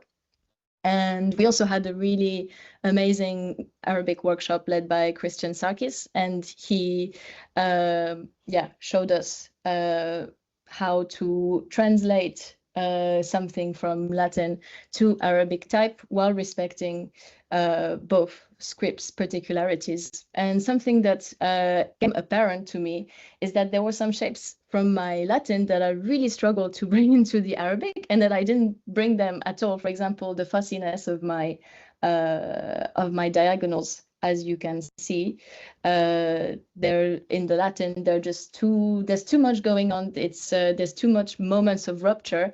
And then I didn't bring them into the Arabic, but then the Arabic, works fine in its texture and it doesn't remove anything of the feeling. So I decided then why don't I just do the same for the Latin? So I did that. And another thing that happened while I tried to incorporate back these moments of angularity and like kind of sharper cuts into my design was that for the lighter weight of the text, it just felt there was some moments of spottiness and my spacing was kind of okay. So I was like, there's something about the construction of the letters that I haven't figured out yet. And looking at my most regular weight, my lightest weight, I realized that I had treated the stem concaveness and the cut in it way too similar to the bold. And actually, if I wanted something that didn't have as much spottiness in the regular, I probably need to tone it down. So that's what I did. And then I realized that, so this was the before and after, which creates a lot more unification in the typeface, and then implementing more characters, making the punctuation bigger, and also in the diagonals, treating them with just a little bit more simplicity like I had done on the caps. And this is what it looks like for the darker weights.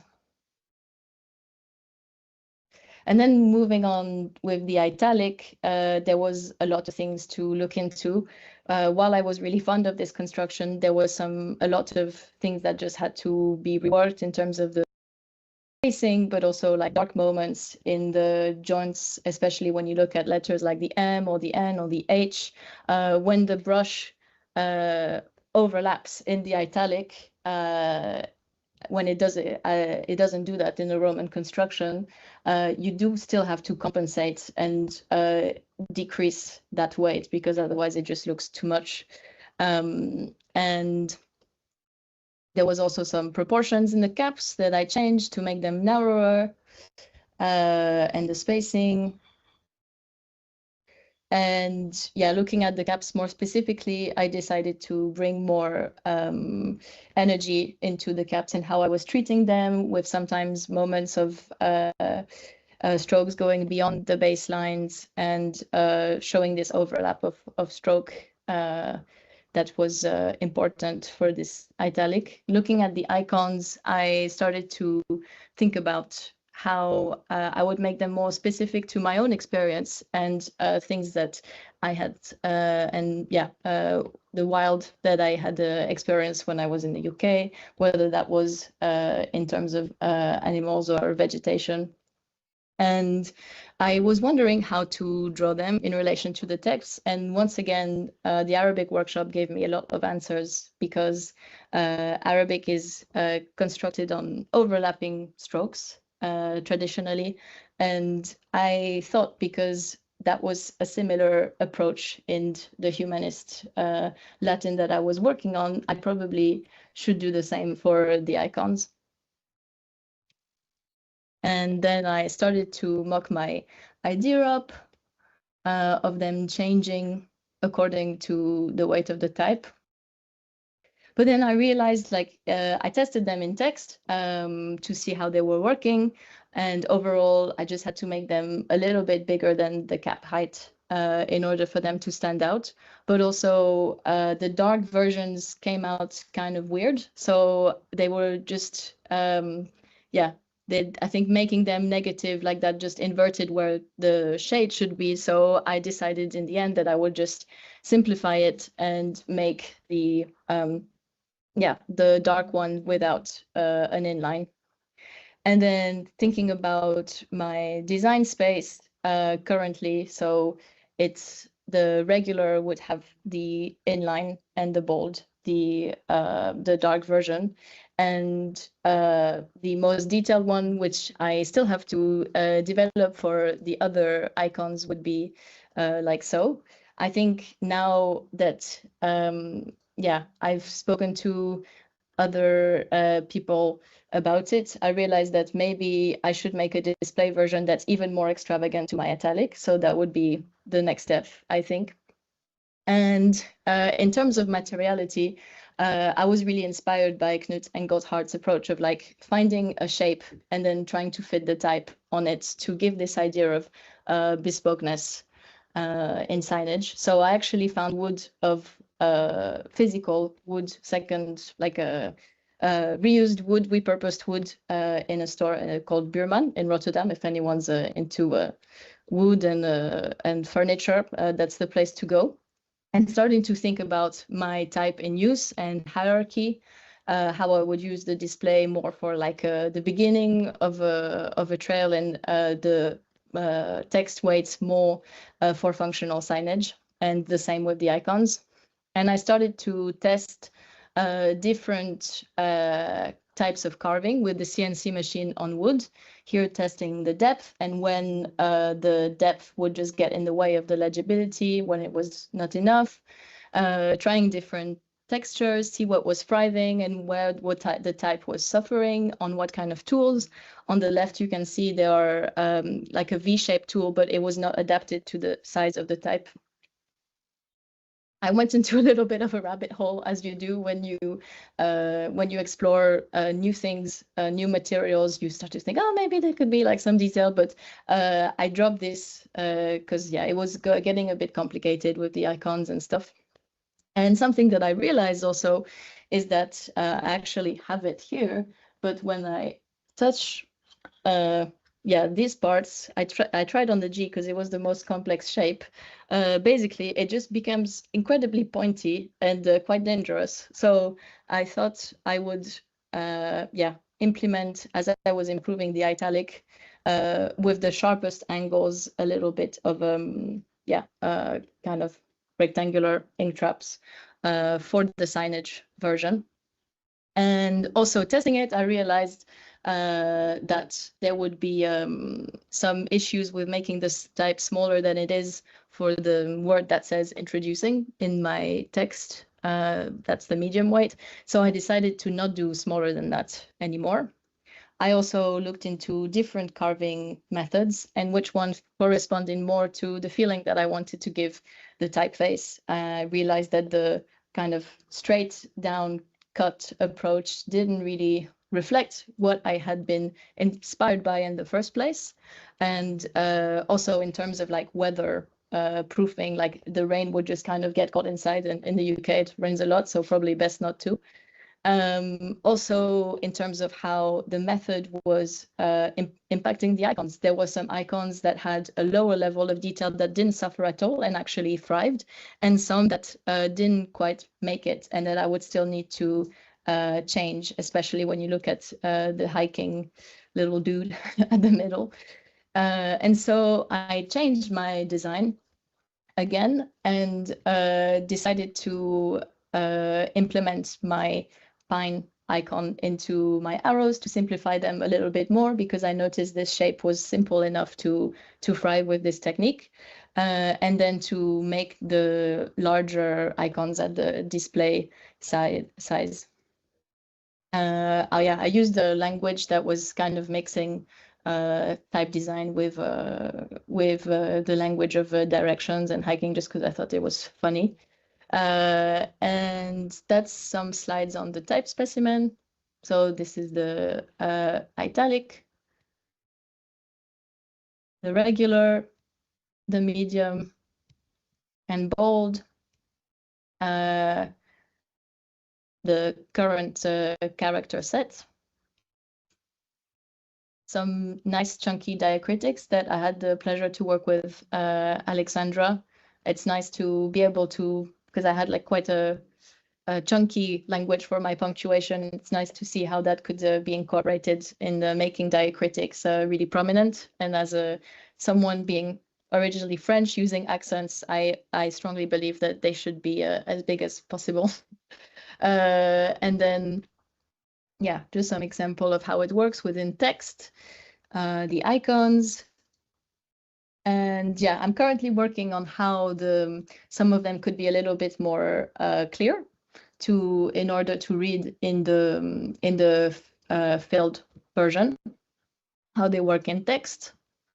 And I also started to look into numerals and how I can use them for things that are signage specific, such as distance, etc., or in the field guide, how they would you would use these numbers, arrows, and how it all comes together in a text version for the field guides, for example, using different weights.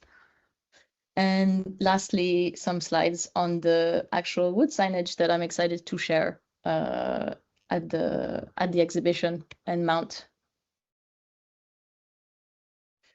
I'm looking forward to, I was happy about the numbers, especially because I spent some time figuring them out. The humanist numbers gave me some challenge, as I hadn't done them before. So it was nice to see how they turned out in the wood, and how it gives this extra dimension to the type and shapes, and maybe some idea for that more exaggerated display. Who knows? This is me. Thank you for your attention. And if you want to get in touch, if you have some questions about the project, I would love to hear from you. Thanks so much.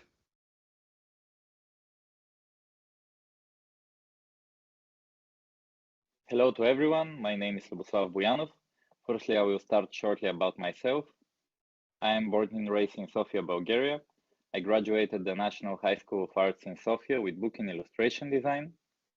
After that, I continued my education in the National Academy of Arts, again in Sofia, with poster and visual communication. My passion for letter comes from early on. As a kid, I got really interested into graffiti, and it was a big part of my life for a long time. And it kind of naturally evolved into my interest in type design, lettering, and calligraphy.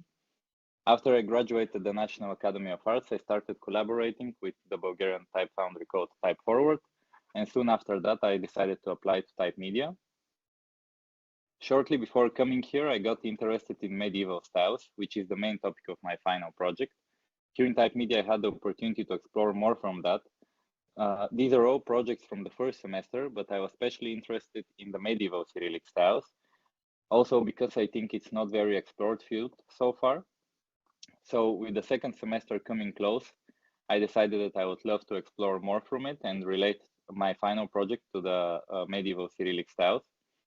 The idea of designing a typeface with a contemporary appearance, which will bring more atmosphere from the Cyrillic manuscript, starting building up already during the first semester.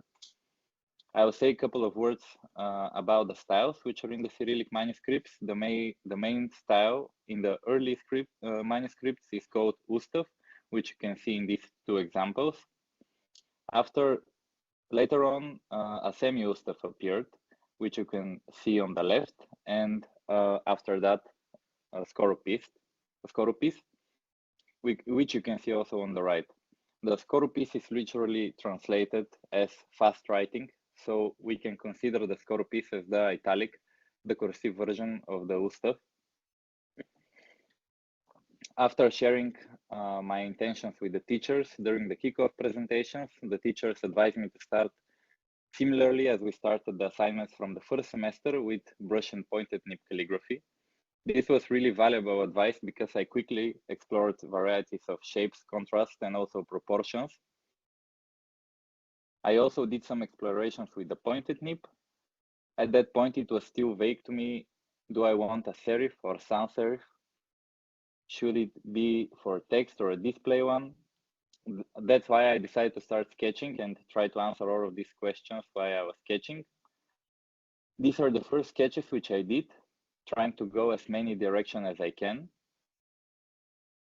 Soon I started digitizing. I explored wide varieties of serifs and also sans serif versions. And soon I ended up with these 8 variants. The first row was high contrast with serifs. The second row was low contrast with flares, and the last 2 were low contrast with serifs. I was getting a bit lost into the process at that time, and I was not achieving this contemporary appearance which I was searching for. So then the teachers advised me to pick 3 variants from all of this and explore them more closely. I chose these 3, from every category. I did the uppercase and lowercase for basic Cyrillic for them. But after that, especially when I saw them in text, I was definitely not satisfied with the result. I didn't manage to achieve the contemporary look which I was searching for, and the shapes were looking a bit old-fashioned and too close to the historical resources. After that, in my search to make the project with more nowadays appearance, I explored the interpolation between sans, flare, and serif. I thought that it can be interesting to explore how the Ustav will look in all of these possibilities. But again, I was not really satisfied with the shapes. And I was wondering how can I bring more life to the project? And I stumbled upon the ornamental initials in the Cyrillic manuscript. So I started thinking that maybe I can have them as a display typeface and the other one I can leave as a text typeface. So I started exploring them more closely, but it was around that time when I decided to just start from the beginning because I was not satisfied with anything I had so far. I was not achieving the contemporary look which I was hoping for, and that's why I returned to sketching. But that time, my idea was to have more clearer brief and to try to explore far more variations. The brief which I had written down was typeface with low contrast sans serif with wide proportions for display use. I started sketching and I was immediately starting to enjoying it far more than the previous version. I also changed my approach that time. The problem which I think I had in the previous versions is that I was trying to figure out firstly the regular in the upright and then to move on to the italic and then to the bold and then to the light, etc. Now I was trying more to explore everything simultaneously, trying to do the italic, upright, bold, regular. Also, I was doing the Latin and the Cyrillic at the same time. So that's how I think I got a better, bigger picture and an overview of the project. But I was a bit concerned about the time because I had already 2 months spent into the project and I just returned to sketching. So I now quickly rushed into digitizing. I was particularly happy how the score piece is turning out. It was exactly what I was searching for. They were having this more contemporary appearance and more friendly also. So I decided to stick with them for now and to see where will they lead me. More closely to the shapes, I had this monolinear approach to all of them, but after talking with the teachers, they advised me to add some contrast in the connections of the stems. And I think that definitely brought some more dynamic and more playfulness also to the typeface. And after I have decided already the principles, I started expanding the character set. I designed all the lowercase and uppercase letters in the light and black white. And the next step was to see what will happen between them. So this was the interpolation between both of the masters. After looking at the extra bold and the bold weight, I decided to remove them because some of the shapes were getting really hard to recreate and problematic in text. So I left the bold as the heaviest master, which was also good because it gave me a better control in the medium weights.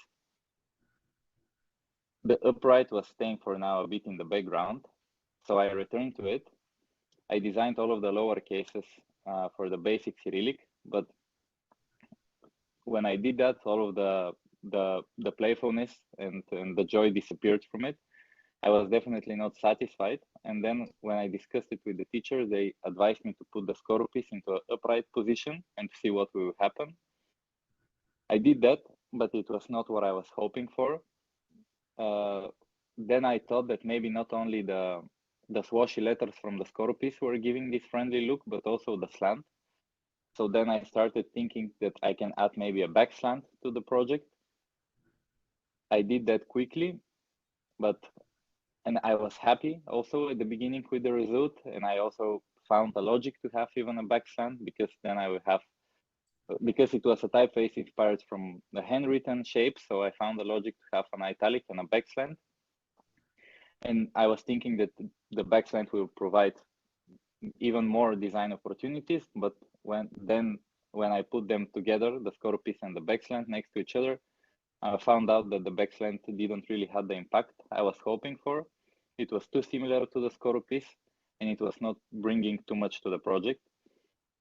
So I abandoned that idea too. And again, I was with the upright trying to figure it out. Then I discussed with some of the teachers that maybe I can design a completely different typeface with the same concept, which will be a complementary for the scope piece and the other way around. I really liked that idea and that approach because it in that scenario, I would have explored not only one, but two contemporary interpretations of the Cyrillic styles. I returned again to sketching, explored these really heavy uprights, but again, because I was concerned about the time, I immediately started digitizing. I did these 3 weights in the rounded upright and this really heavy one. The really heavy one I liked better because similarly to the scope piece, it also had these quirky, funny features here and there. And after that, I put the rounded one and the really heavy one next to the script one, and I saw that the really heavy one was working really well with it. And I decided for now to stick with the heavy one. I expanded the character set for it. I did the basic Latin, basic Cyrillic numerals and punctuation. But at this time, the scope piece was still staying a bit in the background. So I returned to the scope piece and I tested it in text, both the Cyrillic and the Latin. And I saw that many of the shapes are getting problematic because of this feature, which they have in the heavyweights. So also some numerals also have that, and they were getting also problematic in the heavyweights. So I solved the problem using bracket layers. So now everything is again interpolatable. Just after the medium weight, this feature is disappearing. This solved a lot of problems, and it was a small, nice little detail in the typeface, which I really enjoyed doing. This was the character set for the scope piece. I had extended Latin, Cyrillics, numerals, and punctuations. But looking at the character set which I had, it was really begging for adding Greek too. So at the last moments, I also decided to add Greek. I found a lot of logic behind that decision because a lot of the Ustav letter shapes are borrowed from the Greek uncial. So there was a reason also to add the Greek to the project. And finally, about the name of the project, I wanted to be something related to the manuscripts. I chose the word prepis, which means, which is the Bulgarian word for a transcript. First, I have named the styles prepis light italic, prepis regular italic, and so on. And the upright was only prepis. But then I decided to change them to prepis corpis and the upright to be prepis ustav. I thought in that way I will bring even more from the medieval idea and from the medieval atmosphere. That was all. Thank you for listening, and you can freely contact me via mail if you have any questions, remarks, or you just want to discuss the project. Thank you.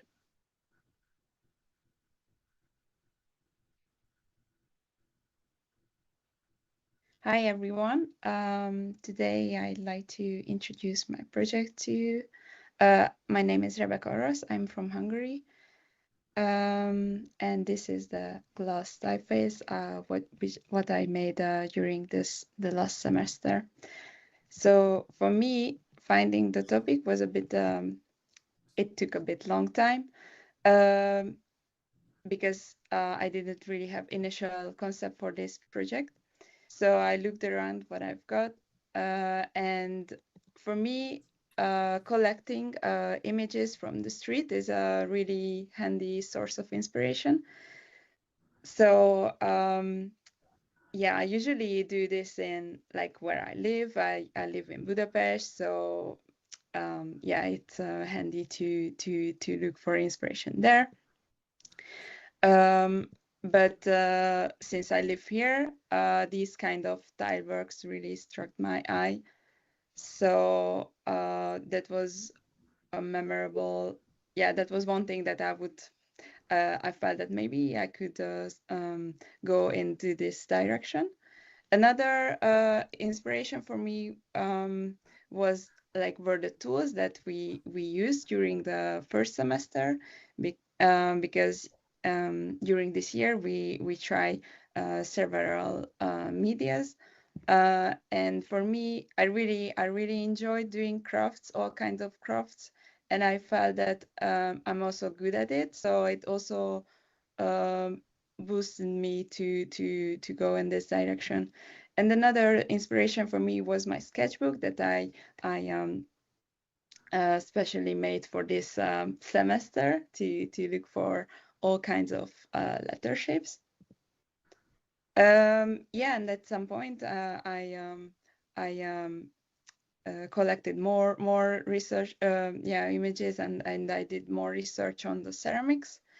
So finally, at some point, I was able to express what I would like to do, which is like doing typeface for both text and display. And so, like keeping this street topic, it would be nice to make something for streets, for street use, and making something for small and also for large size. But I didn't really focusing on the legibility. For me, it was more, I wanted to achieve a bit more like a decorative vibe for this typeface. And also I wanted to at some point I was able to decide that I want to do something physical as well, with clay and with ceramics. So I decided to make tiles. But back to searching shapes. So I went to our the ceramics workshop in our school, and I just started playing around with the tools I had, and it was I like that idea to find shapes with the clay and instead of drawing. So I digitized these shapes, and I really like that one. But also I kept drawing to see what can I get out of drawings. And yeah, for the caps, I also looked for some archives, and I really like the construction that Luca Mateo did. I also tried to do my interpretation of these shapes. And I stepped into the digitization phase, which was a bit confusing at some point. I really like these shapes, but somehow I felt that they don't really match, like the Roman and the Italic a bit too far from each other. I also try to express what kind of type, like family plan I would like to do. And I kept drawing these kind of shapes, which I really enjoyed. But at some point I felt that it doesn't really lead me further. And as I mentioned, I felt that it's still, these are still too far from each other. So I had a turning point, and I got back to my original sketches, and I tried to highlight those details that I would like to keep, but still I could somehow make a balance between the Roman and the Italic. So I was able to narrow these ideas down, and yeah, this is progress, and here you can see at what point I decided to make this, to start balancing the two styles, and I made several changes on the weight, on the proportion, also like the little details. and I was able to slowly make a nice and balanced Roman and italic that could look nice together. This is my glyph set for the Roman and italic. Yeah, but at some point I started to do my bold Roman as well. And for that, I used interpolation to see, just to see which is the right way to use. So here are my my bolds, and at some point I also started to make bold italic, which, as I mentioned before, I wanted to create a type family that can provide type like styles for text and also for display.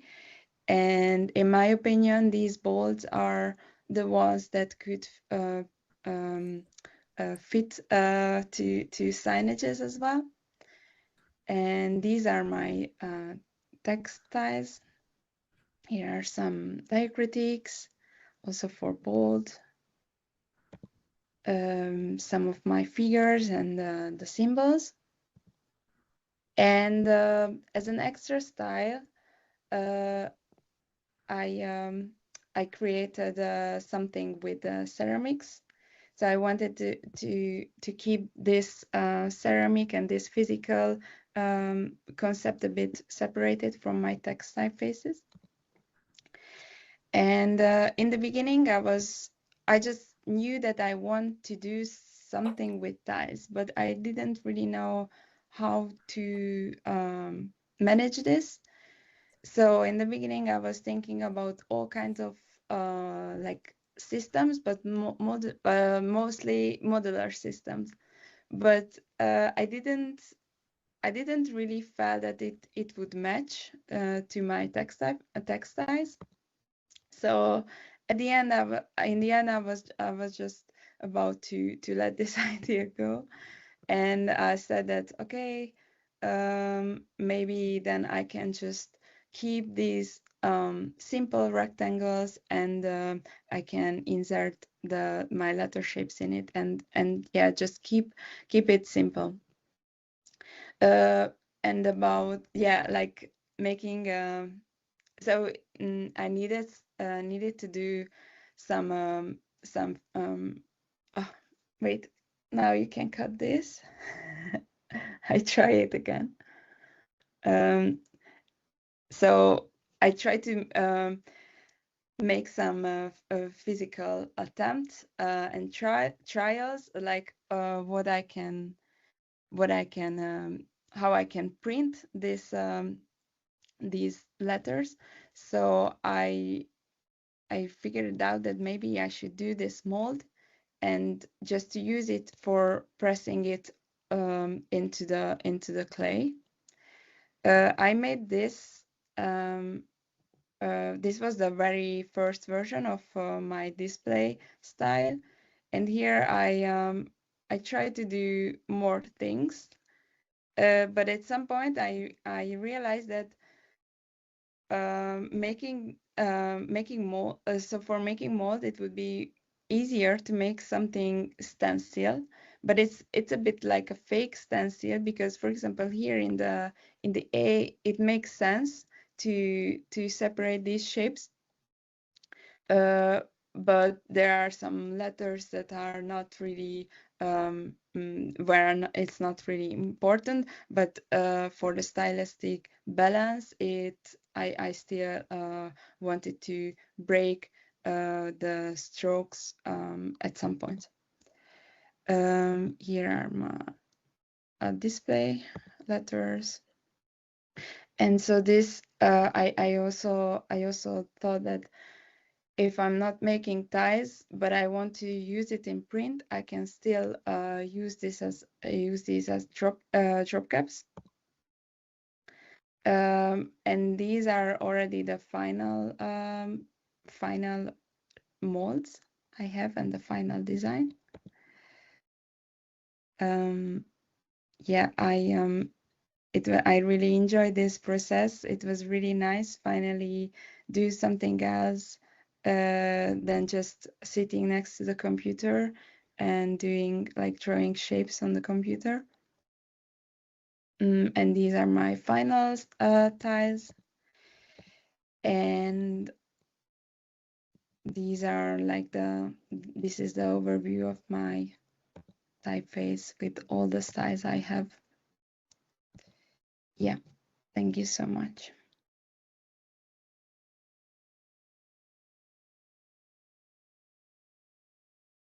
Hi everyone, my name is Gergő Kókai, and today I'm going to talk to you about my graduation project at TypeLab Media in The Hague. I would like to share with you my journey, how I get to my final project first. I had a few questions at the very beginning to find out what I would like to learn, for instance, what I could enjoy as well, which is also an important factor, of course, and some more questions, what you can see on the screen. I was then, based on my answers, I created a mind map, and I have categorized them and sort of ordered them according to their importance. Of time, I knew that it was fixed, and I have divided my time into two main parts. First part was more about exploration in directions more like to the right and left, so to speak, and then at some point on between the end of April and beginning of May, I knew that from that moment on, the decision had to be made in terms of design direction. So that was the plan. Let's see how things evolved. I had 4 ideas at the very beginning.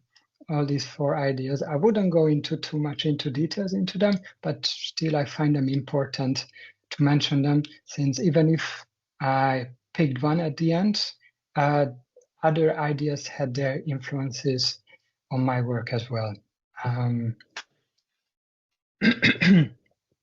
Out of the 4 ideas, I picked the direction which was related to the contrast type of expansion. I had a couple of reasons.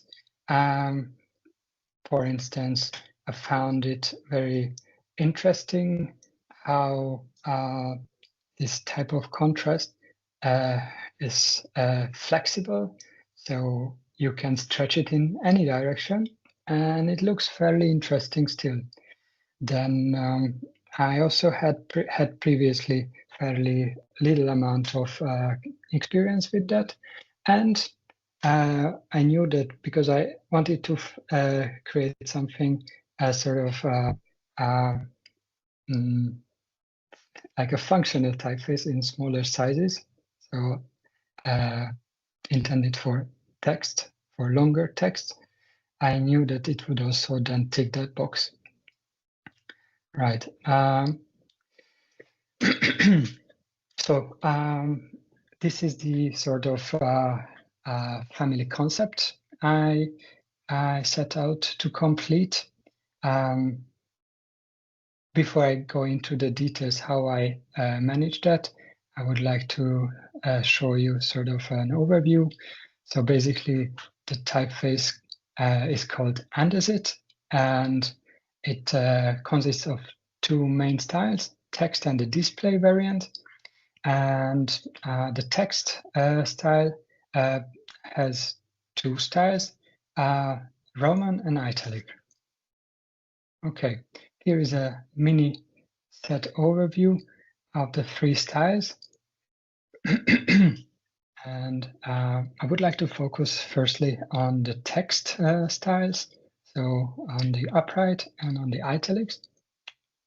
The beginning started in a conventional way, but also very important way. using the tool that can create this type of contrast, so the pointed nib. Then I also researched the genre. So I looked at other than calligraphy pieces. So for instance, wood type and anything that I could get my hands on. Anything that also I found interesting. That's quite important to say. So it's a rather personal choice here, the selection, what you can see. Right, then soon I started to sketch. Drawing played a crucial role during the entire process. It's something fundamental, visual thinking. Whenever I felt stuck, I grabbed a pen and I tried to scribble it out of my head. Here are some of the examples I created along the way. Okay, so then once I was at the stage of sort of happy with my drawings, I started to digitalize them and I created Design Space. Design Space is useful to sort of map a territory, sort of a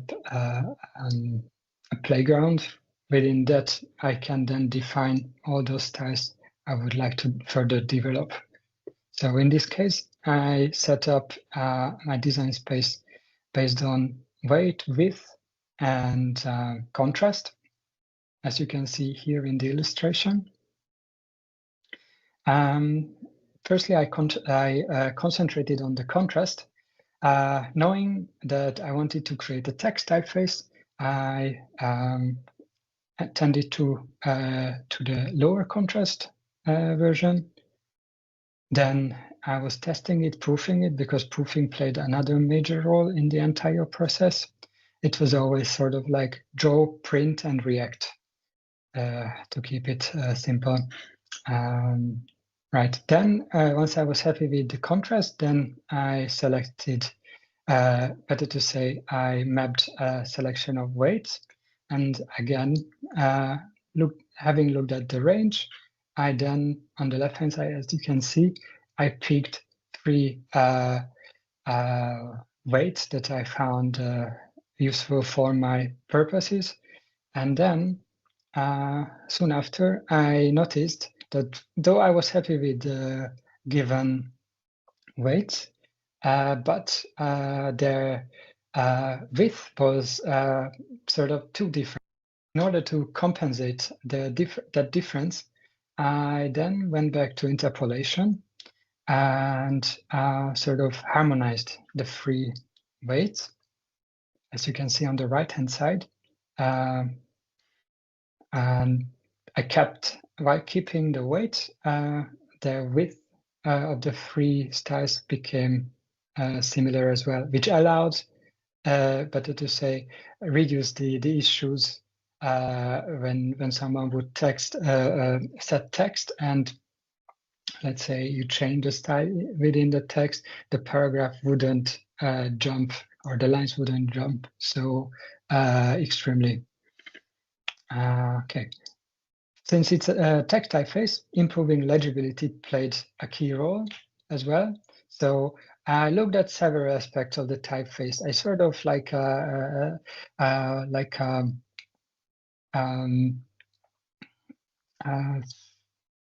when there's a surgery, I picked my letters apart.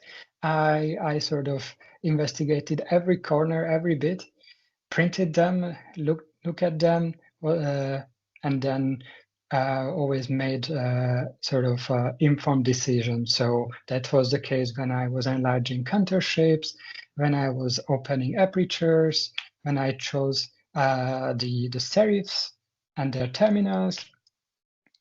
I also then tested and proved several heights of ascenders.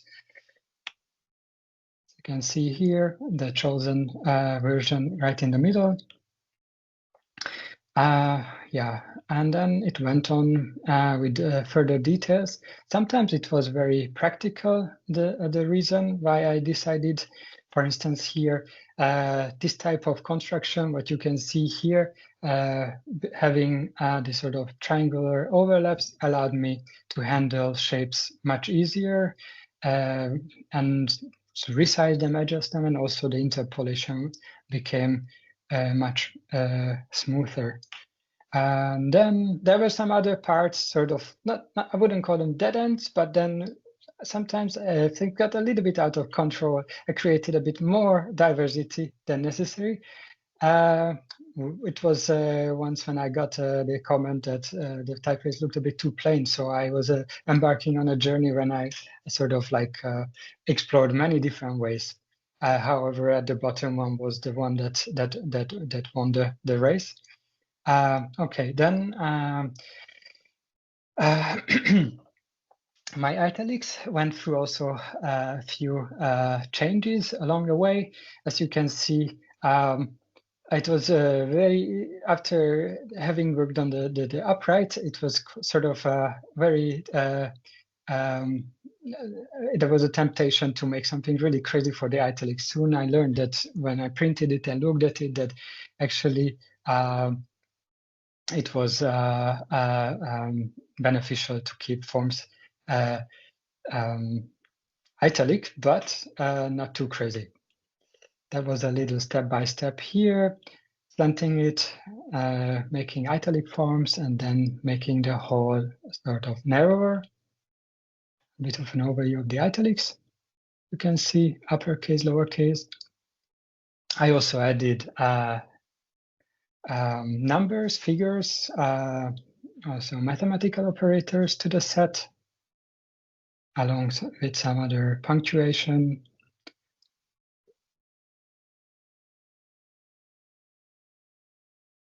I extended the character set. I looked at it meant mainly diacritics, but there were some other special symbols and characters I added. It felt a bit like optical size in optical size when designing the diacritics. This is the character set, which got extended both in upright and in italics. Now the typeface can speak fluently French, German, just to mention a few of those languages. And last but not least, the display typeface was also part of the whole process. And this typeface was inspired by my passion, climbing, and the practices in school, the stone carving practices in school. Here you can see some of the sketches I made along the way.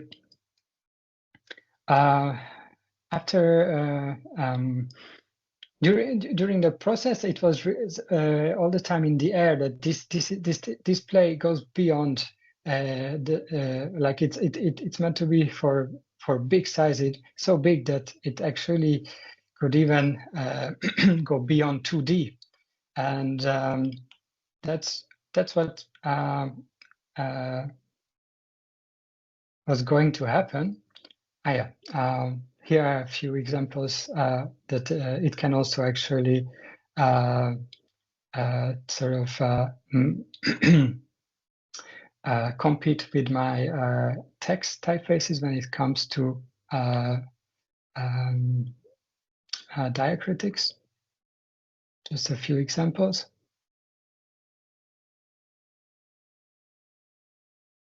Here's the character set. I have been lucky enough that a former student, former Typing Media student, even sort of laid his hand on the typeface and created a few examples how it could be used. This is one of them, and his name is Max Holl from Germany. Right, so having mentioned before that this typeface could go beyond 2D, this is what I meant. I visited the 3D workshop a couple of times, and this was the result, which I really enjoyed, and I learned a lot eating from the process as well. There are some more explorations. And this is it. Thank you very much.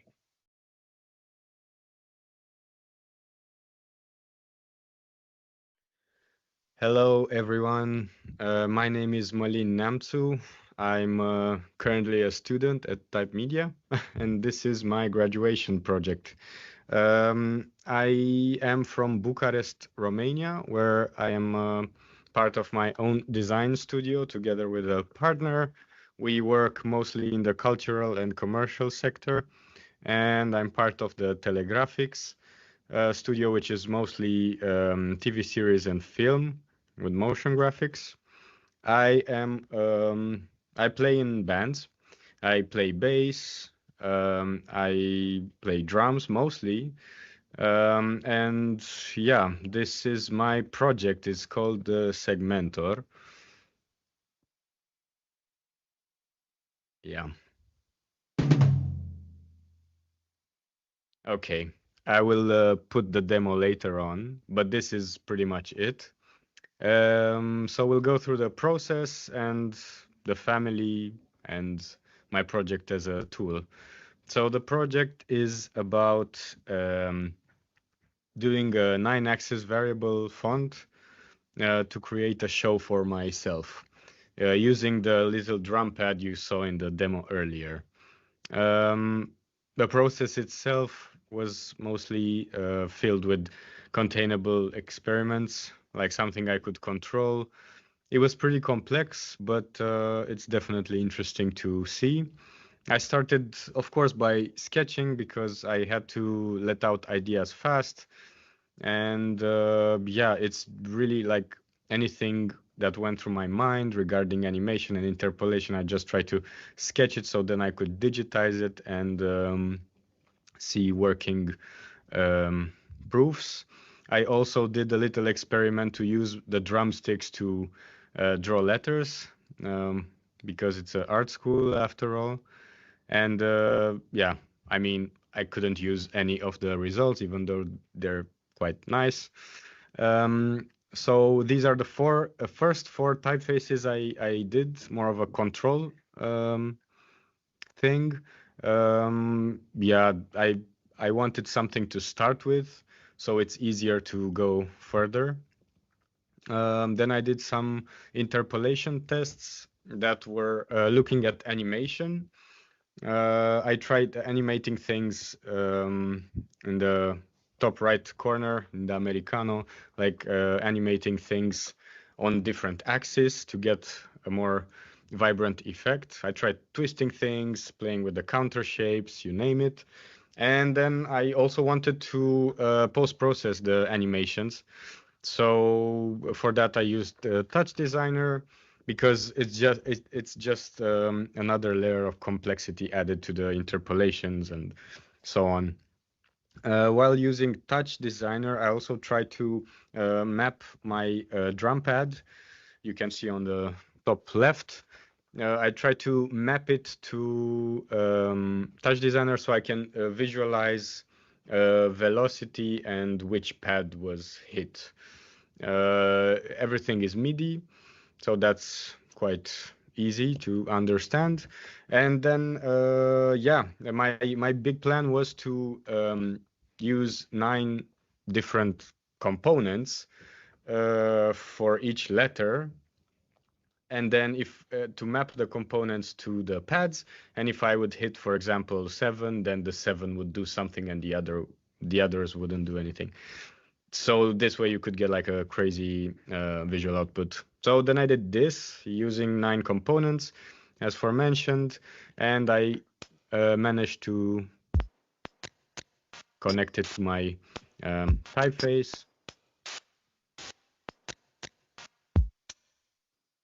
So that's pretty much it. It was a good first test because now I knew things would work, including with the touch designer pipeline and the whole thing. So then I on the left side, you can see like how I thought about using the pad to animate the typeface.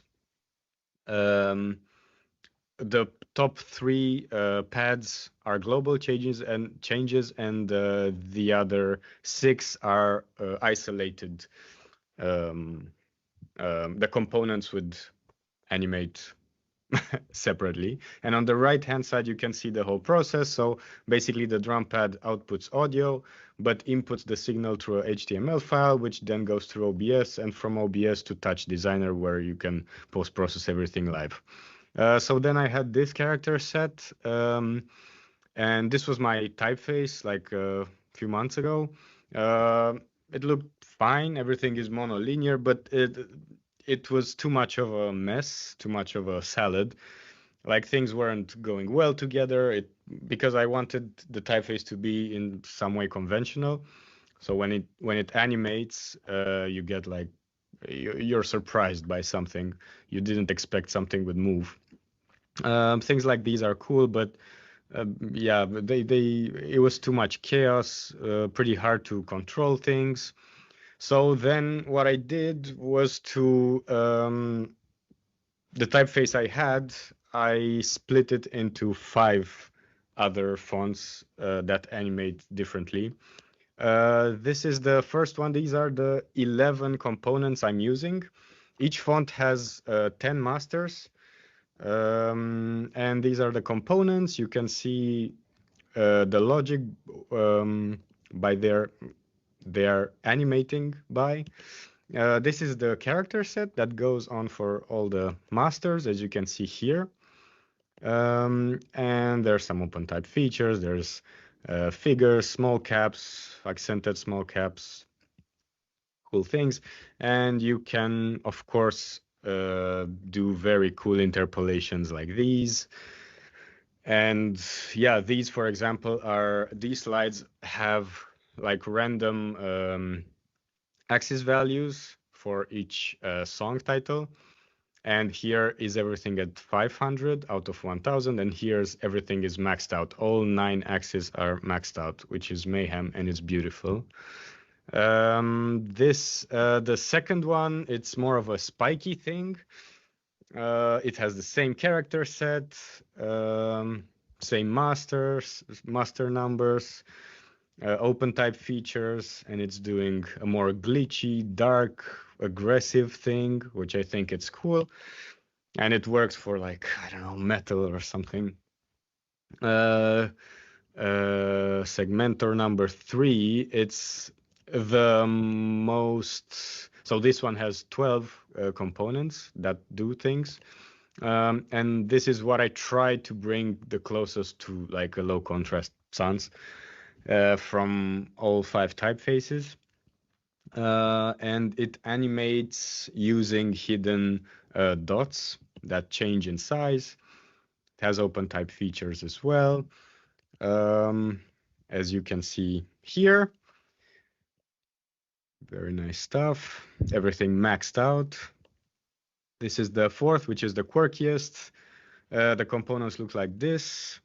It's a scripty thing, so things connect sometimes. It looks super fun. It follows the same logic. Everything is a puzzle, but you can get really cool effects with it. And the 5th one, it's has the simplest rule for interpolation is just duplicating the components. This is the character set as well. These are the other masters, open type features, and it's doing something like this, which looks great for, I don't know, darker genres of music, or I don't know, science fiction things. It looks super nice. So the family, yeah, it consists now of 5 fonts. Each font has 10 masters behind, 9 axes. Each master has 522 characters, and the total number of characters across masters is 26,100. And they all animate in different ways, which is great because even though they're using the same initial components, everything transforms individually per style, which is super nice. This is a character overview of all 50 masters. But the goal in the end is to have this as a tool. You can see my Swiss knife with the styles there. Of course, for animations and motion graphics, it's great. You can get really cool stuff out of it. Or posters. This is the specimen poster. I screen printed, which is super nice. And finally, we are at the actual demo, which I will leave you enjoy.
All right, so that's pretty much it.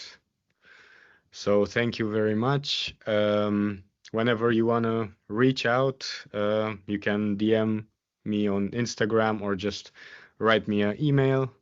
Thank you very much for watching. See you soon.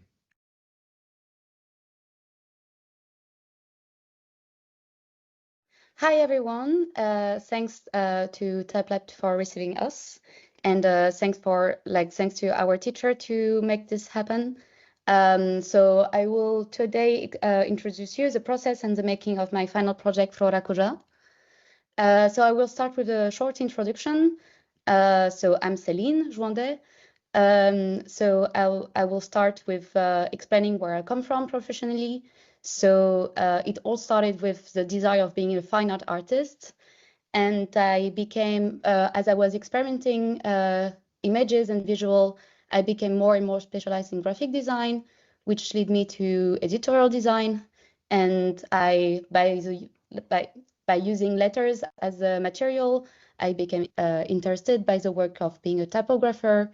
And of course, it naturally led me to become a type designer. And I'm working in this field for 4 years now as an independent.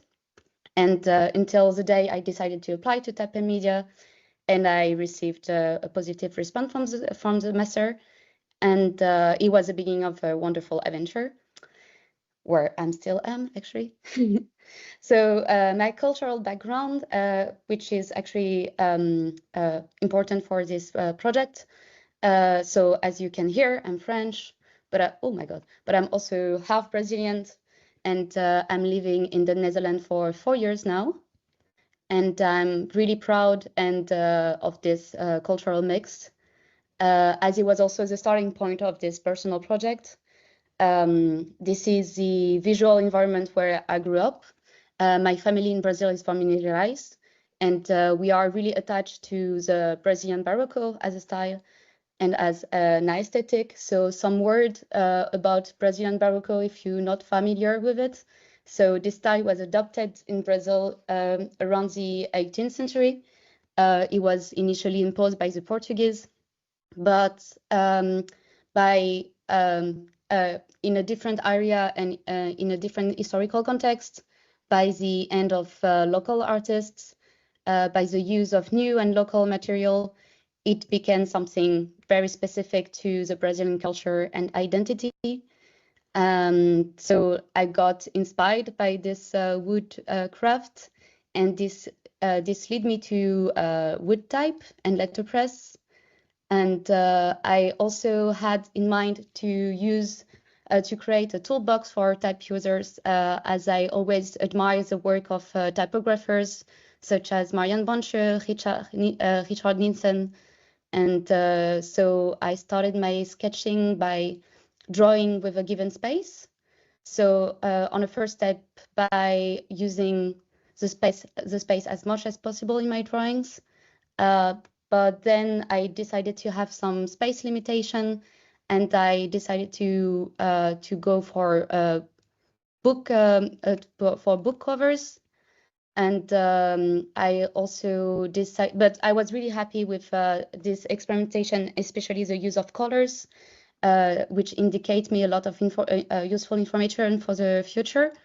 But I wanted to explore a modular system, like a more modular system inspired by letterpress. And so I did this sketch, which was quite relevant for my concept. And so I decided to do my new sketches in this new direction. So drawing in a limited space, using a brush, but also using lino cuts to have something close to wood type and something a bit more radical. And I experimented different width of boxes to have different widths or letters and see what can happen to my design. I also explored that in the monotype, in the monospace, horizontality, but verticality is also really, really important. But I was not forgetting the ornament aspect of my project. So I started collecting some images of ornaments and shapes that was inspired for me and extracting them. But at this point, I had some issues to link it to letter shapes. So I tried different solutions, layering, but also like, layering them together in the stems outside of the letter, like initials. And but at this point, I didn't really find a solution. I was a bit frustrated. And I started feeling overwhelmed also by the amount of work. So I decided to take control of the situation and start digitalizing a bit my work to see what I have, but also what I need. And so I did some first digital sketches, and this one was quite appealing for me because it was a good representation of filling the space. So I decided that it would be the new direction for my project. Filling the space with weight, with ornament, with the complexity of the shape, but also draw with ornaments. So I did some new sketches again, but with this new direction. So drawing in this limited space. And I was quite happy of this drawing actually.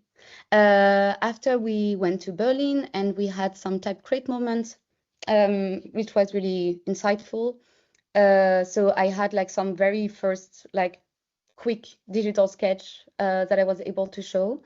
And I had an amazing advice as I was really thinking about the user in my project. I got recommended to do some graphic design to understand what I need.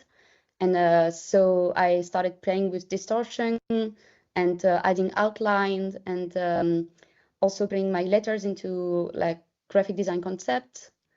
So with some bookmark also. And at this stage, I had the first overview of what could have been like a possible family.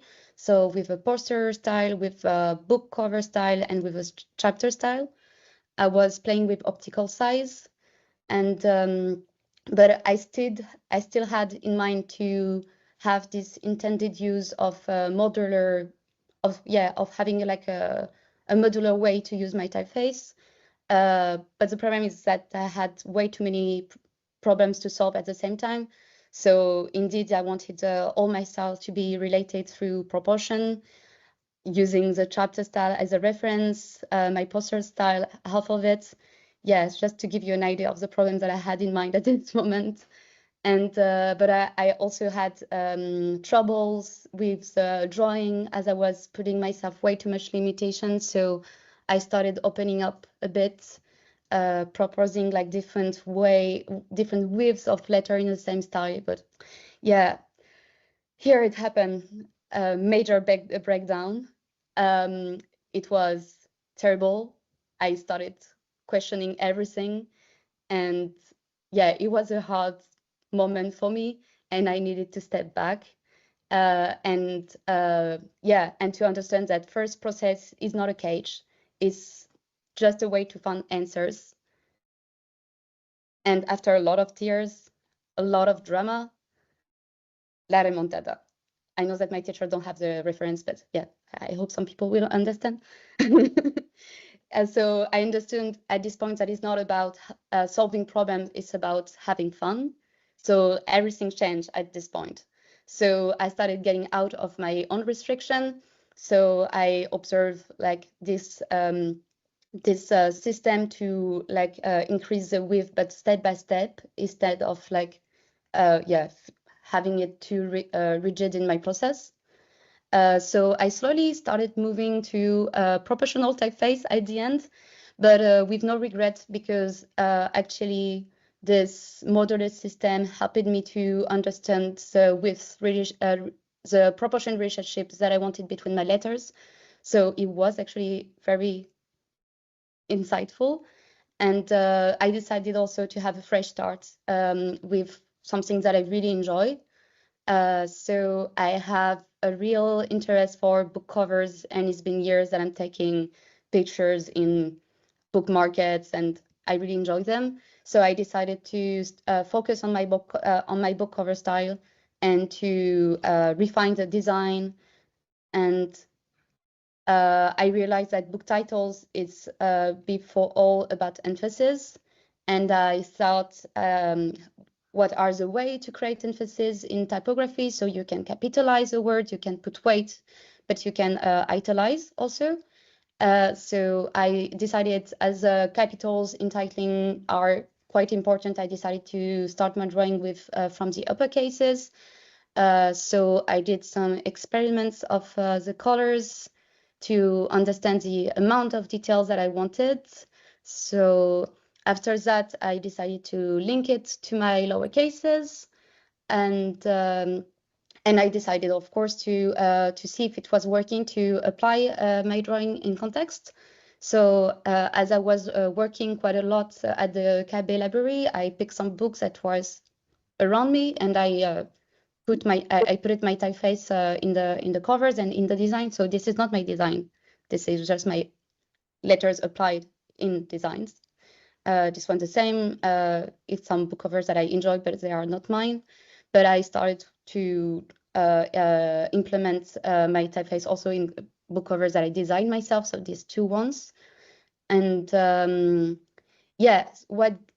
what was guiding me in this design, like, I think on the first step, I was taking this reference of Brazilian Barroco in a very explicit way, thinking about the material, wood, and so I moved to letterpress because of this. But actually, as I was stepping back, I also realized that what I really enjoy in Brazilian Barroco is not the materiality, but is also the mix of references. And the work of Bruno Miguel is a very good representation of this.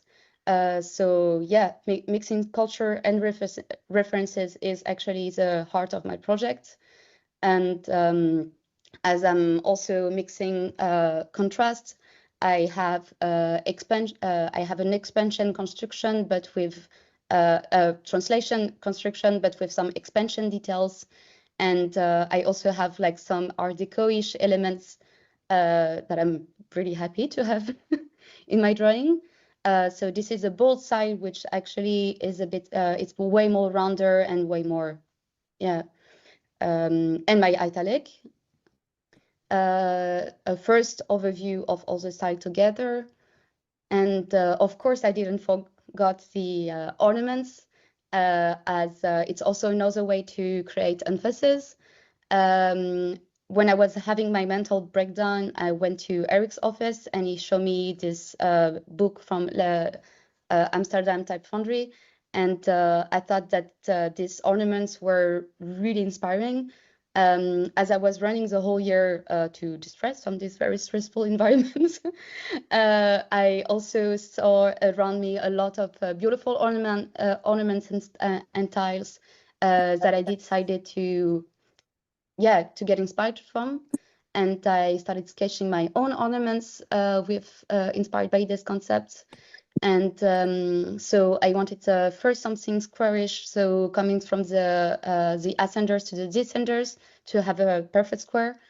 And I started dividing my ornaments by 4 to mix the drawing together and being able to mix them also together in order to obtain this kind of patterns.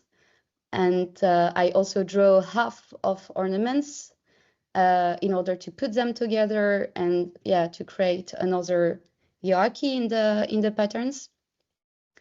And as this half ornament was also the perfect width and for monospace, I decided to put my monospace style back.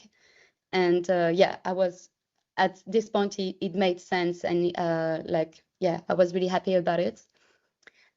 So this is my family overview.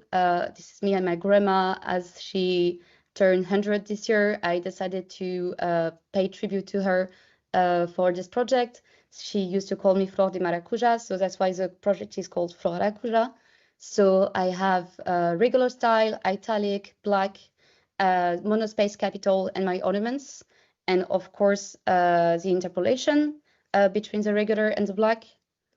Overview, this is the entire glyph set with regular, black, italic, everyone together. Monospace, my ornaments, some illustration I made with my ornaments. Some highlights of clips that I enjoy. I also I decided to focus on this 4 style as I wanted to give some attention to diacritics, as they also are ornaments in themselves. So the diacritic, yes.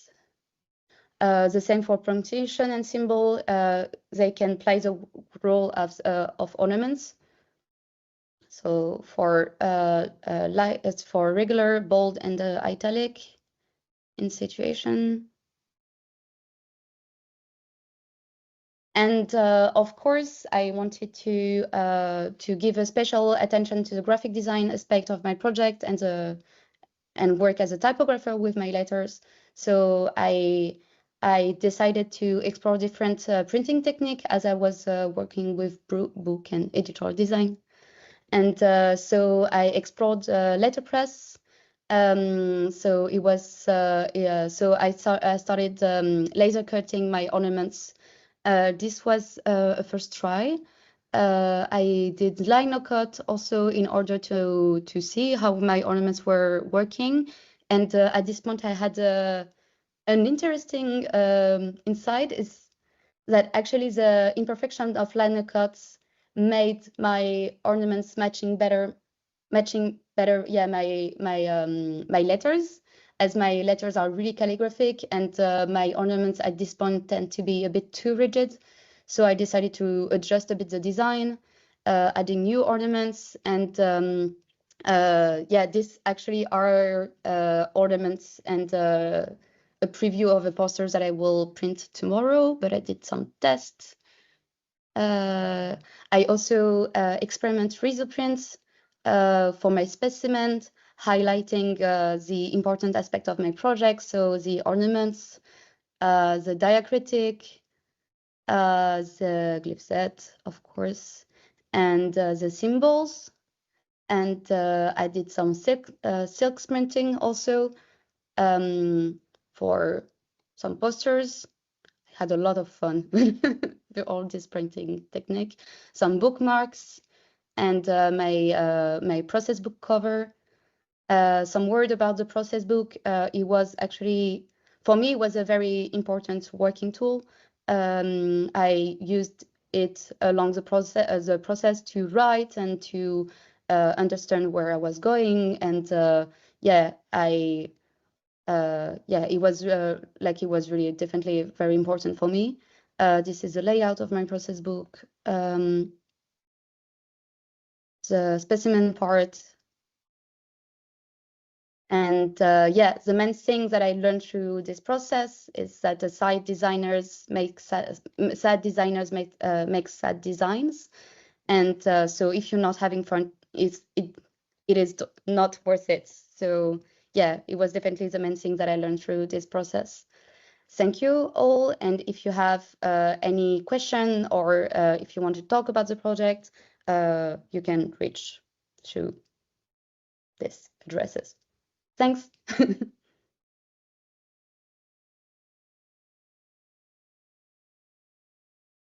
Okay, hi everyone. Thank you for being here. Thank you, TypeLab, for having us. My name is Andrea Hayek, and I'm here to present my project from Type Media. So in just a brief introduction as to what I was doing before Type Media. Right before Type Media in 2022, I was in Type Paris, and it was my first encounter in Latin type design. Before that, I had done a few Arabic typefaces, so I had never had Latin type education before Type Paris. I did ATDB, which is Arabic type design in Beirut in 2019 with Christian Serkis and Laura Kaptan. And I also had an elective during my bachelor's degree at the American University of Beirut, where I also did another typeface.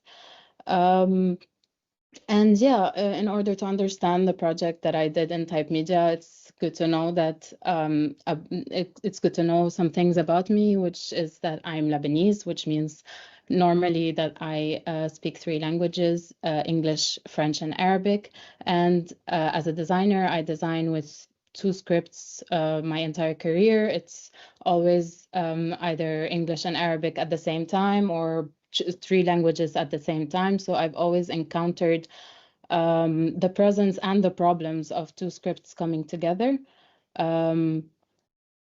Especially when it comes to how Arabic typefaces have been treated over the past years. So normally for me, like what I thought I wanted to do automatically was to make a typeface that has both Arabic and Latin together. But I didn't want to make one and then make a suitable one for the other. I wanted them to be both done together because that's not normally how it goes. Usually you have the Latin typeface and the Arabic is created to fit that typeface, and I didn't want to do that. So I wanted to make conscious compromises for both scripts, respecting both of them together, researching both of them as much as I could, and not compromising one for the other as much as I could. I wanted them both to flow harmoniously on the same page, but also as an added layer, I wanted a varying axis. At first, I thought I wanted the Arabic to flow from different styles of Arabic. So, for example, from Ruqat to Nasakh as a variable font, but it turns out that this was very hard to do. So I started looking at the scripts in general, and what we have in Arabic is that we have groups that categorize these styles into two terms that are soft or fluid styles, and then rigid or solid styles. And this is a very new thing that designers do in order not to just be constrained by the terms of Diwani Nastaliq, which is the names of the styles, and to have a bit of a broader way of describing the styles. And I thought it would be cool in my typeface to have this axis of fluid to rigid for both Latin and Arabic. So also thinking of what that would mean for my Latin. So this would be my design space, but also potentially later on having weights for it or having something in between. So if the extremes of the axis are very fluid and very rigid, then something in between would be maybe ideal for text. So yeah, and as a visual basis, I decided to base myself on the style of Maghribi for the Arabic. I had worked with the style of Ruqa and I had worked with the style of Nasakh in my previous typefaces, so they were very common and very everywhere around me in Beirut, so it was very familiar to me, but Maghribi I had never really studied, never really encountered, and it looked beautiful to me. I had only seen it a few times when I was studying, but I never really digged into the history and into the origins of Maghribi. And I was really curious, and there are very few fonts that are based on this style. It's characterized by a low contrast because it's written with a pointed wooden pen with very rounded letter forms and exaggerated extensions and exaggerated bows. It has so many cascading ligatures, endless compositions that are so intriguing, and thin geometric vocalization marks, which I will talk about later on. It originates in the region of the Maghreb, which consists of North Africa, but it started in Al-Andalus and propagated into the region. And it started from the style of Old Kufi, which is the oldest style of Arabic, and then developed into many different styles of its own. And each style had styles underneath. So it has a lot of like rich history in terms of variations and in terms of like options that I can choose from. And during my research, I found two very well documented manuscripts, one that looked more fluid to me and one that looked more rigid. And I thought this was great because I could just then base myself on one style and explore how fluid I can go with it or how rigid I can go. I also looked at the work of Al-Kandusi, which is very important because also he mixes both styles in one composition. And for the Latin, I had to also find a visual source that backed up my Latin as much as I had one for my Arabic. And since I'm talking about conscious compromise, then this is very important to also have, so that Latin as well has a strong basis and it's coming from somewhere that is original, that is natural for its own history. So at first I didn't know what I wanted the Latin to be based on because the equivalent of Maghribi in Latin is not very clear and it's not very straightforward, and I didn't know where to look. So I just opened some specimen books and started looking for something that would give me the same feeling that Maghribi does. And I came across these typefaces, Cheltenham and Clearface, and there's something about them with the varying horizontal proportions, how the counter of the E or the top counter of the S is smaller than the lower counter, and these variations in proportions between the letter, and it creates this white space around it that is very playful and not so modular anymore. It kind of worked in my mind, and adding to this the bold terminals that would create these black spots that could also give the same texture for the text as the Maghrebi does in Arabic. So I thought it might work. And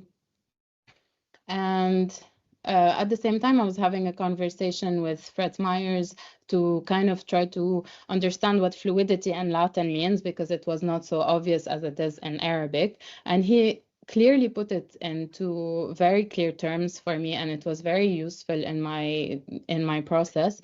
And basically, it's the idea that characters are flowing from a shape to another harmoniously in an organic and logical way with no abrupt or abnormal characteristics. So basically not having anything that stands out when one is reading the text, and having them as true to their historical shapes as I could, and just like, yeah, I mean, it just made sense in my head.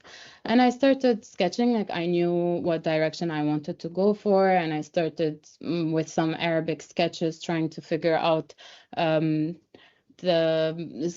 structures and some shapes, and if I wanted sharp or if I wanted bubbly, or how I want the baseline to be. Also sketched Latin next to it. And I reached a point where I put them next to each other, and I decided that it's good to start digitizing. And this was my first digitization where I was able to put the two of them together. I also tried to produce as many letters as I could, because judging Arabic and Latin next to each other, you need to have good amount of letters to create a texture, so that you can kind of tell if they are working, if the vibe is harmonious. And I quickly realized that my Arabic was very much higher in contrast than my Latin, and that it looked quite a bit smaller, and it's a bit all over the place as well, and there are a lot of things that I needed to fix. And then we had a workshop with Christian Serkis, and he was around, and he was able to give me feedback, and he told me that where my Arabic was at the moment was a bit in the middle. So I could push it so much more towards the fluid and so much more towards the rigid, and there were a lot more possibilities that I could experiment with. And he gave me some visual sources that I could look at. For example, this PDF called Some Notes on Maghrebi Script by Dan Bogert. I'm sorry if I'm pronouncing this wrong. And in this PDF, there was a bunch of documentation of how each letter in Maghrebi can be written in so many different ways, and going from like the normal way that you would see a letter to a really crazy way. And Chris suggested to look at this, and if I wanted to really go crazy, I could by taking these into consideration. This was super helpful because there are not many resources online that I could look at, and this was something he gathered during his years of research. So I started sketching from the word I had to very extremes for the typeface, making the fluid as flowy and flamboyant and as possible, and the rigid as structured as possible. In the meantime, as well, Chris explained to me that the difference between fluid and rigid could be that the fluid is more written, it looks more written, so it has the impact of the pen, where the contrast is dictated by the movement of the pen, whereas the rigid is one that is drawn, so it's constructed, and the contrast is placed intentionally by the calligrapher in places where sometimes it doesn't make sense for the pen to go to. And this was mind-blowing to me. I had never heard this or encountered this, and it made a lot of sense, of course, but it was so new to me, and it made me scared because we didn't have much time, and it wasn't a technique I was used to at all. So I tried, and I struggled a lot with my rigid style, but eventually I was able to reach a point where, I mean, I'll talk about my fluid now because yeah. So I tried in my fluid to keep the continuity of the pen in the shapes of the letters and to make it seem like it's flowing seamlessly. So you can kind of have a very smooth connection between letters and feel like the stroke is flowing. I also kept the pen contrast because I wanted it to look more like it was written. For the rigid style, I explored with constructions that were more horizontal, that were more sitting on the baseline, that felt more grounded, and that felt more drawn. So not something that you would logically draw with a pen. I explored the different tarwis, which is the part that comes on top of the stems in Arabic, and in the rigid style they were more geometric, in the fluid style they were softer. My rigid style was lower in contrast. And also the dots were different, since square dots are more commonly written by a pen and circular dots are more commonly drawn. So it was kind of nice to have the difference in both. This was finally my glyph set in the fluid style, and this was my glyph set in the rigid style. I added some ligatures eventually because they are so much fun and you could add so much more. Looking at the manuscripts, there are so many nice things to replicate. And yeah, I tried to make it as consistent as possible. This is what the rigid style now looks like. As for the Latin, I did a differentiation in the serifs. I wanted to have calligraphic serifs for the fluid style and to have rigid serifs for the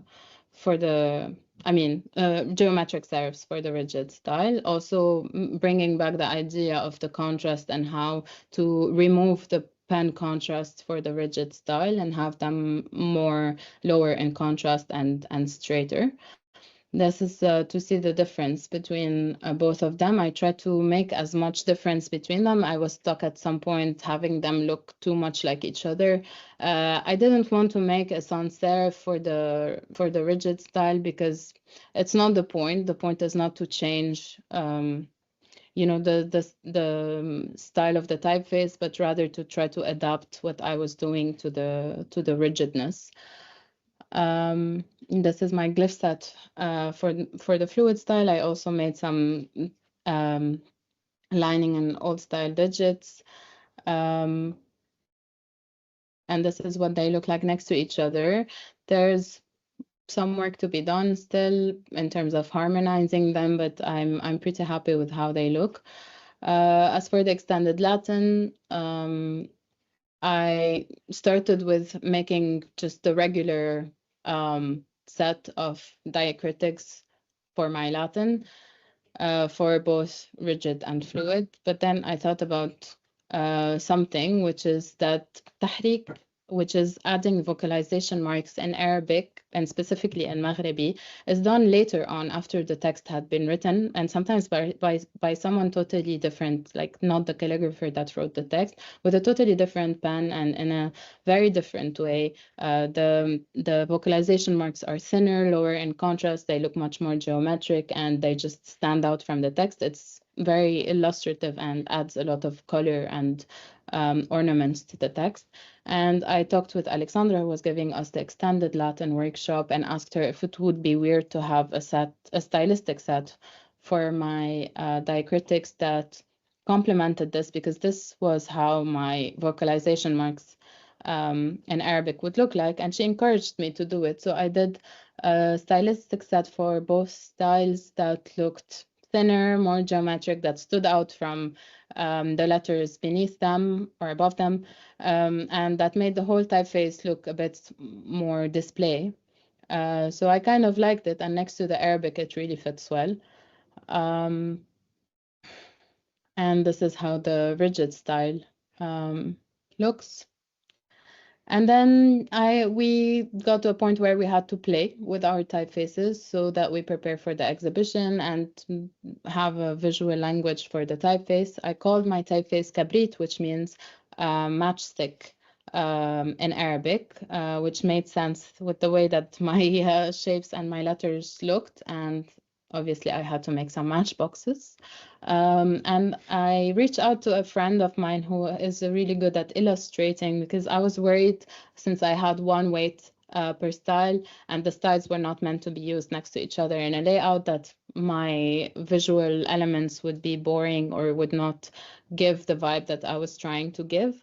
So my friend created some nice illustrations to complement my typeface and to make my visual stuff look more fun. And yeah, I tried Rezo printing for this the first time, which was really fun. I created also a poster that kind of explains the difference between some letters of the both styles. Also printed that in Rezo, and the colors look really good. And yeah, thank you so much. This was my project. This is my handle on Instagram if you want to reach out or ask me any questions. Thank you for listening, and enjoy the rest of the talks. Hello, everyone. Thank you for the joining. My name is Tina Bojan, and today I will present my Funnel Type Media project. To introduce myself a bit, I'm a graphic and type designer from Croatia. I graduated in an arts academy in Split. So my typeface is inspired by disappearing fishing culture of my hometown on the Adriatic coast, which is called Omiš. These are the pictures from a lot of years ago, how the town looks like. It has some kind of identity because this kind of fishing culture. We had like our own shipyard, we had the fisherman nights, like everything was oriented by the food and the pleasure at that time. And people really enjoy being on the sun and having something for the lunch. Like they didn't sell the fish for the restaurants. It's just a thing that they have for their own themselves. Like if they have a more, you can give it just to a neighborhood. Because I'm surrounded by all of these things, I start to look at these kind of signages from the bows, from the fishing and equipment, and also local craftsmen. These elements help me to shape the concept and design process. I start to look at them because they are super interesting for me. They are made by the people who are not the type designers. They made the things how they think that they are looks good, and they makes them happy to put them on a boat. There is a really super fun solutions. And also I start to make my own sketches from these kind of things what I collect. Because I like these stencils, I start to break the lines. I start to think, what if I have something in italic? What if I make things to look sharp? If they look just in one line, or what if they are a little bit bolder in sans serif, then what if they are in two lines? What if they are smooth or super sharp? Then I start to connect them. I start to break letters in a different points, and I go back in this kind of bag because it was really something interesting to my eye from here. Like I realized that I have some kind of little system. I have white letters, I have condensed letters, I have numbers, I have slashes, dots. So I realized that I have a lot of possibilities there, what I can do from this kind of bag. So I pick some details where I like, and then I sketch the shapes, how they can look if they are all connected. And And for me, this kind of sketch looks a little bit like I lose this kind of charmness. I lose this kind of randomness what I have. And then I start to sketch a bit more shapes. I think about the lower cases as well, but I didn't feel satisfied. Like I wanted to have for my graduation project something which is more fun, which is more challenging, something what I never did before, because I just came from one study to another and I never did like something super cool, which is really published. So I wanted to put a little bit challenge, and I start to trace these letters from the bag again, just to have them in a system, in a program. I put them in a bigger sizes, in a smaller sizes, but actually when I look at them in a bigger sizes, for me, they start to be a pictures, not a letters as well. But I realized that I can deconstruct them and then construct them again, that this kind of stems, what I have, they can work in all the way around. And but I still didn't move from the origin shapes, like they are really from the back, to have a bit more fun with this thing. I realized that all these kind of sketches, what I have here, that they are really fast done. And I was questioning myself, okay, maybe this is something what gave me this kind of randomness, because I really wanted to have something on a paper super quickly to just to look at these kind of things and think about that. So I decided to have a fun and track my time while I'm cutting these kind of shapes, because it's a stencil. So I cut my shapes. I cut them first in 60 seconds, then in 45, then 30 seconds, and then in 15 seconds. So what we can see from these kind of pictures, that I really had time to make these curved shapes with a cutter. But after, when I was out of the time, I really need to do these things super fast. So I lose this kind of smooth things. But I still repeated the same shapes from the back, of course, because I look at them. But what I actually like from this kind of things is these parts. Like there is a connection of smooth things and really random, nice geometrical counters and triangles. So this gave me idea to maybe continue with this. So to make things a bit more funnier, I wanted to start to do something what I never did before. Like, okay, what if I do my italic from this? Like I always sketch a Roman. Can I do just italic? It can be in an angle, how I will resolve these kind of things. So I did some kind of sketches. I was super happy how I put some kind of things, how they came naturally. These sharp things, and then I have curved thing, then this kind of fishy tails, and also these counters, which we can see there. So to continue with this kind of idea, I immediately start to sketch my Roman. And again, connect letters, break letters, and I sketch this little fish here to have just kind of idea how these sharp things could be connected with these smooth things. And this is my first digital version of my sketches, like Roman and italic. I start to do my Roman very quickly and test them in smaller sizes on a print. And I wasn't super happy which vibe I get from this color. There is a super fun moment, but I didn't feel calmness when I read this.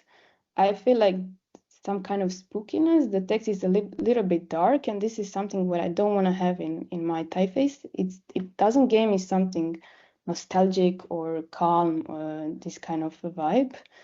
So I start to think about interpolation, and then I need to make a thinnest version and a heaviest version. I mean, this is not the heaviest, but in this moment, I try to resolve these kind of things. On the first moment, I like them, but then I start to not like them because for me, it looks super problematic. So from here, I start to count these things, and then they start to move like a leg idea. And then I did this and make a little bit heavier version to interpolate the things, and then I make changes from here to here. When I choose the color what I like, I also start to make heaviest version, but I realized that there is a lot of problems which I faced. So I realized that I want to learn something. So I keep my Roman. I did my Roman for my book, process book, and all the things what I need for the print. And then I continue with my italic because it's a challenge. So these are the sketches what I have so far. And I start to digitize. There is a lot of things which is not in balance. So I need to make them in balance. I need to make my series a little bit shorter because they make problems in my spacing. So this is now what I have. These are the changes. So this is what I have. Combination Roman and italic in a text in different sizes. And then I start to do finally my display. I start to think about the shapes, how they disappear. I start to sketch, slant them. I was really curious how I will resolve some kind of things which we can see here. I was driven by this. So I start to use immediately UFO stretch, and I realized, okay, these things works when I move them from the condensed to wide when I slant all of them. So maybe I can have variable thing. So I did my letters in a program, slant them, make them condense, slant them.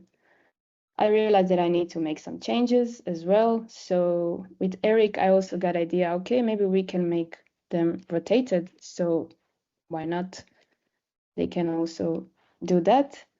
And these are some examples which I made for the application, for the book, how the typeface can look together.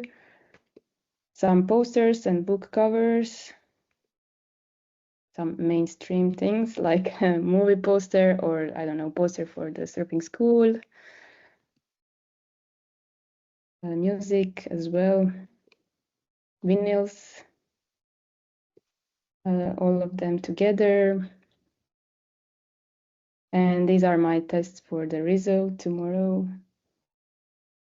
And I want to thank TypeLab for having us. I want to thank you for listening and watching. And I want to thank my teachers and my classmates, because without them, this wouldn't be possible.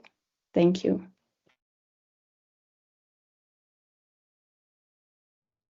Hey everyone. I'm Luca Appelberg. I'm also a TypeLab media student, and I'm from Finland. My favorite color is green. Let's go. For my final project, I started off with a first idea.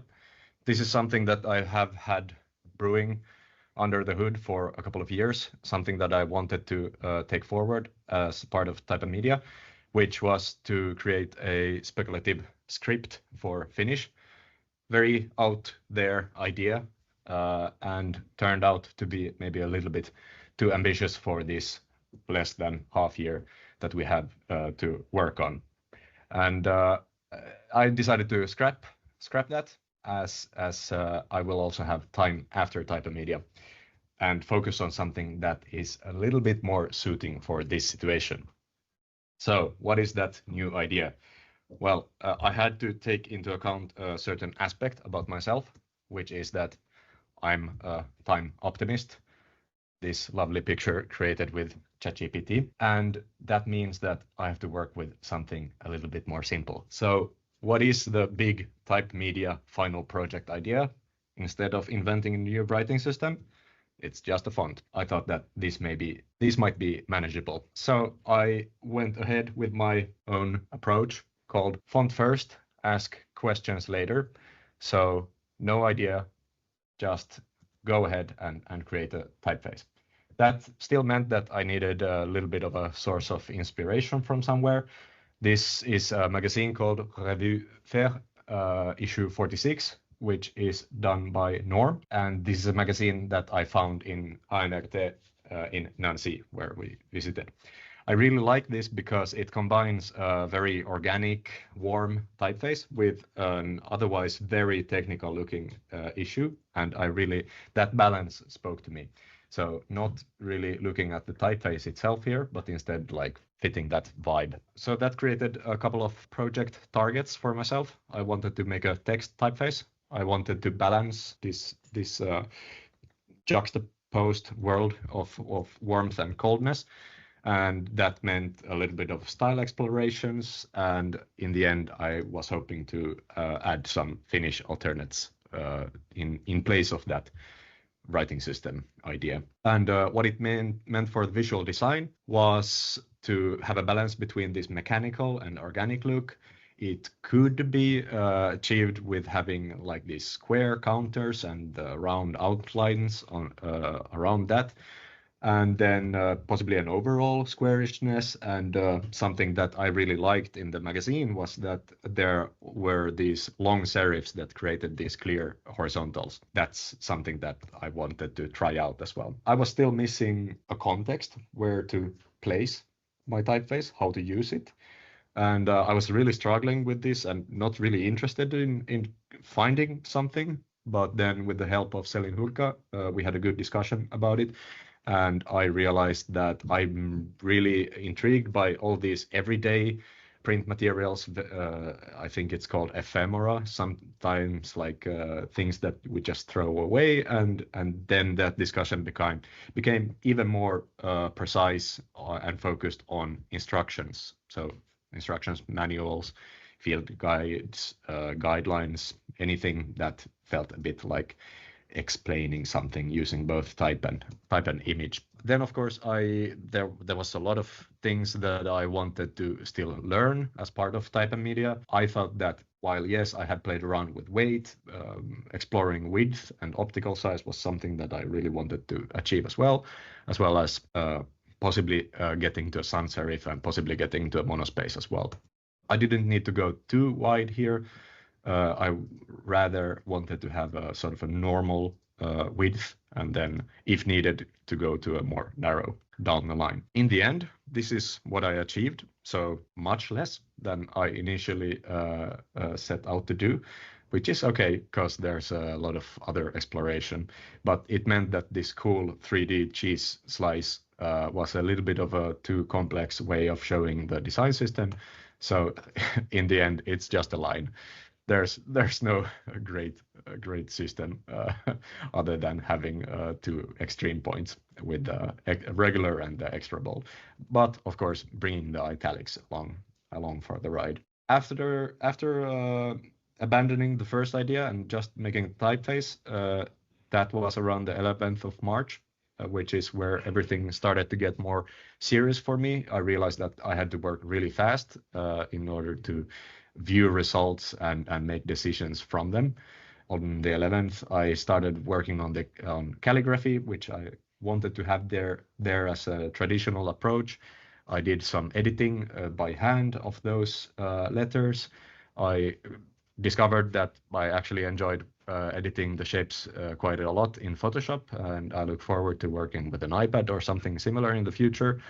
And this was also at the point where I was able to put the raster images into glyphs, which was quite a nice discovery that I could try out text very, very early on in the project. These are some of the first vectorizations where I wanted to have these round corners, but in the end, I would end up abandoning that because it turned out to be a little bit too difficult to manage if I wanted to work fast. And as I would then end up going for a more sharp look, I also realized that those tiny details would not really be apparent in the small size. Then I explored black weight to pair together with that regular. These are the first versions, and it's at this point I was really struggling to translate the weight properly to a bolder weight.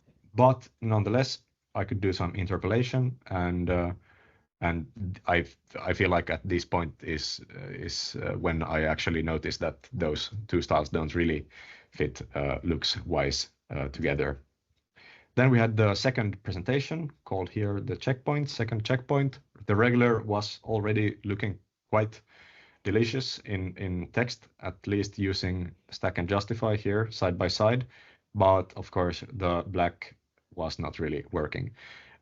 Also, as many of my teachers pointed out, maybe the black would not end up working at all in text, especially in small size, which was something that I had to keep in mind if I wanted to use this for instructions, manuals, captions, or anything where you use type in small size. So first, capitals included by the end of March.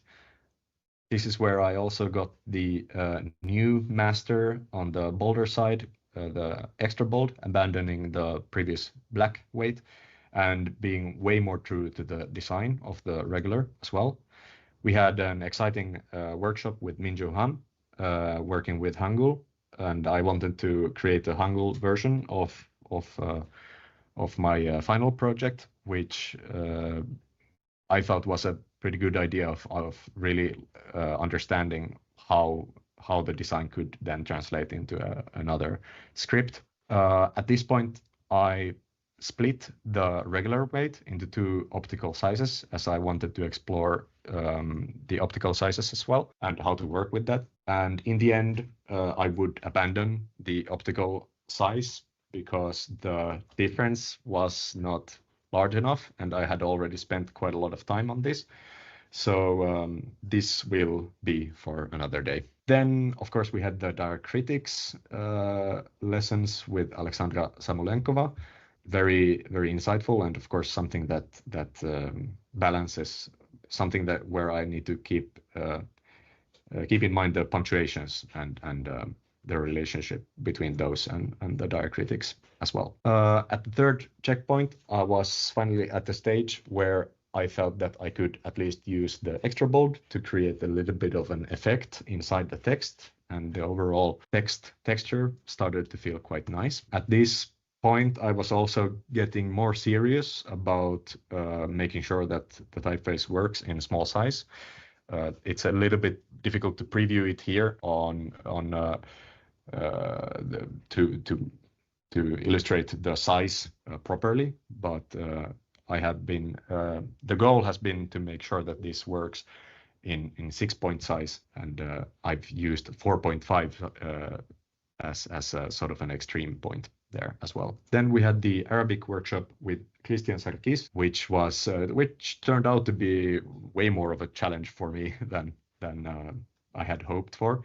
Then we include the first figures and the first italics, and then I was reworking some shapes with the lowercase a and e to increase the counter, the closed counter a bit, but mainly and sinking many hours into fixing the lowercase g, which turned out to always create a little bit of dark spots in my text. And it was a little bit of a light bulb moment that I could even have thicker strokes of the G if I just make it wider, because then I increase the white inside the G as well, which was a nice practical discovery. Then we have some of the first extra bold italics included and some special marks, which of course are really important in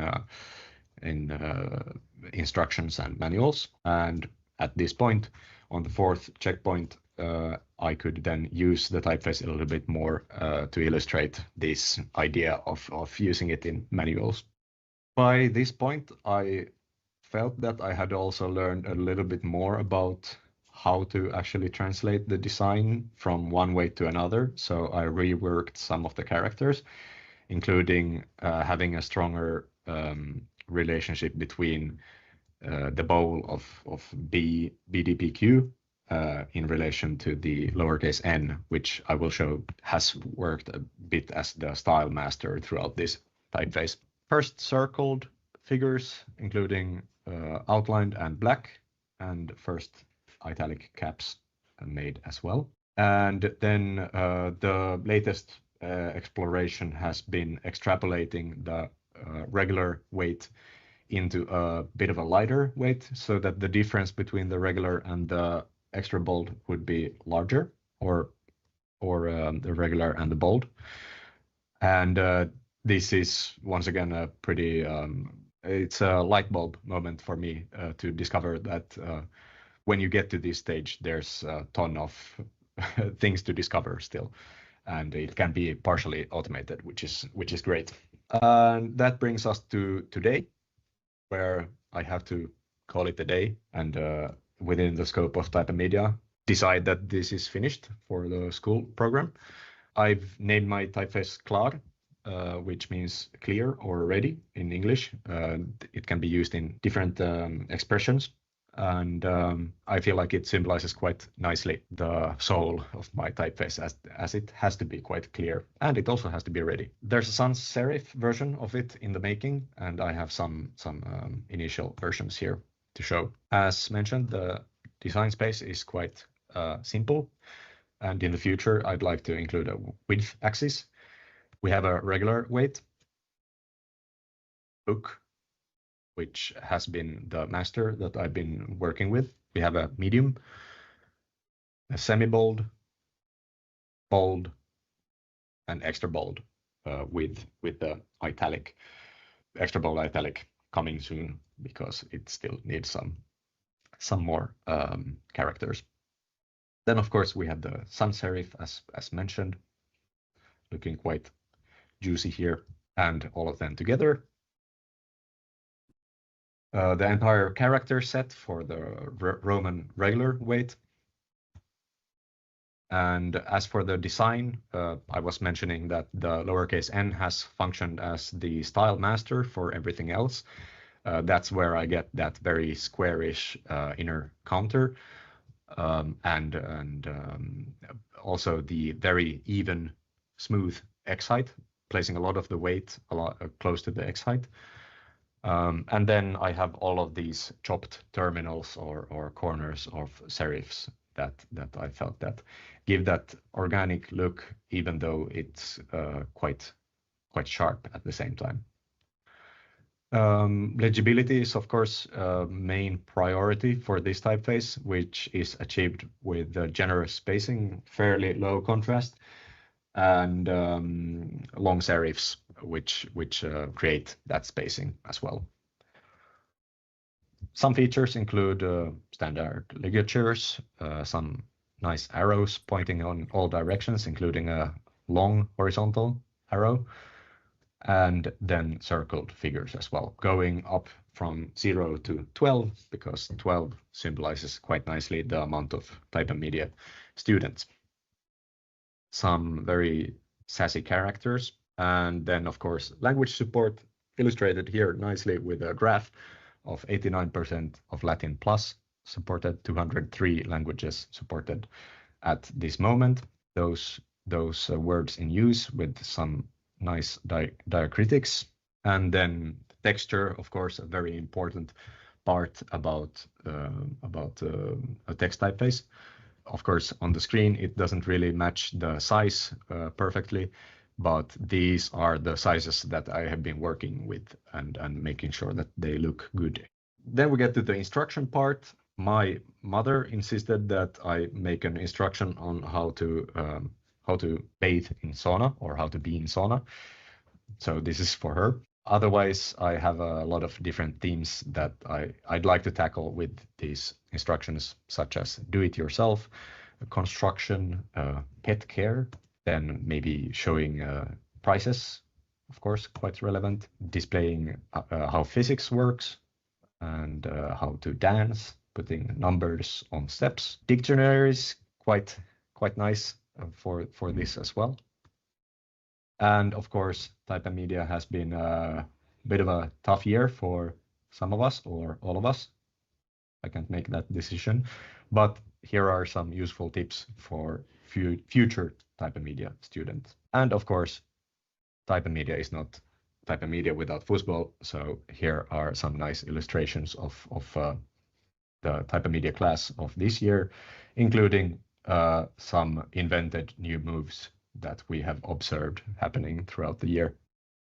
What did I learn? Well, it's on the screen. Mainly that working quickly is actually very useful, and I don't need to overthink the idea. Sometimes I can produce great work with the simplest of ideas. That's very nice to notice. Then what's next? Of course, finishing the italics, including the extra bold italic. I want to work with a width. I want to work with an optical size. And the sans serif is, of course, quite exciting. If you want to generally talk about Claude, the typeface, you can reach me at my email, which is here on the screen. And with that said, thank you for your time. On to the next one. Hello, my name is Tamara. I am from Mexico City.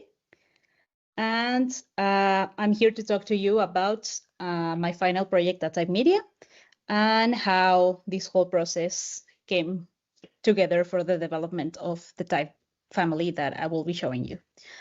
So right after the first semester, we started thinking about what were our project ideas for our final main graduation project. And at that point, I wasn't really sure what I wanted to do. So I just started making like these type of clusters on things that I liked and to see which things I could draw inspiration from. And also one of the things that intrigued me was how could some of these or all of them or none of them come together to create something. So from this point, I started sketching. I sketched based on tools, some like different explorations. I also started to do some type cookers, like very fast 10 minutes, 5-10 minute type cookers to start getting ideas out of my head. At this point, I wasn't really sure what my concept was going to be, but I figured that drawing couldn't hurt it, and maybe I would come up with something interesting during some of these explorations. Then I started making some more emotional analogies about feelings so that I could try to translate some of these adjectives into something that maybe could be more formal and tangible. For a few weeks of these explorations, I started to feel like I was in an aimless loop of sketching without really coming to anything concrete. I explored different styles, different methods of sketching, but none of this was really like any concepts that I was connecting with. So then after a few sessions of feedbacks with the teachers, I decided that this wasn't really the way to go.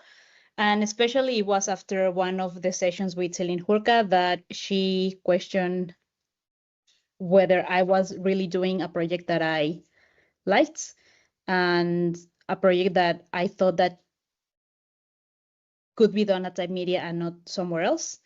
So at this moment, I decided to rethink what I was doing and how what I was doing connected with me, because also I wasn't really having a lot of fun at that point.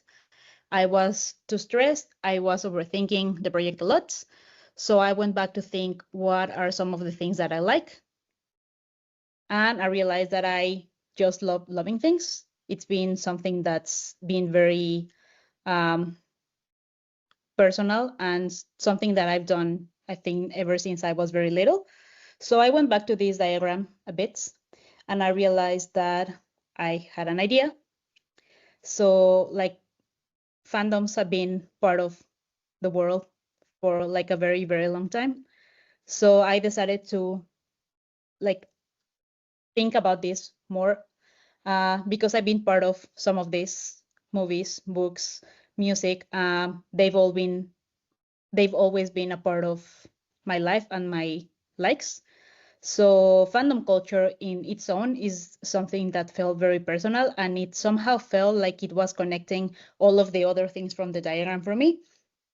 And in this case specifically, ever since I discovered K-pop a few years ago, I realized that it's such a broad world of things. It's not just about the music, it's also about the things around it, the physical albums, the light stick culture, the merch, the freebies giving out at the concerts and handmade by the fans for the fans, fan arts. So I thought, where was the place where all of this comes together? And I realized that it's concerts. Concerts, it's where kind of like the artist meets the fandom, and the fandom also meets the fandom, not just the artist. So what was the main idea behind this, and how did this connect it to Type? Concert banners is like maybe something that's not so obvious, but it felt like it was clicking to me at that point. So my main idea is to draw a display typeface family for fan-made banner signs at K-pop concerts that are also highly customizable, so that fans can add their own take to each of the banners by either handcrafting them or using different options allowed by the design space. And to add a second script, in this case, the Hangul, because, I mean, we're talking about K-pop, so communication is very important and also very welcomed.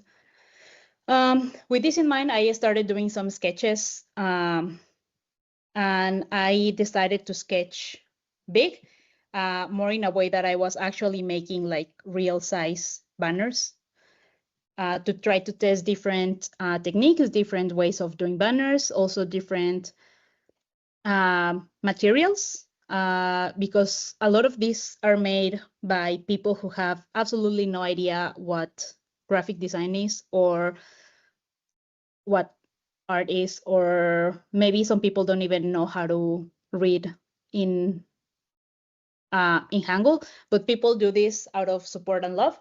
So I thought that that was something very, I don't know, it was something that really connected to me. So I kept on sketching and to try to see which shapes could be more easily translated into a font. And this is when I came up with different prototypes for the project. The first one was a cutout style, the second one a print one, and the third one where I would make the most use of the space within the letter, so that people could customize from within the actual letters. All of this to increase customization, which is a big part of what you do, because you never, or I mean, you barely see any two signs that are the same. At this point, my design space consisted of one weight, and I had a width axis and a height axis.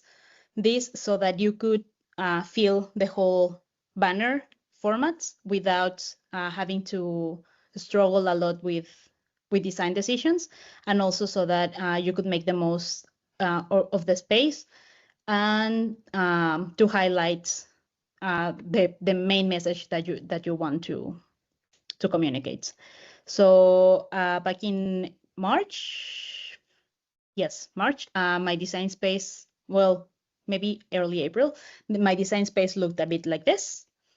And what I had at that moment was these three prototypes that shared vertical metrics, so you could use them interchangeably, and so that you could have like more options for the customization. Also, at this point, we had the workshops with Minjuham, and this is when I started working on the Hangul. I decided to work on developing the Hangul style for the cutout version as the main one, because it was at that point the style that I had most development in, and the one where I could grab more information for the bilingual script. At this point, I also started making some tests with the prototypes, some like actual handcrafted tests. And this was very helpful and very insightful, because I started to notice which shapes were harder to make, which shapes were easier, if the curves were maybe too steep, or maybe if the contours were too small. And from this, I also tested with some friends that have no design background at all, That was also very helpful because I guess even if you are not a type designer, but you have a designer person or an art person cut out certain shapes, you will get a different result than if you do it with people who have absolutely no clue on what they're doing. I tested some of these banners with the help of my lovely classmates at one of the presentations. That was a lot of fun because I could also see it in a more real setting. So I kept on working. I kept on trying to complete at least the A through C character set for these 3 styles. It was very slowly developing. So at some point I got very overwhelmed by the amount of work and I needed some perspective. This is when the Arabic workshop came along and it really helped me to understand more what I was doing in the other 2 scripts. It was a bit of a break, but also a bit of like a very introspective week for me, because when I had to go back to working on the project, I was thinking what was the best way to move forward while keeping the main core idea of my projects. So this is when I decided to drop 2 of the styles. Why? Because I wanted to really rethink the design space in order for me to be able to have more time to work in the main one. I needed to refocus my workload, but also the question of how can I make the most out of this style so that people can customize it however they want. It was still something that I had to figure out at this point. My new design space consisted of weight axis from light to heavy with the cutout version, which I mean, it's meant for people to either craft, but also I started to make some adjustments so that people could also like just regularly print it. I added a text style because I figured that some of the context for this don't, I mean, they could benefit from having a text style or just for like a smaller, shorter text. And the Hangul I also kept on drawing for the heavy. But I also kept questioning how could I make it more fun. At this point, I started playing with the counters in the shapes, which is something that we see in regular banners very, very commonly. I have different shapes of counters, and I started working in having alternate or like maybe a variable axis for each of these shapes within the typeface to give people more freedom to choose either the shape and the size of these counters.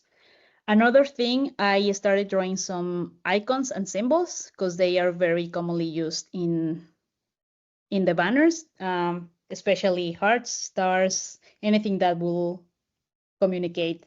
Look at this banner. This banner is the one. I also made some symbols that are very specific to certain fandoms, but also some more generic ones so that people could just have more fun with them. One of the other things that I started to see was missing from the main font was the craft feeling. When I went into digital form, it became very static and just very, I guess, neutral. As opposed to a cutout version where you would barely ever get like straight lines, baseline would always be kind of wonky. So at this point, I added some bounciness with some open type alternates.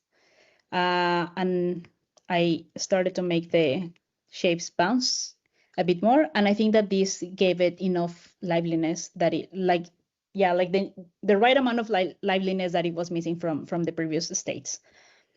Right now it's as a set of alternates. I also have it set in a width axis, in a variable axis, so that you can choose how much you want it.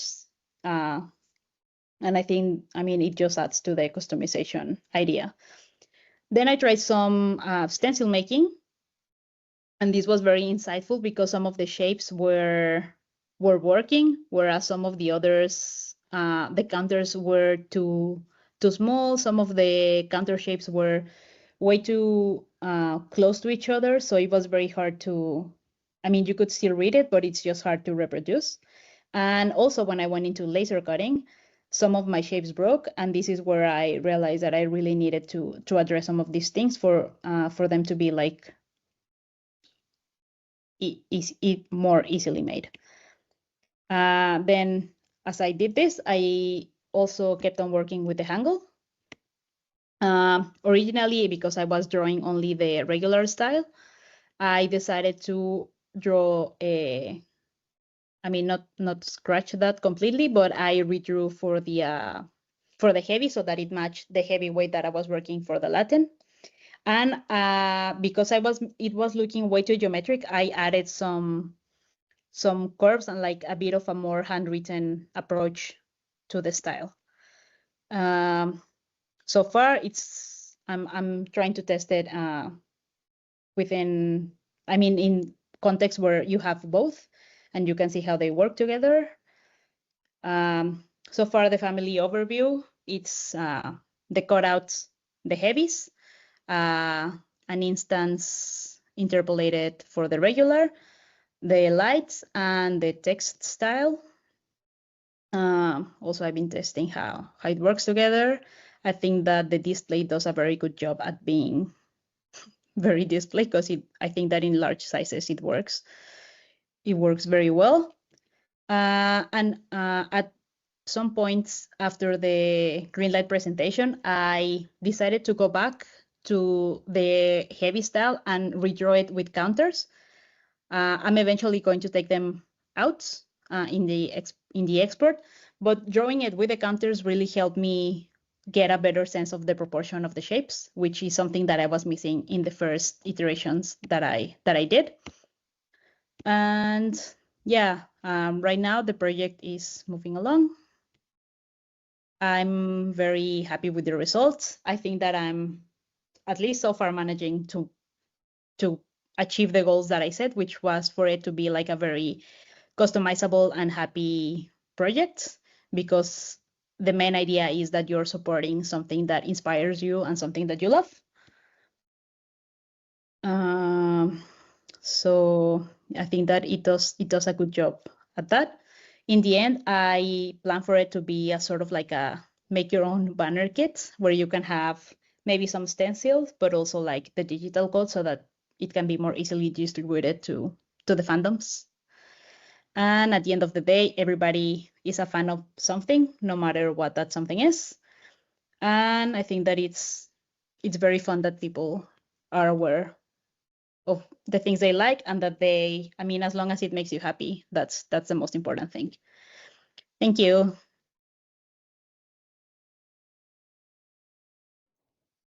So hello everyone. Thank you, Eric, and thank you, TypeLab, for inviting us.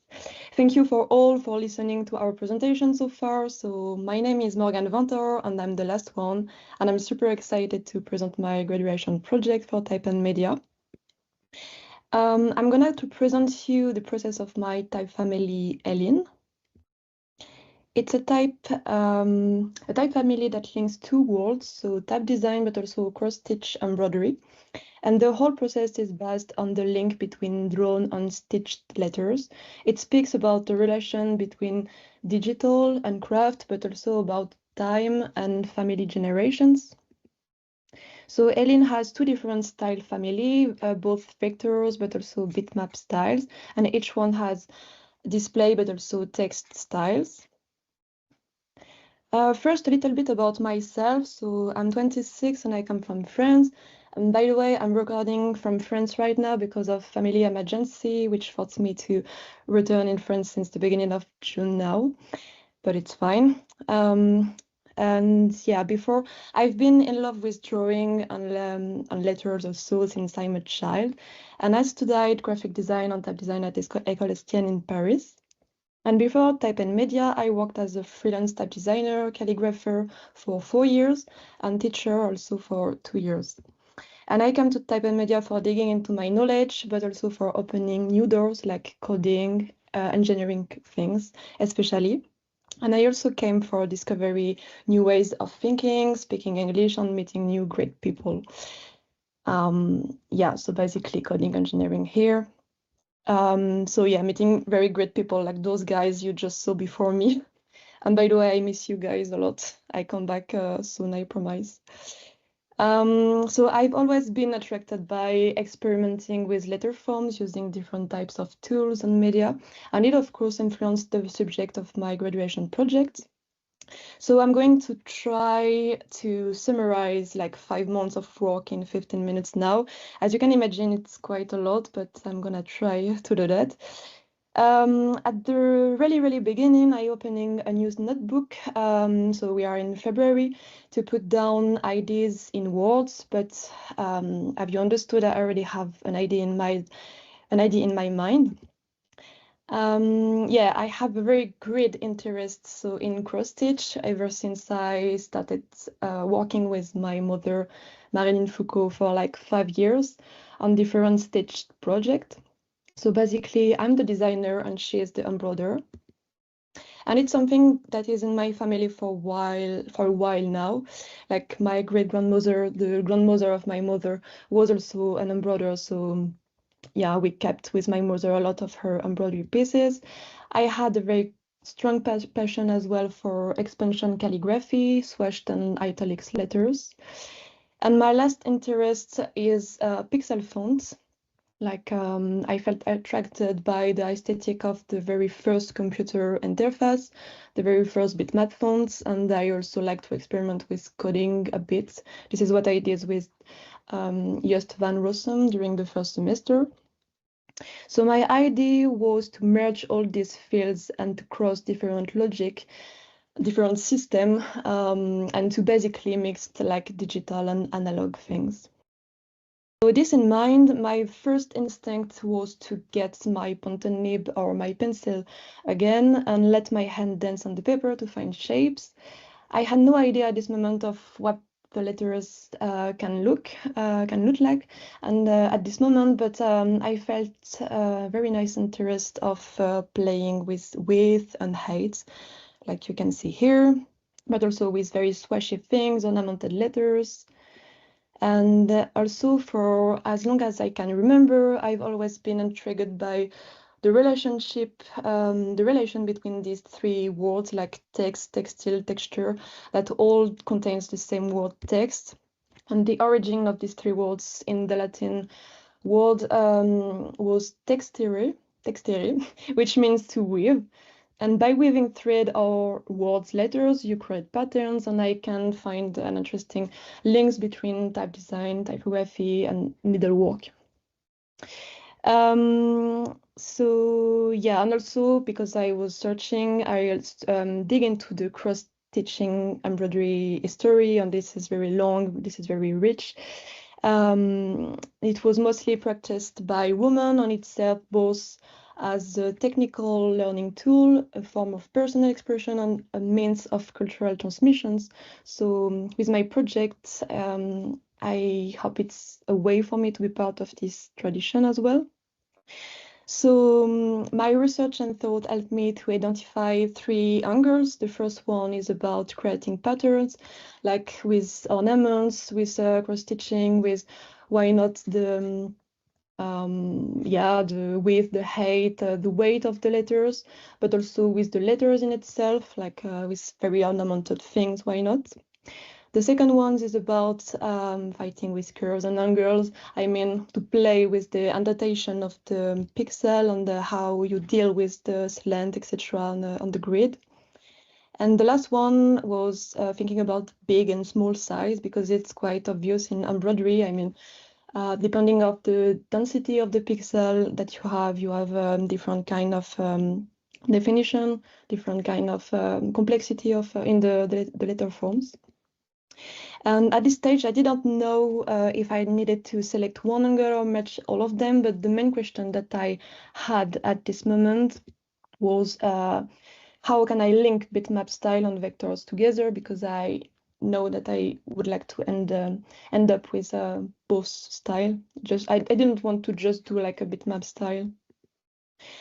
So then in March, I kept in mind first the words that Eric told me. He said to me that when you think in small size. It's the constraints of the grid that will define the skeleton of the shape, and so the vectors drawing. And when you think in big size, it's the drawing that will define the placement of the pixel on the grid. And I really like this idea, even though that I make this idea my concept for starting to find shapes. So I began by thinking in terms of pixel shapes first, following the concept. And the idea was to find the ideal scale for drawing. So small enough to stay minimal, yet large enough to return clarity and expression. So I've imagined in 3 different scales here. The mini one that is like 8 pixel cap height, the biggest one that was something like 24 pixel cap height, and why not an intermediate one, 6 pixel cap height would have that will be like a hybrid influenced by both the pixel and the system of drawing. So at each stage of my project, I asked my mother to onboard the different experimentation that I did to just see the flavor on the texture on the AIDA clause. This is the name of the Canva. Yeah, this is the experimentation I did before with all the scales. What I liked about this idea was that it talked about size, but also about the complexity of the details. I mean, the complexity, yeah, and the details of letter forms. So this is the design space I had at this moment, thinking about both Roman italic in bitmap and also vectors styles. And so at this moment also I started to draw the tiny pixel typeface. I continued, I mean, because I drew on paper first, and now I started to digitalize and to think on my softwares. But also at this moment, I resized the smallest version at the end because the height wasn't even, making it impossible to center the middle line perfectly, like for H, for instance. And so by adding just 1 unit to the height, the balance improved, and it allowed me for more expressive and distinctive letter shapes. It served me as a base for drawing my first outlined letters on paper, and I didn't want to get too close to the shape of the pixel. The idea was rather to draw inspiration from it and return its essence. So yeah, you can see, and I was keeping the length of that gives me the grid of pixel. Also, I like the idea to keep the very radical features into, like, for instance, ink traps and yeah, this kind of details. So it was for the tiniest size, and at the same time I was also thinking about the display. So now it's it was not the point to think first about the pixel, but now first about the drawing. So I came back to drawing and calligraphy, and I read it some yeah, I trained my hand on paper again with pencil to find shapes. I was also carving my stone with Françoise at this moment. So it influenced me a little bit. This is like my very first sketches for the display, and at this moment Eric also advised me to think about the scale and to draw on purpose, because it looked display but it can be even more display, and it was true. So I retook my sketchbooks and I drew again, but then now I would like to just go a little bit first to the expansion system calligraphy. I didn't want to be too close. I rather prefer to have more quirky features and being more playful in the letter forms. So this is what I had at this moment. I started to digitalize to see what happened, and even if it was not perfect at this stage, of course, I started to also translate with Pixel just to see what happened. And also my mother also translated on the AIDA clause, the reverse on the embroidery.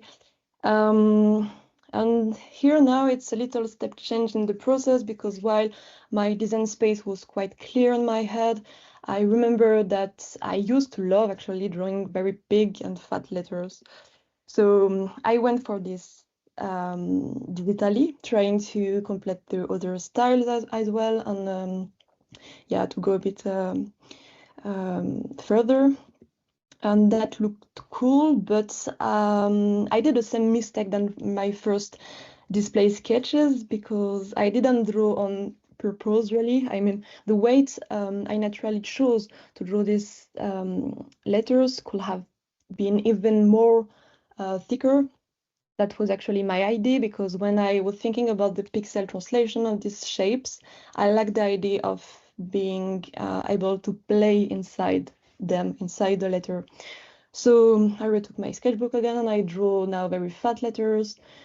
I also thought about monospace system for them, why not? And I started to play with color font at this moment, and to play inside these letters with very basic patterns, square lines, etc. And because I was thinking about monospace, like I was thinking about filling the square by the weight, with the weight of the letter, but I can also fill the space with the square with the complexity of letter forms, why not? So I was thinking about this kind of very swashy letters. I continued to work with color fonts. I like the idea that it can be related to the pressure of the pen on paper. And yeah, because I was thinking about what can be a pixel, actually, it can be a shape, a different color, an ornament, but it can be also like a letter. So yeah, it was an experimentation, and my mother also tried to embroider this. It looks great, but it was quite long for her to do. And at the end, it was my design space. It was, yeah, way too much ambitious. I know that. I was thinking about both, vectors, but also bitmap styles, but and display, middle size, and caption. Yeah, it was quite a lot. But at this stage, I was super enthusiastic and ambitious, and I'm still. But I changed. You will see. Now April, I'm gonna be a bit quicker, but yeah, in that month it was time for me to draw like further and deeper with my software. So I started to not sketch anymore digitally, but to draw for real at this moment. We had a very nice trip in Berlin as well, where I had the chance to have feedbacks from different designers. On the picture, we can see Bernd Vollmer, but also Renan Rosati. Yeah, I limited myself to now a very smaller glyph set, because yeah, I'm removing basically the caption style at the end, because I thought that 10 or 12 fonts, text fonts, will have been even more beneficial for me. And it's basically it's still like a small size that will stand out with the display. So I might draw maybe the caption later on after Type Media. So the first digital draft of the display, the main features, the main characteristic of it is that it's a very condensed typeface. It's also like based on my calligraphy, of course. I kept some quirky details. I made them also straight because I was thinking about the translation with pixel. I like the fact to keep some very straight and radical features in the ink drapes, etc. For instance, a little bit of the process with proofings, dealing with the weight, the spacing, etc. The proportion of letters. The italic display, it's the same than the Roman display. I mean, it's very condensed as well. It's based on my calligraphy, and it also had some quirky flavor into details.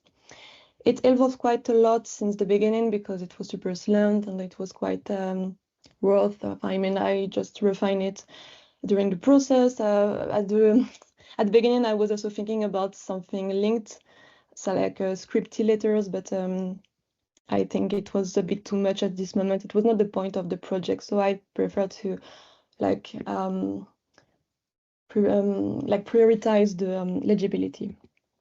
And yeah, a bit of the process as well. I really like the tenseness of the letters, but also at this moment I had some ascenders that was a bit too much floppy. And while I was designing our softwares, I was also continuing to draw on paper and to sketch a lot to found the other shapes, the other characters of the glyph set, but also thinking about the fattest style, because I kept the idea to have the very fat letters, not in with the monospace, but yeah, I was so in love with this kind of letters that I made it like a style in itself with lowercase and capitals.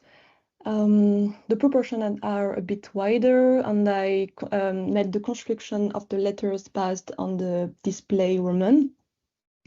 So I kept some flavors and details. Yeah, like this. I also made them like I removed the serif because it was too much, and it was not the point for this style, because I thought about these styles for then, you know, fill the letters in pixel with pattern, etc. So it was not the purpose to have extra details, and I made them very simple. I thought about making an italic, but it was way too more like I know that I wouldn't have time to do it, so I put it aside. A bit of the process about, yeah, it's the same thing, dealing with weight, proportion, etc. We had a very nice workshop with Minju Ham at this moment that lets me go deeper into the relationship between forms, counterforms, and I understood even more better all that things for my very fat style. Then about the texts, yeah, I made it just right after the display, so it's also based on the same features. I tried to keep the same skeleton a bit. I really like for the italic to keep the tenseness and also the fluidity of the shapes, a bit of the process, and because the design was once again directly inspired by the display, I tried to leave a few details that compromised legibility, like the Z, for instance. Peter Vehel told me that it looks like a dyed swan, so I removed it and I made it a bit simpler. But I didn't want something too conventional, though. I wanted to find balance between legibility and quirky details. And at this moment, the main issues that I had was about the spacing. It was way too loose. The junction between stems and shoulders were too low, so it creates a very dark spots in small size, so it was not good. Then in May, it was time for me to come back to the bitmap styles, because now, I mean, now that I had the display vectors drawn, I could start to translate into pixel. So first, I did a little calculation to find the perfect grid spacing so that the font file would fit with the height of the other vectors fonts when typing on InDesign or something else. Then 28 units of a square pixel was the perfect size to fit into the 1000 UPM. So a little bit of the result for the display Roman italic. For the italic, I thought about very swashy letters, why not? For the very fat style, I didn't keep it like this because it was a bit boring. So what I did is that I played inside the letter directly, and also it was a way for me to make the work of my mother easier, because you can imagine that embroidered all that point here, it's way too long, so it was less time consuming for her to embroider this. So with the name of the typeface, Eline, yeah, it was super funny to draw, because of course even if you are constrained by the grid, you can still have a lot of different results. There is a lot of way to think about these letters. I was also super careful, and I was drawing more with the counterfonts than with the forms in itself, because I needed to find a good strategy with the indentation of the slants. And this system enables me to have this nice diagonal pattern as well that I liked quite a lot. Yeah, I also went further with very swashy things, super funny to do. It's like a Tetris game. For the text pixel typeface, I had already a base, but I reworked on it to make it more legible and fitting with the vectors typeface as well. And one thing that I didn't mention about pixel, it was the spacing, because drawing pixel, it's quite easy. It's like a game, but spacing pixel, it's way too much terrible.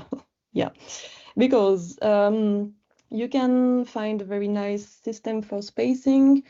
I mean, for when you have very straight letters, it's quite obvious. Like for instance, for the display, okay, I put 0 left side bearing, and I put just 1 unit for the in the right. And I also, yeah, but it was not. I mean, if I let it like this, it didn't work. So I needed to put also extra positive kerning to make everything looks quite okay together.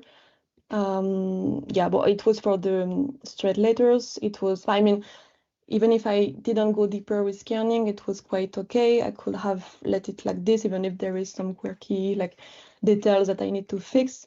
It's fine, but then when you think about the italic, I mean, it's like you can have a spacing system with NNOO, HOO, etc. that works well, but then when you combine with other pairs of letters, it doesn't work a lot at all. Like it's crazy. So what I did is that I fixed it by digging into kerning. I did like a review a lot of kerning pairs for the lower cases. Like I went into each one to, yeah, to make it work, because it was not possible to let it like this. Anyway, so you can see the texture of it now. Yeah, in a text. Yes, then spacing for the text version, that was quite okay. It was simpler than for the display because it was super narrow, and the italic, once again, it was a bit hard. And yeah, also at this moment, I continue to work a bit on the color fonts.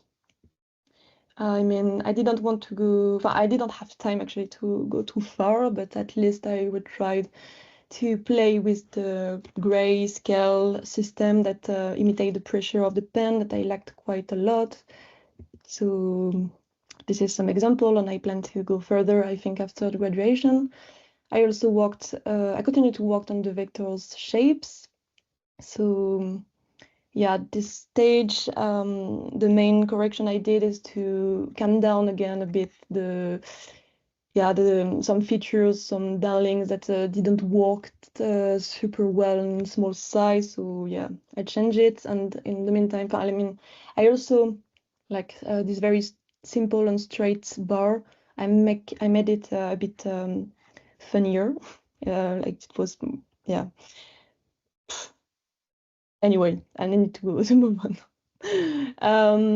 I continue to work on the figures. I mean, I drew it from scratch at this moment. Yeah, for the fat face, the text also, this is the numbers, the diacritics as well. Yeah, for all the styles. Thank you for Alexandra, by the way, for helping us on it. The Arabic workshop was super nice as well. It was, yeah, I based the workshop on my fat face font, and it was super playful to do. And then the last month, it was more about the graphic design part of my project, but I still continue to work a bit on the font, especially the italic text that was, yeah, that needed more attention. Yeah, and this is an overview of the basic lip set of everything. So the texts, I added some symbols, basic things, punctuation as well, some ligatures. And at this moment, I didn't have capitals for the italics display, so this is what I added at this moment as well. I drew it first, and then I digitalized, and I imagined this as more initials than capitals, like classic capitals. I made them a bit lower, etc., so that it can create a different flavor, and it can keep the fluidity and the denseness and the calligraphy things that I liked. And yeah, I was also adding some dot fina things, but you know, when you are working sometimes on shapes, you find them quite okay, quite beautiful, but sometimes it looks like something else. So I think I'm gonna change the ear later. And finally, like, I'm gonna end the presentation by speaking about the other actor of my project, that is my mother, of course. As you know, I asked her to embroider a lot of my experimentation before, but together we also thought about a very big poster that,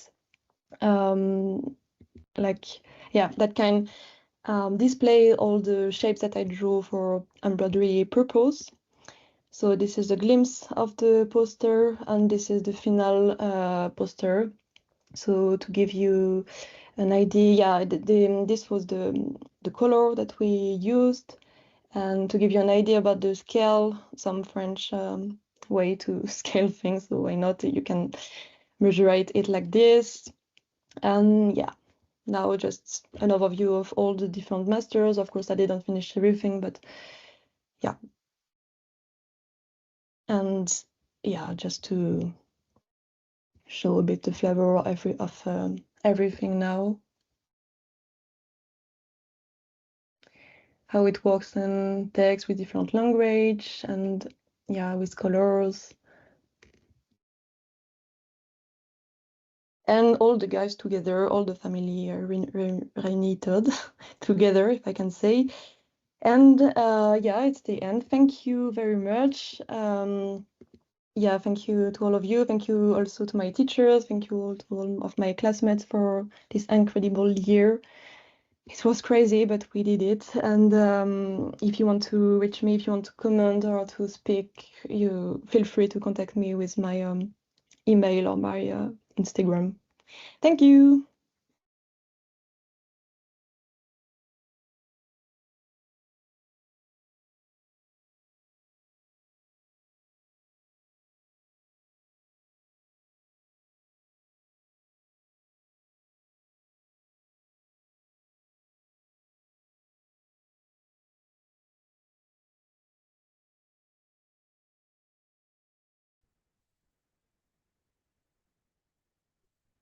Okay, we there. Amazing projects. So much work. And tomorrow they graduate. They hope to graduate. And this concludes our first day of TypeLab Europe. And okay.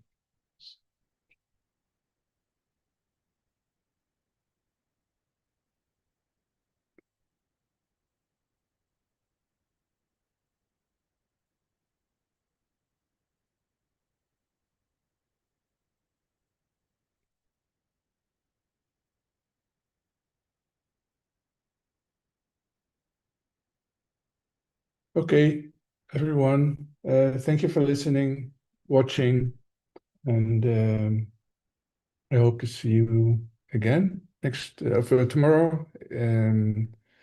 My time 7:30. We'll start with a new day. But there's a lot more going on. If you're not in New York, check on the program. And for those, including me, which is very late, good night. And I'll see you tomorrow. Okay, bye.